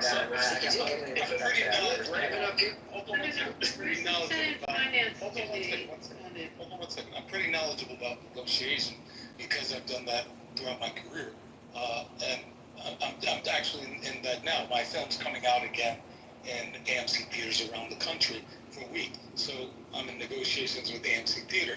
So I know about that. So when you talk about tariffs, I don't know enough politically, but I know that there's negotiation going on. There's push and pull. There's posing as if you want this, but you really want something else. But I don't know anything more than that. So, Raj, Brad, maybe you can tell me a little more. But Asher, just play along. When in Rome, it's a simple yes or no. It's not to identify your life on Clubhouse for the rest of your life. Just it's a yes or no. Are you for or against tariffs? I'm for them, yeah. I'm not for free trade. I'm not a fiscal conservative. I'm for them because they protect a lot of the American revenue growth, jobs growth, all different areas that we currently have been taken advantage of in a lot of areas. It's very unfortunate, guys, before 1913, the way we actually got revenue in the United States before the federal income tax, they started taxing Americans. It was through tariffs. So one of the reasons why I personally believe in them is because we have 195 countries right now that they've been tariffing us for international trade back and forth. These are the kind of things I talk about, not just what's happened in the last, 7 months. Because most people, Roger, they weren't even involved in tariffs at all. You know that. Most Americans didn't even know that was happening. Yeah. Our farmers, our industry, including right now, because I'm a death care guy, I'm probably the most penalized person on here because I get caskets from other countries. So these are. So Edward, I wanna read to you what Milton Friedman says about tariffs in regards to what you just said about jobs, and it's balanced, it's honest, and it's rooted in reality. So the tariffs, this according to Milton Friedman, tariffs may have some jobs, may save some jobs, but they destroy others, especially in export industries. And his other comment is the economy adjusts naturally when labor moves to more productive sectors. So Milton Friedman will acknowledge that there are certain sectors that where jobs could get created. There are certain sectors that may benefit from the fixing of the economy, quote unquote. The problem that it creates is that any of the companies that rely on exports, the obvious retaliation is going to be tariff placed on those products, and it's going to impact the sales that are abroad.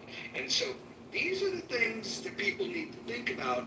And maybe there's a particular industry that you're simping for. Maybe Astros does have a job, and maybe he's in one of the few industries that benefits from this. But overall, for the economy, Milton Friedman, who I think we would all agree knows more about economics than any of us. And then Roger, I don't disagree with you. Let me respond to Roger. But I just put in the chat one thing, Brad. I put in the chat because it was Senator Grassley. There's a bipartisan effort in Congress on control over tariffs and to make sure, and they introduced the Trade Review Act, which would require the congressional approval for what any tariffs imposed. So I think you can also, the argument on how the Republicans line up with this, I'd also look at some of these bipartisan efforts coming out of subcommittees and from the Finance Committee in Congress, in Senate, and probably in the House as well. That's a fair point. I'll say real quickly. Sorry, Shirley, but I'll go real quick. And I think Edward was actually trying to respond to. That's actually a fair point, Abby. Like, is it the tariffs, that's so much troubling, or is it how it's executed? Going in the form of one man having that power versus bipartisan congressional approval. Moose, are we agreeing again? This is getting crazy. This is weird. It's a full moon, Abby. It's a full moon. Moose is starting to become a conservative. Moose is shifting. No, this has been happening to the two of us. It's getting a little weird. So going on what you both just said, and Roger, I agree. That's the nuances of tariffs, okay? The challenge that we all have is because for me, it's above my political and economic pay grade, because I'm just a small business owner in America, but I'm affected by it, okay? The challenge that we all have is the fact that the leaders, and Roger, you said this earlier, don't have enough courage to protect American industry. We have been ripped off for years because countries have done a disservice to America, and most of our political leaders did not understand economics because they're political hacks. They're not economists. This is a problem. And both, Roger, I know you know this. Whatever government touches differently, and I land there. Okay, so I agree with everything Edward just said. Here is my question. Is he not doing this because there's an imbalance of trade? We buy everything from them, they buy nothing from us. And oh, by the way, they have slave labor in some of these countries. That's how poorly they pay. You can't compete against that. So I'm right. And Mojo's for that because he's for complete deregulation of the economy. That's what he would say. Like, we have to be more like these countries to be more competitive with them. And that means only have the 12-hour work days. That means you actually barely have any vacation time. That means you have to let the free market go to its own devices. I say there needs to be balance. You don't have to have communism, but you don't have to have unregulated capitalism. This is the reason why we come to our place to support American industry and our quality of life. Spoken like a true Democrat. Look, I want to talk about the idea of what is the American way when it comes to economics, and I think it's important especially for people that LARP as Trump supporters and probably think that the founders were, the bee's knees. It's important to think about the conflict that even created this country. If it wasn't for the British that were imposing the strict trade laws, navigation acts, taxes like the Stamp Act, Tea Act, we wouldn't have even had an American Revolution. The most American thing that you can do is support free trade. We would not even have had this country if it wasn't for revolting against restrictive trade laws. I want you guys to think about that and think about how anti-American. And I would counter by saying that, I don't think that our founders wanted us to be a puppet state to Chinese, Russian, or any other country's influences by using these companies, especially in China, because guess what, a lot of them, most of them had to be affiliated with the Chinese Communist Party, to actually influence our politics and our way of life. Your words to the communists, respectfully. And well, here's the thing, you will bring about literal authoritarianism if you do not actually regulate the economy, and because the foreign influence, foreign powers, like we've seen with these third world countries. Regulating the economy is authoritarianism. Do you not understand that? I mean, no, it's not, because it's by definition. There's liberal democracies all over the place that have individual rights to regulate the economy. You can regulate the economy and still have freedom of speech and all the lock-in, Hold on. Let me ask a question to the people that have been in the Republican Party longer than this fucking twerp. Do you guys think that it's a good development that you have somebody that voted for Trump and identifies with policies where he says that you need to control the economy? The government needs to control the economy. This is a Republican. This is a guy that supports the Trump takeover. Now I get it. Fucking Kamala Harris washing those fucking greens in the bathtub. Not a very good fucking alternative. I wouldn't have voted for her either. I get it. Times are tough. But if you hold your nose and you vote for Trump, what you don't fucking do is follow this motherfucker to the gates of hell with these idiotic fucking ideas. I want to hear from the Republicans not named Astro what you guys think when you hear a Republican saying what you need to do to save the economy is institute more regulations. Please walk me through your thoughts on that. Anyone not named I can't. You guys don't count. But I mean, I don't know where to say. This is Mojo. This is the Republican Party today. It's not conservative. We've had this argument for 4 fucking years. We've had this battle. You don't have a conservative approach. You don't even have fucking these people went beyond Reaganomics. They're bypassed. They skipped the off ramp and they took the fucking 6-lane highway to God knows where. Maybe it's right next to the bullet train in California. I don't know what to tell you. I don't have the answer you're looking for. We knew about these guys. You met some of them on here. In fact, there was a mock trial for me that you had to defend me in because they were Brad's a conservative. He agrees with these Christian nationalist, Groyper, Fuentes fucking people, and I did it. I honestly did it. Literally, there was a fucking a few hundred people that were coming from my head saying how horrible I was. Crazy, Brad. That was crazy. I remember. It was Roger who had to go up in there and say, hold on a moment. Brad's never argued for these things. Brad's never wanted these. But I don't know what to tell people. These economic theories that are being espoused, you're going to pay more. You should actually, if you want to go Astro, you should ask Edward why. Here's a case in point. Why don't you ask some simple questions of Edward? He's an honest man. He's a good man. He's a much better man than me. I will never be an equal to Edward. I could never do that. He is a much better man than me. He actually makes me wish I was a better man. But I can tell you this. Ask him directly. Why does he have to buy his supplies from China? Why is he forced to go overseas to find that?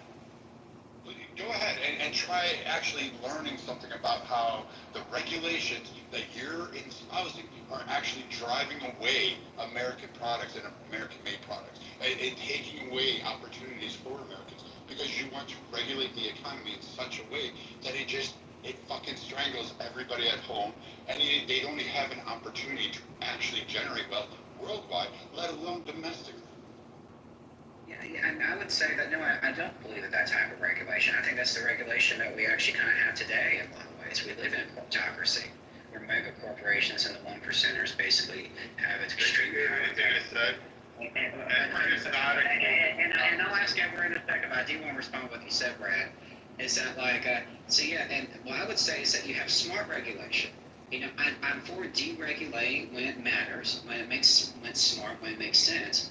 But this libertarian idea that a lot of you guys are saying, I'm not saying, I don't know if you're a libertarian or not, I know Mojo is, that we have no regulation whatsoever. We completely give it up to the market to actually, self-regulate. That's a dirty word in my opinion. I don't think that works in practice. And I don't think that's good for the American people. I don't think, and I don't think it's good for the nation. And Gerald, Okay, so I have a quick question for you, Astrid. So you mentioned you don't have a degree in economics. That's cool. Yeah. What books have you read on economics? Well, I've read the Communist Manifesto. I've read the the classics. They read in college. Wait, go back. You said Communist Manifesto is your first book on economics. Yeah, well, that's not my first book, but But that's the first one that popped in your head, and it was the first one out of your mouth. So Roger is 100% right. Rights of Man. There's a lot of different. There's a lot of the classic political theory. I hate when you guys make Roger I have to eat crow with him every fucking time. Would you guys please stop just making Roger right, and then I have to get the verbal assault and the ass whooping that I really don't deserve on a fucking Tuesday. Well, I would disagree. I'm not a socialist. I reject. I'm not a Mandami supporter. I'm not a Bernie supporter. I'm not an AOC supporter. But I do support the working class, but that doesn't make you a socialist. You got. Hold on. So what do you call it when you say that you want more stimulus checks? I call it economic populism, and that's a right and left thing. You could be a right winger and left winger to support that. That's why I would. Hold on. Let me ask XG. XG, what do you think of this? I just popped back in, and I'm not sure what the fuck's going on, but I don't feel like my side being represented well. No, he's not technically on your side. Let me give you here's the rundown. He's a Trump supporter. He refers to himself as a Christian nationalist, but he supports heavy regulations. He's pro-tariff, and he's pro-stimulus checks because he calls it economic populism. What do you think of this guy? I don't think that sounds like economic populism, even if we want to call it that term. To me, it just sounds like, and I say this in the most, like, it's kind of like a pseudo-socialist, it's like pseudo-socialism, but just God's involved this time. And I would like to respond to that, say, Trump is actually open for a rebate to actually give people more money once all of these trade agreements are implemented. So you could say Trump's a socialist. I know Mojo does because of his libertarianism. But I would say no, he's not a socialist. He is very critical of communism, like with the stuff that Mandami is supporting right now in New York. And I would say economic. Remember that Trump is a socialist, so I'm saying that the same policy idea. That's what I'm trying to say. He supported during COVID. He gave out economic stimulus checks to people. He's probably going to give out economic stimulus checks again once the trade agreements go through, and also use that money to pay off the debt too. So that's my point. Put us in a bigger deficit because of the big beautiful bill. Well, it did increase the deficit. I'm not debt. Guys, hold on. Everyone, hold on. Everyone, hold on. I want to talk to the beloved Goo. We got an all-star Goo. We got Dolly in the Goo. We got Mike in the Goo. Yoel was in the Goo. I don't know why he's not up here. Darren holding it down the goo. Darren had to handle the big waves last night that never came. Barl, who never agrees with me on anything, probably agrees with me on this though. Probably, at least partway, probably meets me halfway. I want to ask the goo a question. Do you think that economic intervention and Donald Trump instituting tariffs, do you think that this is the path forward for the Republican Party? That's the question. If you do believe that, type 1 in the chat. If you think this guy on the stage is the biggest fucking retard that's ever come in this fucking room, you can put a number 2. If you think he's the biggest retard you've ever heard on this app, put a number 2. Can I make a request to put a similar synonym aside from retard for number 2? You don't like the word retard? It's not. I'm not saying it's a bit sophomore. Okay, well listen, I am right, wrong, or indifferent. I'm trying to bring back the word retard, the word faggot, and not because I'm insensitive. It's because these were words that when we use them, once upon a time, I think that we also subscribe to this idea that like sticks and stones may break my bones, but names will never hurt me. And I think that you can absolutely call me out for saying that it's immature. You can call me out and say that it's likely to offend some people. But I would say the benefit of reintroducing these words and normalizing these words will make us better. That would be I'll grant you this real quick. Real quick, I'll grant you this. I'm kind of half kidding. Like, hang on 1 second, because my animal's kicking in, so I might actually forget what I was going to say. So, Roger, to that point, I'll give you this. I'll concede that if not, Howard Stern couldn't get away with saying the things he did, if not for pushing the envelope on free speech, who, of course, wouldn't have existed if Lenny Bruce would 100% agree with everything you just said. Moose, what would you prefer, twat waffle or retard?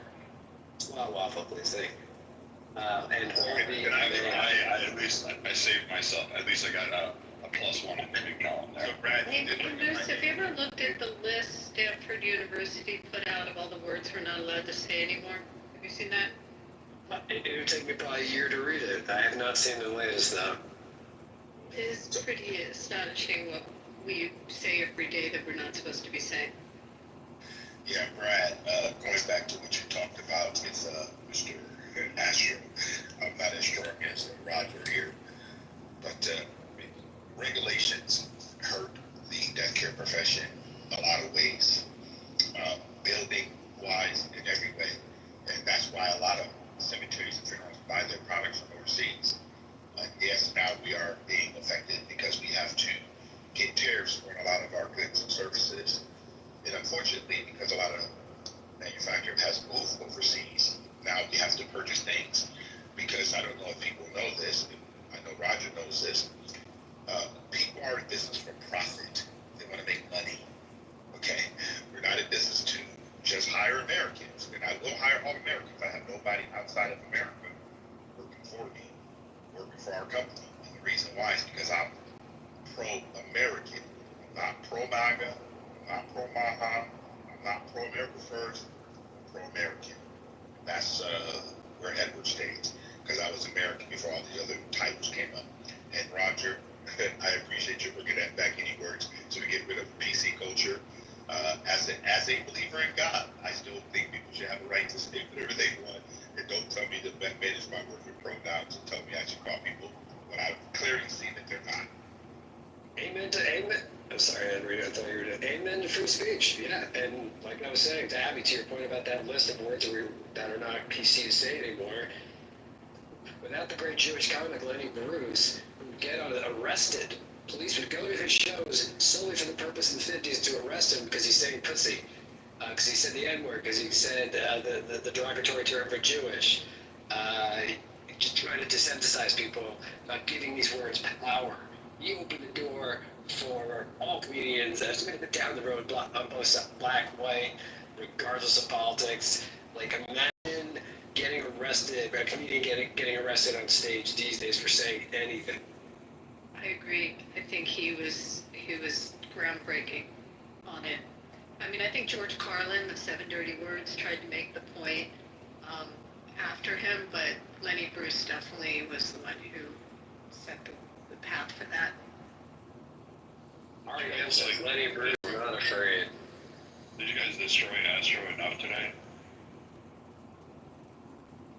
If I'm not mistaken, I think I recognize his voice, and this isn't really Ox. He had his name on his BTR. I think wasn't that guy normally Paul? I'm not making that up, right? I think his voice was very familiar. His voice was familiar to me too. I was trying to figure out where I heard it. I definitely heard it in rooms before. Well, it's nice to see all of you. It's been a minute. It's good to see you, Abby. Good to see all of you, Shirley, all of you, especially Brad. Nice being in the same space. Roger, thank you so much for always being kind to a believer. So I appreciate it. It was good to see you, Edward. This conversation my face is hurting because I am grinning. This PC with the words is driving me crazy. I can say that an idea is retarded and my grandchildren will absolutely crucify me as if I have said something really ugly. I love it. I feel at home. I mean, if you only had grandchildren, I would, and they gave me a dumb idea, I would say, are you being retarded? I would have no problem calling my grandchildren retarded. Shirley, will you bring your grandkids? Make sure they're old enough, but if they're 25 or older, can you bring them onto Clubhouse? I don't have any 25 or older yet. Okay, how old are your kids? My children, they range from 40 to 25.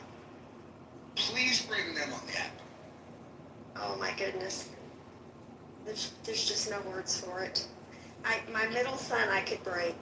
Wait, which one is the far lefty? My 40-year-old daughter has got DEI'd. It's heartbreaking. Tell her to come. I'll be very nice. I'll unleash the truth to her slowly, but tell her to log in. Wait, what the fuck? She got DEI? You act like she just got shot. What the fuck is that supposed to mean? She got DEI. I'm so confused. She fell for the okie doke, is what Shirley just told you. Okay.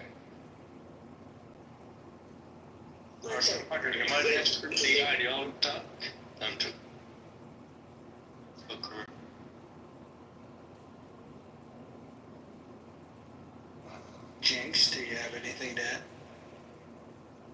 No, I'm just listening right now. I'm not left, but I'm more like a dark purple. If that makes any sense. So I'm kind of in between. So you're like a centrist extremist? I'm like, I don't care if you're transgender, but don't take my taxes to pay for war and pay for it. Does that make sense?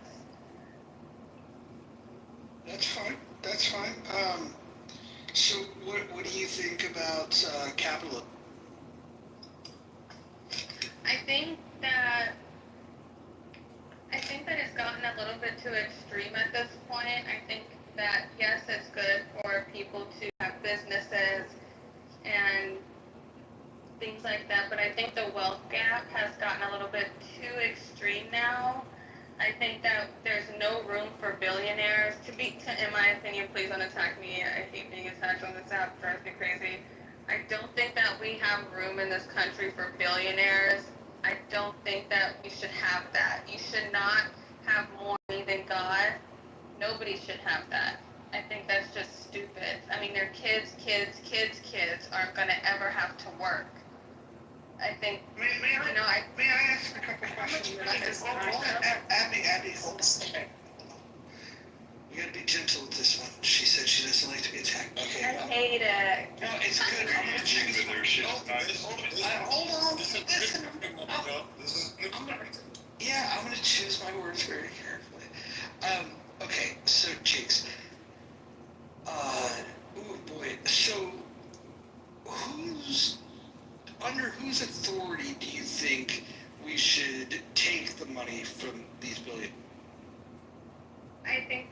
should eat the rich. I have a shirt that actually says that. I think that we should put way more taxes on the rich than we do on the middle class. Like, I'm middle class, and they're taking about $5,000 from me federally. That's not even state. I live in California.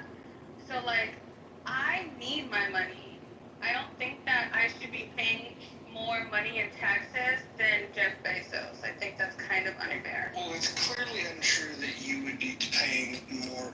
If you're paying $5,000, you're not paying more taxes than Jeff Bezos. Would it surprise you to learn that when it comes to income taxes, that 46% of all income taxes that are collected are from the top 1%? Would that surprise you? Yeah, if that's true, then that would definitely surprise me. Because, yeah, that would definitely surprise me. Oh, it's true. Yeah. And did you know that another 18% is paid by the top 5% earners? Yeah, so what about this? 76% of all taxes are paid by the top 10%. But that's... That also surprises me, but then we have to talk about the distribution of wealth. Right, because you have to do it on an individual level. It's Who percentages the on fuck let this retard up the stage? We're trying to have a polite conversation. You can hold on. He was not on your side. The only thing he was on the side of is mental illness. So Chase, would it surprise you to learn that the top 50% of income earners pay 97.7% of all income taxes? Meaning that the bottom 50% only pay 2.3% of all income taxes. That's...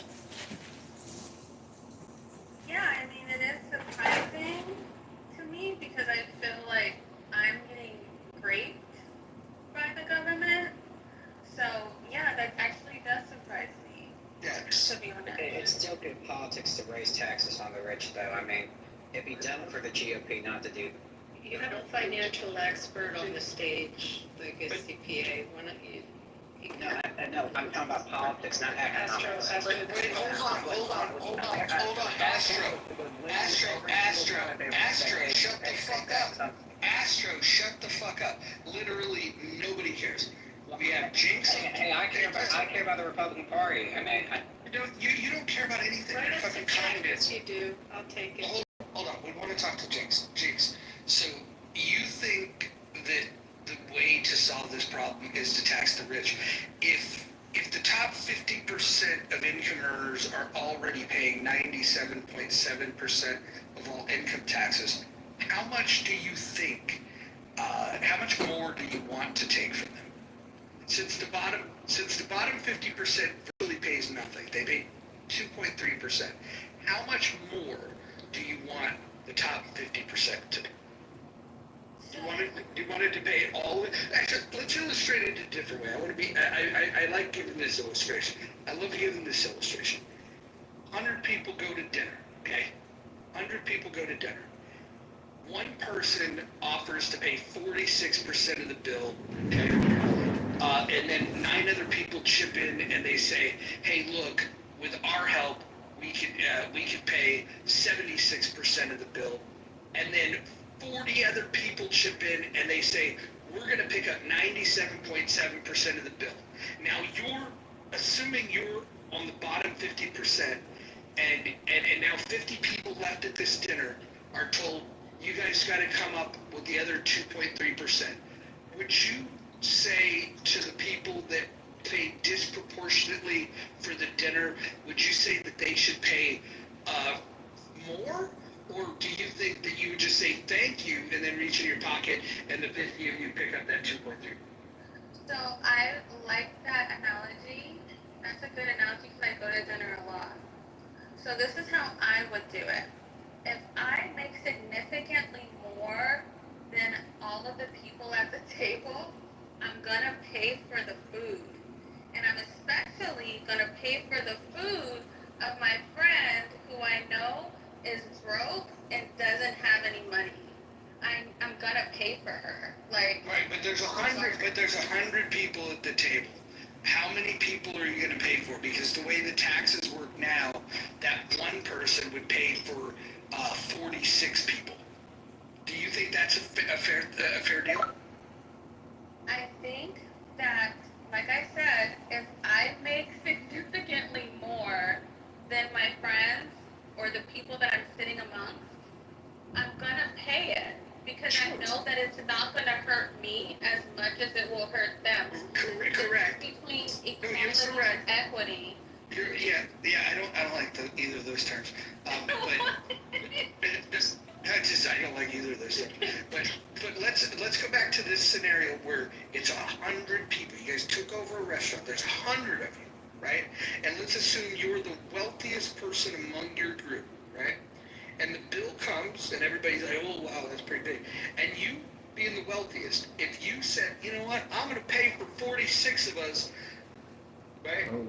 And the 99 of you, right, that are left, you guys can figure out how to pay for the other 54 dinners. Do you think that the remaining people would look at that and say, "Man, that seems like pretty good"? I think that I would rank it as who makes the most. Then they can pay the tip. Who eats the most? Just the tip? As well as another thing. Are you saying you just a tip? Whatever. So Brian, can I jump in? Well, yeah, we're done with medical next. No, Roger, I'd like to ask a question because I will have 100 people in our company at one table. And as a company owner, we will pay for the whole meal for everybody. They're our biggest asset. However, this is the part, Jinx, I would like to ask you a question. How do you think that I got to the point as a business owner to be able to pay for the whole table? By being frugal. No. You say by being frugal, right? But I'm asking you a question. It's not by being, no. It's not the wrong answer. I want you to think, okay, because you want to penalize me because I own the company. You want me to pay more taxes, even though I'm already paying taxes for myself as a corporation, as an individual, and I'm paying all of the people that work in our organization also to the federal government. I'm paying a lot. So when you say these things, you got to make sure you're looking across the board of every single person involved. You're penalizing the person that creates jobs, the person that gives people opportunities. And listen, some of the people that work in our organization have been with me 20 years. That means we put their kids through school, we help them go to college, we put clothes on them, we have complete holiday parties where we purchase everything. But you know what we don't do? We don't want to tax our employees, the people that work for us anymore, because they help us grow. And the more money we make, the more money they make. So I land. that's a really good point, but my thing, the more money they make. my whole thing about that is, Edward, this is my first time ever meeting you, but I'm talking about billionaires too, mind you. I'm not talking about the people who have, I'm not talking about the Beverly Hills people who happen to own a 6-bedroom house worth $3.5 million, or the ones that own a house that are like even $6.8 million or whatever. I'm not talking about those people. I'm talking about billionaires. Those are the people we should not have. No, Jake, hold on. How'd they get there, Jinx? How'd the billionaire get there? Yeah, but listen. How'd they get there, Jinx?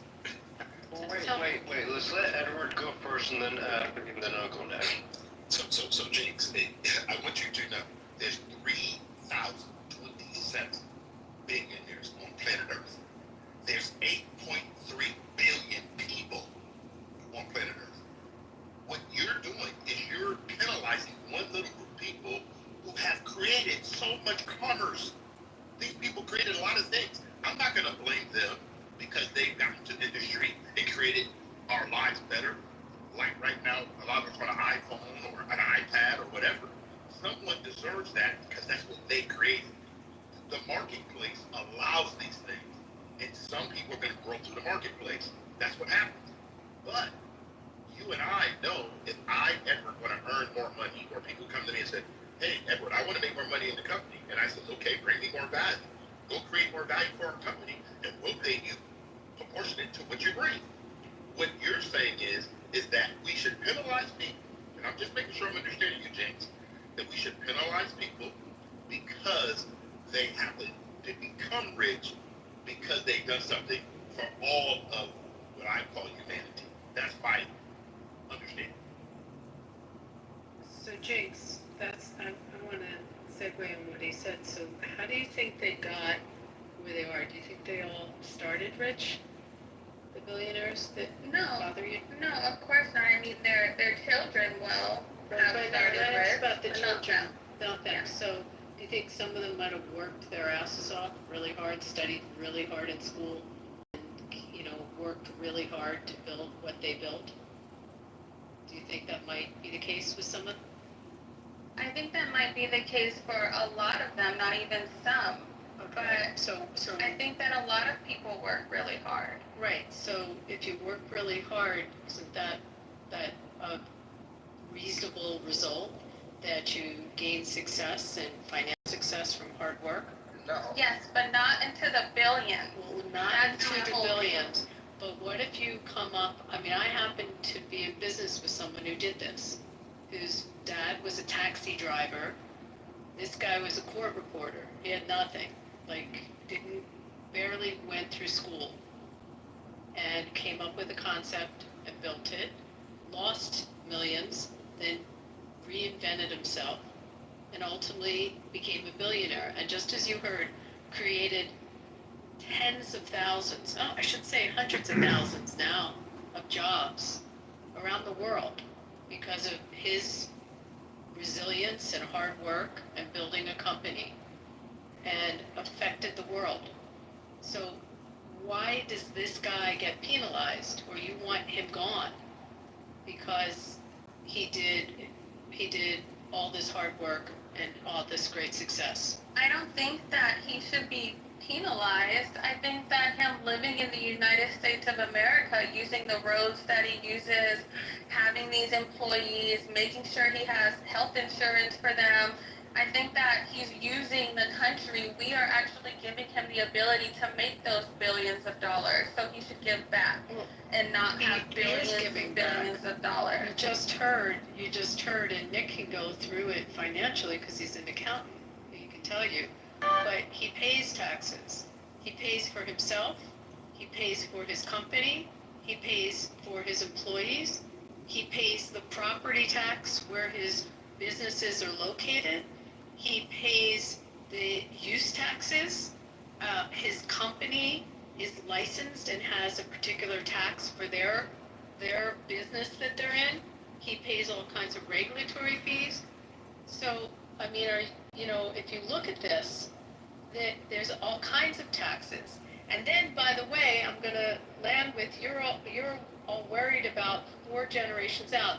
By the way, and someone can give you the statistics on this, most of this great wealth doesn't pass more than maybe 2 generations, and that's statistical. But even if it passes down generations, which, by the way, a majority of these billionaires have taken the oath that Warren Buffett developed with Bill Gates, where they pledged to give away about 90% of their income altruistically to philanthropies. You negate to talk about how much these people also provide into the philanthropic sector and build out hospitals and community centers, etc. I mean, these horrible billionaires that do that, but these generations, there's something that we have called an inheritance tax. So a good 50% they have to pay in taxes to the government after the billionaire dies. And we know the stories of the families that have had to sell off their assets, the farmers that have to sell off after generations of having farmland because they inherit it and they can't afford to keep it because they can't pay the inheritance tax on it. So you're forgetting there's other factors here. It's these horrible billionaires. So next time you go into a community center, into your hospital, or to maybe go see the theater, go into a center for the arts, or you go into a museum, take a look at whose names are on the walls. and who donated the money for those facilities. Yeah, but you're trying to act like that was a charitable act. Wait, can I go next? Wait. I got a quick question. Wait, no, no, I've been waiting this whole time. Let me just ask you. We can wait a little while. I've been waiting the whole time. Yeah, he did, he yielded his time to me. It's not gonna take. I got a quick question. Is there like certain billionaires, Jenks, that you think need to pay more and others don't, or across the board? And is there some, maybe there's some brief around working at a company that you think that they should have more vacations or this kind of thing? Where is the beef? Is what I'm trying to. So I'm a scientist, so I don't have like a beef working like at any Amazon or anything like that. I'm talking across the board, sweeping. I don't care where you're from, I don't care what you look like, nothing. Billionaires should not exist in this country, in my opinion. So I'm sweeping it. I may need to ship the homeless, you married one. Jinx, alright. Hey, hold on. We're gonna go to Lordness, but I'm just gonna give a warning to everyone that's on this stage right now. We've already talked to the stupidest person on this app. Look, just everyone take a deep breath. I want everyone to take a very deep breath, okay? A very deep breath. Breathe in. In for 4, hold, out for 6. Sorry. No, that's good. Please lead us again. Can we take one more deep breath? Who's the stupidest? No. Hold on. Jinx, go ahead and lead us one more deep breath. In for 4, hold, out for 6. Very good, very good. Now listen. Hold on. I want everyone to just relax. Now that we've taken these deep breaths, if you feel like you need another one, you can move yourself down to the audience and you can take another one. Feel free. I don't want anyone to interrupt each other, and I don't want anyone to pile on to anyone. If you disagree with them, that's fine. We'll create a queue. I don't want any name calling. You know what we're going to do? Right now, I'm in the presence of Timok, who channels love. And so I'm feeling the love of this room right now. And I want to encourage everyone in this room to just tap into whatever source of love you may have. Maybe you don't have a source of love. Maybe you can find one. There's plenty of people here. Shirley is a great source of love. Edward's a great source of love. Dr. Jordan's a great source of kinky love, if you're into that sort of thing. But I want you to channel into whatever's going to make you feel at peace here. And we're going to let Lordness speak. Then we're going to get the conversation going. We're going to pass the mic around to people that haven't had a chance to speak. But what we're not going to do is we're not going to name call unless Astro comes up. If you guys bring Astro up, you guys can rip him to shreds. I don't care. But we're going to be nice to Jinx, and we're going to be nice to everybody else. Jinx is a guest here. She's got a pink ticket. She's got a charming voice. She's got some dumb ideas. I didn't say she was dumb. I just said she's got some dumb ideas. No, I didn't say you were dumb. No, it's fine. Go ahead. I'm here to learn. So. I just want to make sure that everybody is showing kindness to everyone on the stage. If you need to have an outburst, if you feel the need to, you got 2 choices. You can move yourself down to the chat, and you can say whatever you want in the chat, or you can take it out verbally on Astro. Those are your options, but you cannot take it out on any. Roger, just a point of clarification, real quick. You did not point to me as a source of love, because that would just be a completely understatement that existed. Roger, and then furthermore, and Jinx is like really a great person. She is a lovely human being. Become newer guys. Dude, for clarification on the rules, Roger, if I were to say, fuck you, Brad, and then that would be bad. You know, if I were to say that was directed at Astro, I was telling Astro, fuck you. That's what we're going to do when you do that. So what we're going to do is we're going to go to Lordness. Lordness is going to go ahead, and he's going to offer his submission.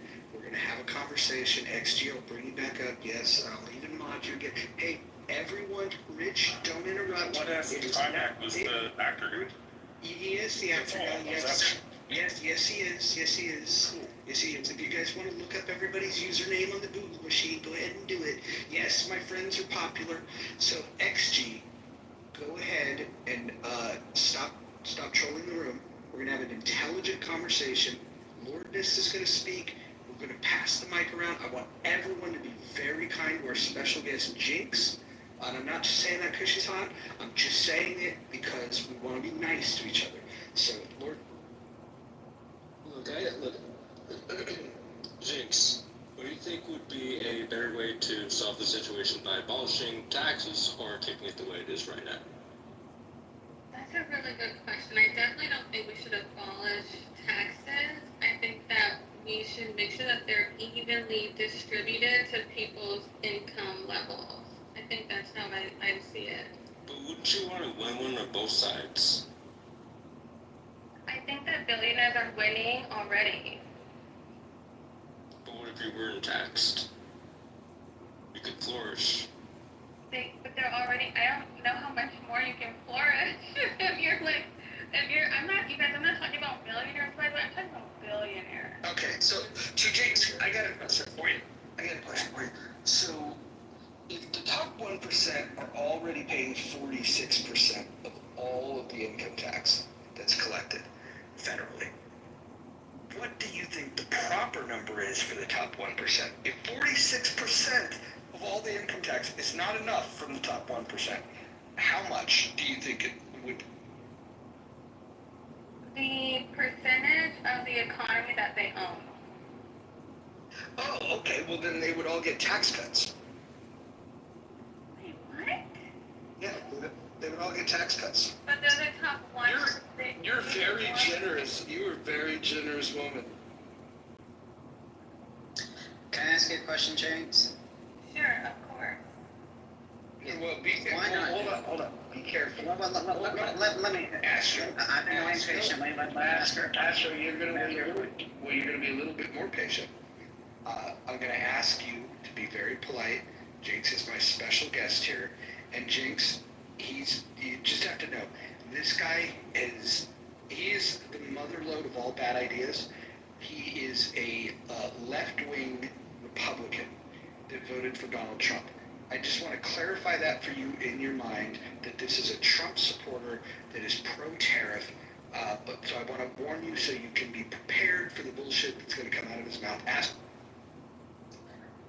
I mean, would you be against a policy that only taxes the rich and actually does a tax exemption for the poor and the middle class? I think that I don't think that I should not pay any taxes, and I'm middle class. But how about just like income tax? That's more what I'm suggesting. So you can still pay property tax and all these other things, but income tax is exempt from tax brackets.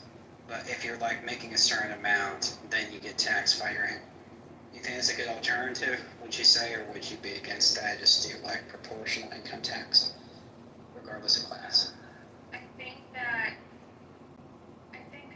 proportional income tax is what I would do. But the proportion, the math has to math. It has to be it would just be a fraction of what it is now. Jinx, I'm a CPA now. I haven't taught much. Nice. So you were saying the rich don't pay their fair share of taxes. Well, that's because you have three ways of earning money. Earned through a W-2 job or self-employed, small business owner, contractor, whatever. Passive through rental real estate or whatever, rental properties or portfolio, dividends, capital gains, interest that you get through investments. What the rich realize is they don't earn their money through a job because that's taxed at the highest rate. Because you're gonna, if you read about a lot of CEO pay isn't as much as you think, because you'll see a lot of them, base pay is about, $500,000, but what happens is they'll pay themselves $5 million in stock or stock options, because if you wait a year, that's taxed as a capital gain, and that's only taxed at a 20% rate, and you don't pay FICA tax. So you don't pay 7.65 into the greatest Ponzi scheme ever known as Social Security and Medicare. So that's where the rich have. They invest in their financial education. If you really understand, too, the rich people don't work for money. They have assets working for them, and they have their money working for them. So they understand the game of money. And, like, you know, you want to keep, you say these billionaires are bad, but they shouldn't exist. Okay, fine. That's fine. But do you have a 401k or Roth IRA? Because guess what? It invests in Facebook, Amazon, Apple, Netflix, Google, Microsoft, Tesla. So it's, whether you like it or not, you want them to be successful, and you want their companies to go up and grow value, because we all gain from that. So, like, for them to be a billionaire, like Mr. Edward said, or Abby said, they have to improve a lot of people's lives or make a lot of people's lives better. And they have done that. So I think that's an awesome take. Like, I think that the second half of what you said about the 401k and the Roth IRAs, because I do participate in those things. But I will say about the first half that you said, they're able to participate in the stocks and they're able to buy homes because they have the money to do that. The lower and the middle class don't quite have that luxury. So I that's where my issue is. Like, you know what I mean? I guess you can consider me middle class. I buy stocks and I invest my money. I actually make more money from my investments than I do my everyday job. So am I bad for paying a lower tax rate and not paying my fair share? No, because you're not a billionaire. I'm talking about billionaires. Like, I'm not talking about people like us who have to exchange some sort of time for money. Like the normal people. Like, I would like to think I'm upper middle class. So, like, I'm not talking about this bracket. I'm talking about the people who have more money than God. The people that won't even feel that if you fed, you can feed the world with the amount of money that they have. So, like, that's what I'm talking about. Go ahead, let Mr. Edwards speak. Yeah, Jinx, I love your passion. It is very cute. I'm serious. I'm going to say to you the number again, Jinx. 3,027 billionaires worldwide. You're picking on a group of people that have created tremendous opportunity through the free market to make all boats rise. Nick just said to you, all of us have a right to earn, but you also have a right to invest. But the average person don't invest. They don't invest in their own selves. I think one person in the chat was talking about that the revenue in our company, guys, the first 2017, we gave 700 of our people that work for us $40 million. We split it among all of them, okay? How did that happen, guys? They brought value to the company and it improved your operations, your bottom line, and they thought outside of the box. Mr. Edward, I work in manufacturing. I'm a plant controller over 7 plants. Well, really senior accounting manager. If we can find my company money, that goes in the pool of bonuses and it gets paid out, so we all benefit. There's that incentive. So Nick, this is the point. I don't think that everybody really comprehends the investment side, like you talked about the 401ks, the Roth IRAs, all other type of investments. Guys, I like Nick said, we make more money on our investments than what my company can ever do. And yes, you're right, James. Because we have the money, we can invest it. But you know how we got it, James? By building opportunities for other people. No one gave it to me. I didn't come from a family of rich people. But I tell my children, rich people come out of us. Okay? Why? Because we designed something that people do. I'm in death care for 37 years. When I first started out, I started knocking on doors, selling graves door to door. It just didn't happen overnight. And I don't like people. And I hear you keep saying, not the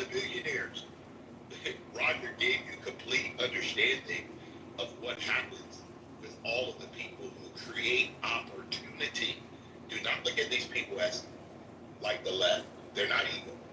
And being a free market person is not evil. That's where I live. Yeah, Edward, real quick again, Jigs, I'm trying to find the heart of the matter. What is, I'm trying to understand what you're not getting about what everybody's been saying, and why is it that you see people that are poor and struggling? What made you come to this conclusion? Across the board, all billionaires should be doing.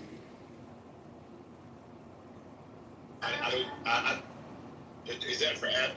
I mean for Jinx, I'm sorry? Yes, it's for Jinx. All right, you said it. Go ahead. So Good. what makes me think, I'm sorry, can you repeat like the gut of that? Yeah, and I forgot what I was saying. I'm making dinner, sorry. I did have a question. Oh, hold on, real quick. What are you making for dinner?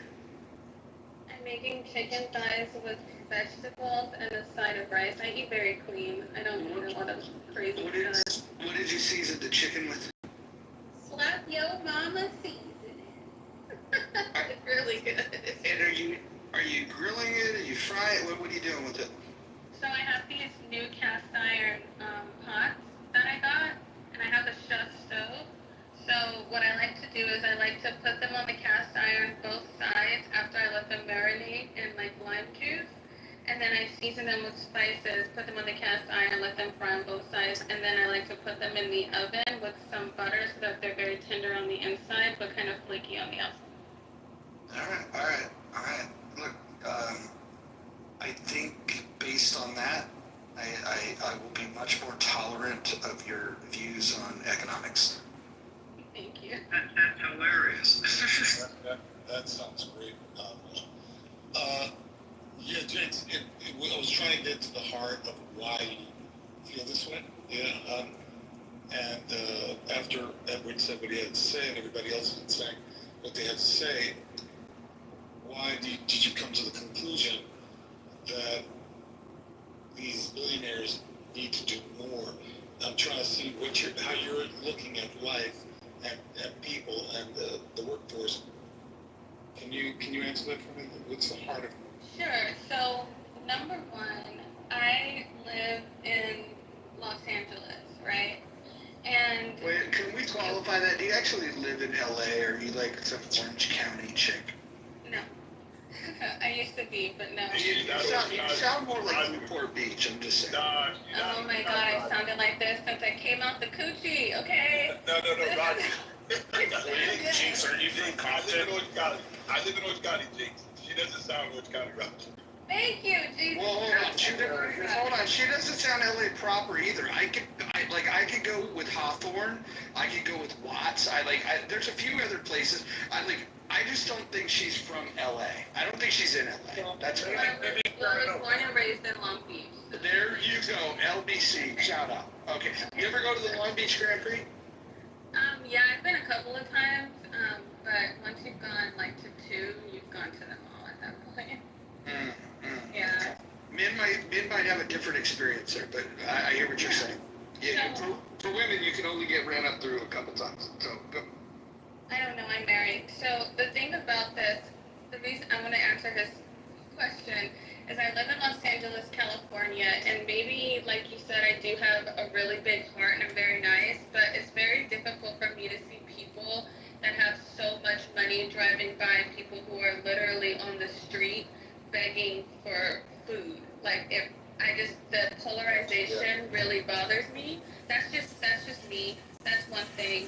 And two, I am a scientist. I have multiple degrees, and I work my ass off. I actually work 2 jobs at some pretty heavy hitters, and I feel like I'm at a point where I have to exchange time for money, and they take so much from me, so much from my taxes, that it bothers me that I even have to pay this much in taxes. So I don't think it's fair that I have to pay this much and I'm literally just I'm middle class, I'm just trying to make it, versus like a billionaire that has all of these loopholes that they're able to go through, and then they just get a new huge tax cut from some of your favorite presidents, Donald Trump, to even have more loopholes. I just don't like that. It doesn't feel fair. Hold on. So let's just break this down. So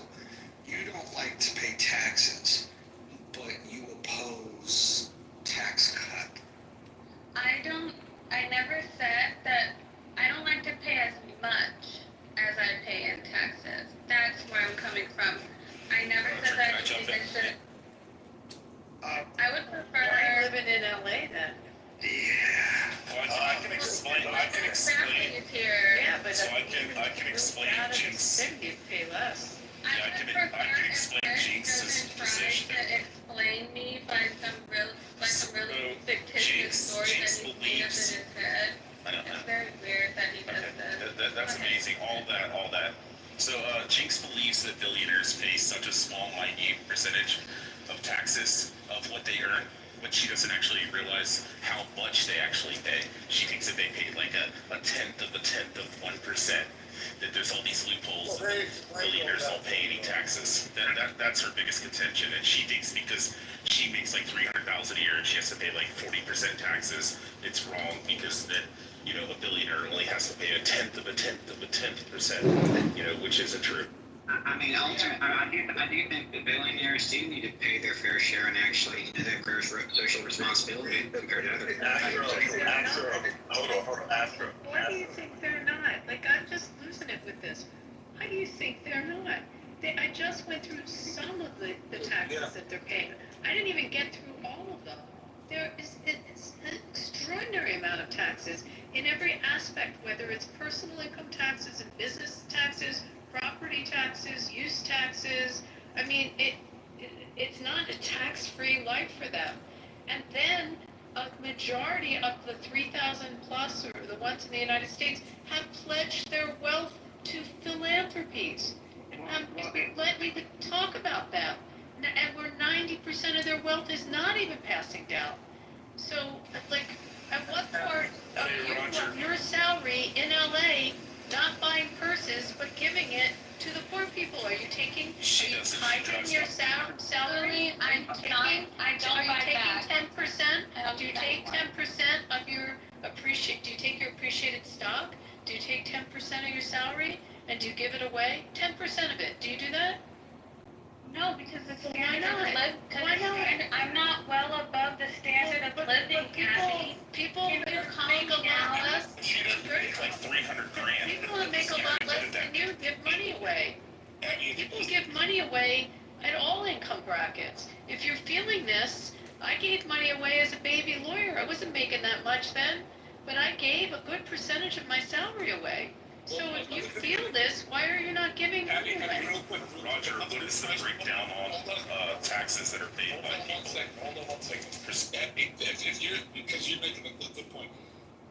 Abby, she can also start a non-for-profit for people that she's feeling downtrodden, right? She can do other things. I work 2 jobs. How She doesn't have to. She can take a percentage. 2 jobs, and I'm a behavioral specialist. Hold on.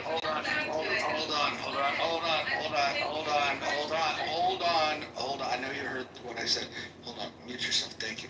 So, I've already broken down the math for you. I'll repeat it for anyone that's new, or maybe if it'll sink in by me repeating it. So, when you look at all of the income tax collected federally, all of it, the top 1% of income earners in this country, the top 1% pay 46% of the entire collection of income taxes federally. When you expand that to the top 10% of income earners, it's 76% of all income taxes paid by the top 10%. And when you expand to the top 50%, it's 97.7%. The idea that the rich don't pay their fair share, you're first of all, you're not looking at the reality of the situation. The top 1% again pays almost 50% of all the taxes. So the idea that they're not paying their fair share is just great. They should be doing more. I'd like They have to be doing something more. I was saying. I'd like to, one last thing. Well, hold on. Before you guys go, here's the question then. And I'll ask the question of Jinx, and I'll ask the question of Astro. And I'm not asking for a big, long explanation. I'm just asking for a percentage. If the top 1% currently pays 46% of all of the income tax, and you're not happy with that and you think they should pay more, I want you to give me a number that you think the top 1% should pay in terms of percentages. I want you to give me that number. So I'll start with Jinx. What is the percentage that you think the top 1% should pay of all income tax federally? Jinx, this is your chance. 80%. Okay, got it. So at least everybody hold your jeers. We will address that in a moment. So we have one person that's saying that they should pay 80%. That means that the 99% of the rest of the country, she's saying, should cover the 20%. Interesting. Astro, what percentage of all of the income tax federally collected do you think the top 1% should? A 3% increase from the current rate. I'm asking you what percentage they should pay of the, this is not a trick question. Answer my question. 46% of all income taxes are paid by the top 1%. What, if you think they should pay more, give me how much do you think the top 1% should pay? I mean, of the current tax rate for the 1%. I didn't ask for the current tax rate. Listen to the frame. Okay, you want to, okay. Fine, you go to the audience. You can't listen to simple instructions. At least Jinx answered the question, answered it honestly. The lefty that's LARPing as a Republican, the anti-capitalist, the guy that we have created this room title for, probably, I say that, man, I say this too much, so I need to reserve it. At this point in time, I can confidently say I've never met a more ignorant human being on or off the app when it comes to economic policy. The most ignorant human being I've ever met. But Jinx, I'm going to let the room talk about this proposal you have. But before we do, can I ask you one more thing? If we were to expand to the top 10%, which pays 76% of all taxes, do you think that the top 10% should maybe pick up the rest of the taxes, and then the 90% of Americans just get a free ride? Is that would that help you? Jinx? I don't think that anybody should get a free ride. Well, but 50% of the country essentially is, because the bottom 50% is paying 2.3% of all the income tax. Do you think that maybe we should eat the poor? Maybe the bottom 50% should pay more of their fair. No, that's horrible. Oh my god. Can I just sit back and learn now? Is that okay? Wait, do you like Sweden? So Jinx, Roger gave you said 80%. So I'm gonna ask you a question. Jinx, do you think taxes theft? I think that I agree with what Mr. Nick said in the chat. I think that income tax is theft. Because I'm trading my hours for money. Hours of my life. So let me It ask has to increase it though for the top 1%. So basically, you don't think income tax is theft. You think that income tax is theft of your money, but you think that they should steal from other people. So you're basically fucking robbing. No, you said, well not you said, Nick said earlier that these people generally have like dividends and they're getting passive income.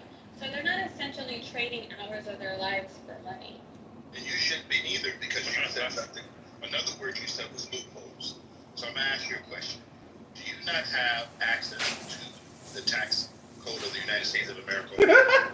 Of course I do. If I go on the internet, I'm sure I could use it, but I have stock, you guys. I have a 401k. I have all of these things. No, Jinx, I'm not talking about tax. I'm not talking about stocks. I'm talking about, do you think that a millionaire, billionaire, whatever you want to say, do you think they're not using the same rules of engagement when it comes the taxes that you can?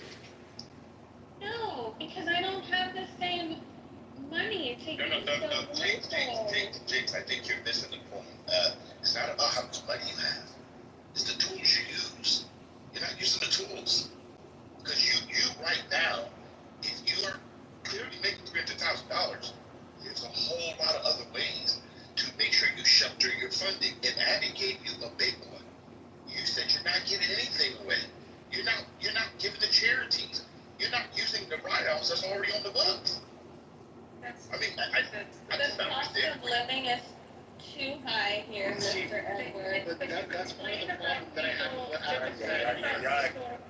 Well, one second. That's one of the problems that I have with Alex said, because with the way that she ended up framing it the first time, it was like, look at all these good things that they're doing for society. Look at how much of a benefit they're doing by donating to these charities and building this. Look at the names of the buildings that you see next to you. And now we see the reality is no one's the billionaire gives a fuck about the society. They just want a tax write-off. But that's not true. No, hold on.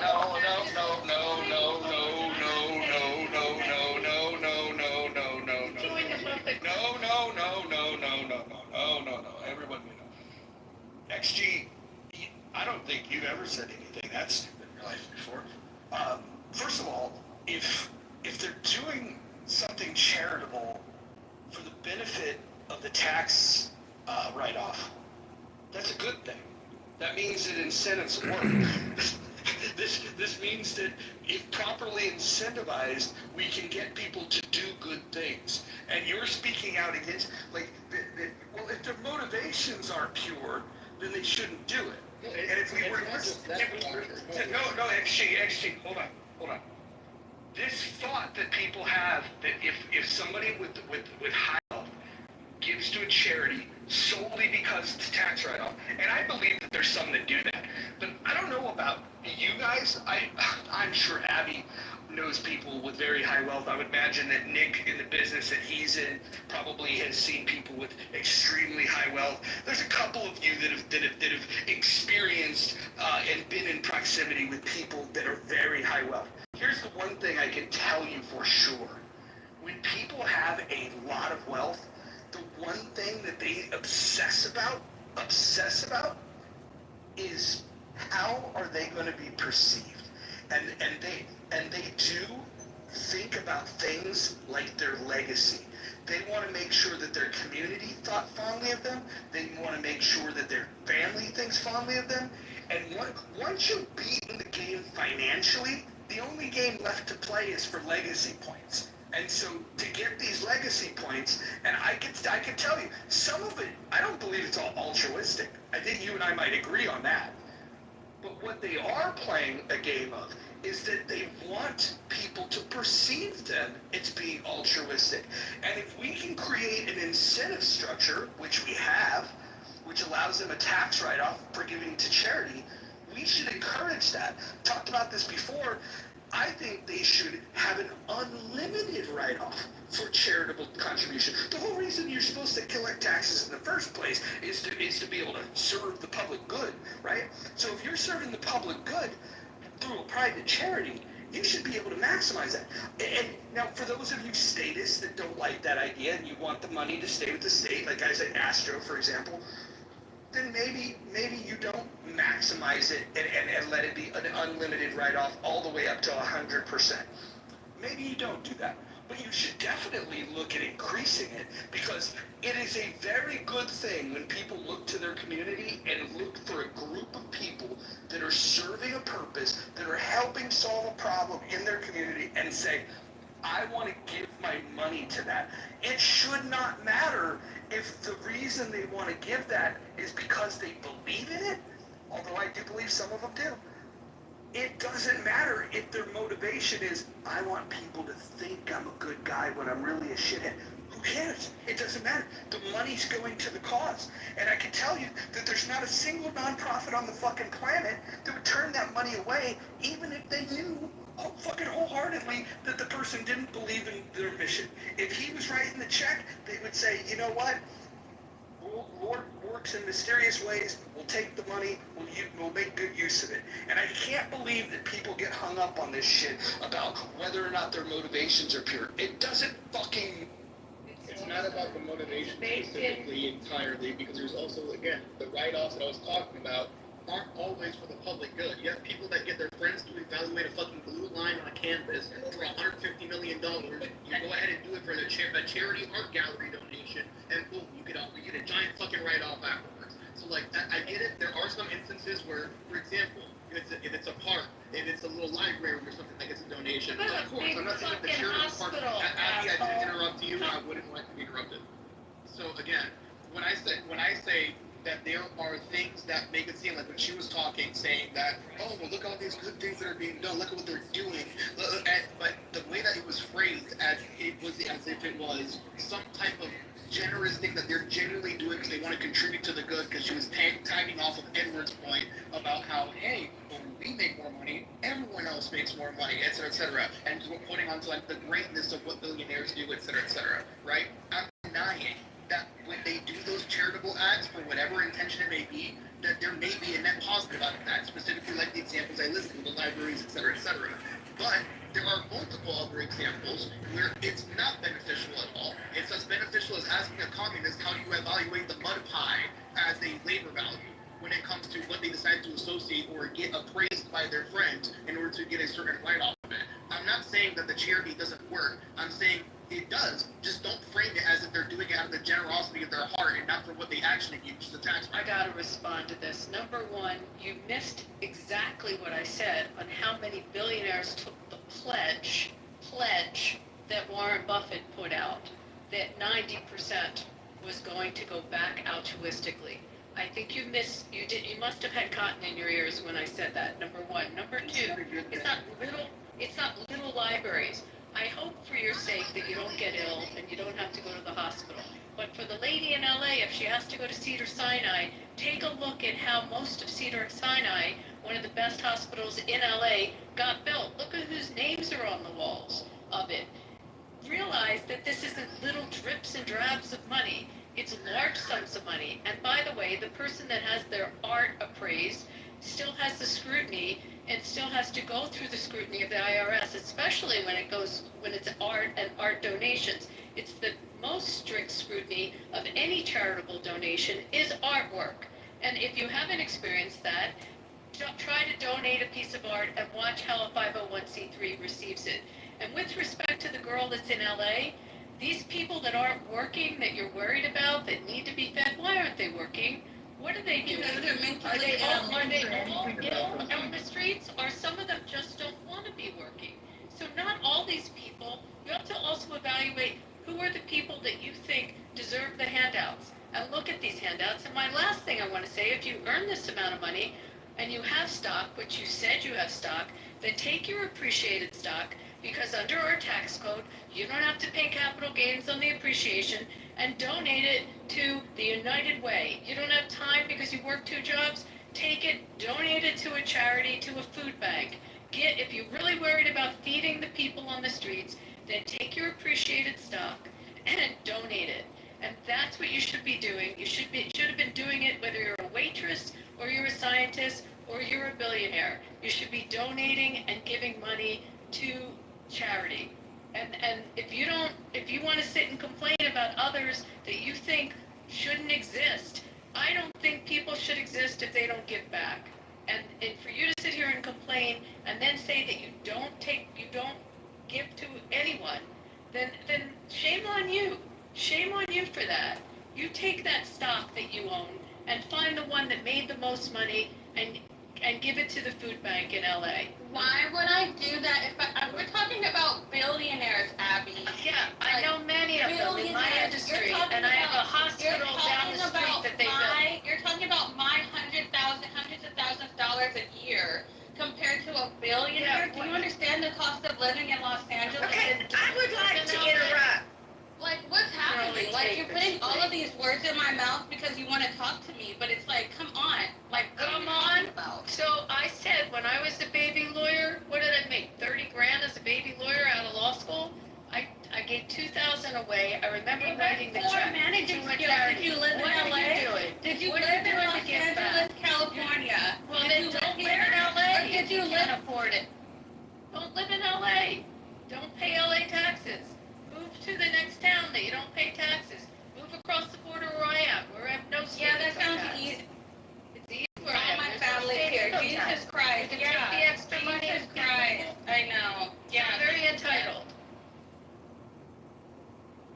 All right, hold on. Hold on here.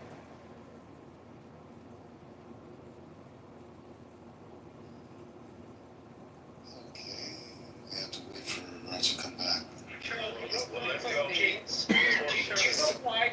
I'll tell you from tax code. So Nick is an accountant. Why don't you let Nick speak? Okay, so, Jinx, do you know why tax code was written?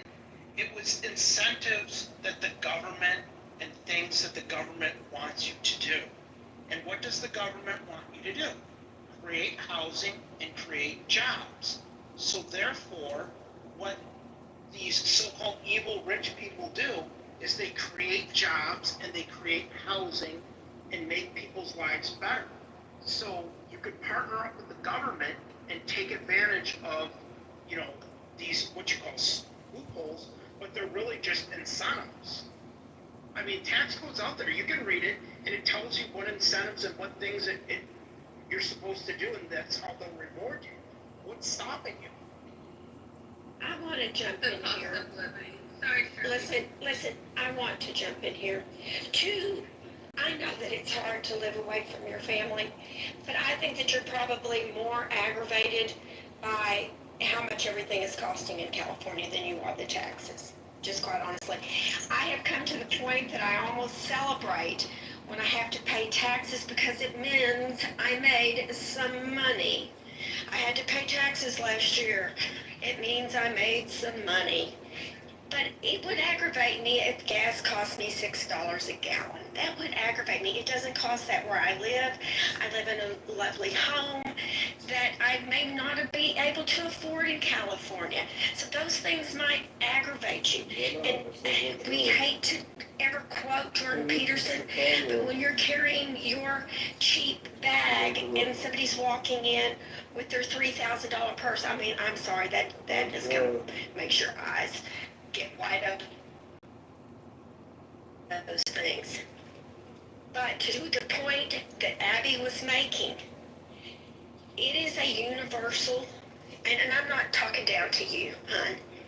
It's just a universal fact that somehow the universe or God, however you want to say that, I'm in the Christian business, somehow the act of giving and the discipline it takes to give, somehow the blessings flow to you. It's just a universal law. And you might want to just look into that and have an attitude of gratitude. And I'm not quoting that is not a quote that I'm taking from some kind of left goofy evangelist with the promise of money. I don't know how to say that. It's just an absolute truth. Anyway, I'm going to stop talking now. Jinx, do you drive by your Tesla Model S and look at the homeless and think, man, somebody should take care of this? I do. I think my taxes. I bet you do. You're like the billionaires. I think that my Not me. taxes to I take shouldn't care get of this person a sandwich. I should get this person a bottle of water. Wait, hold on, you sons of bitches. Everybody mute up. Listen, I can't believe that my phone dies. Actually, I can believe my phone dies. I come back to the room, and you guys are yelling at each other and talking over each other. I literally just said something. Oh, no. Shut your mouth. Listen, I have my mother in the car with me, so no cursing, okay? Hi, Mom. Hey, good Roger. So, Roger, you just came back in. Hi, Let's Mama ask her a Mojo. question. Hello, Mama. Hi, Mama.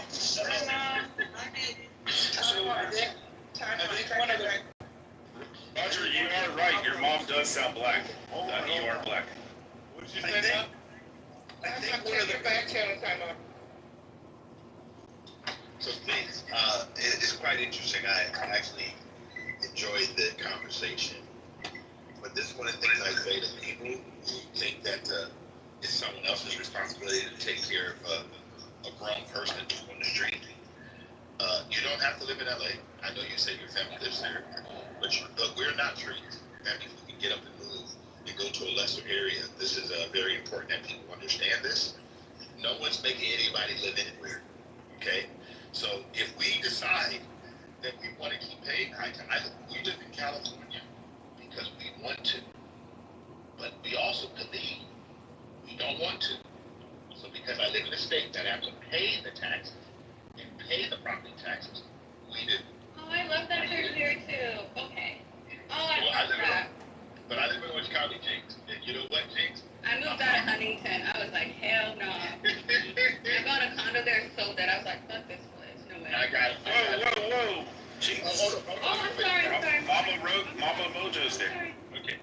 So, Jinx, don't apologize. So this is what I said. It's very interesting because you're talking about people who earn money. They can choose to do whatever they want with their money, like you choose to do when you do your money. You have chosen to live in Los Angeles. And she said she got out of LA. And if you don't know, you can look it up. 1.3 million people left California. They took all their money with them. They voted with their feet because we have poor government in California. So what you have to do is stop looking at the individuals and say to yourself, where can I go and live better and do better? But if you want to live in California, you are going to pay for it. And all the people on the streets in California, they're not all mentally ill. They're not all sick.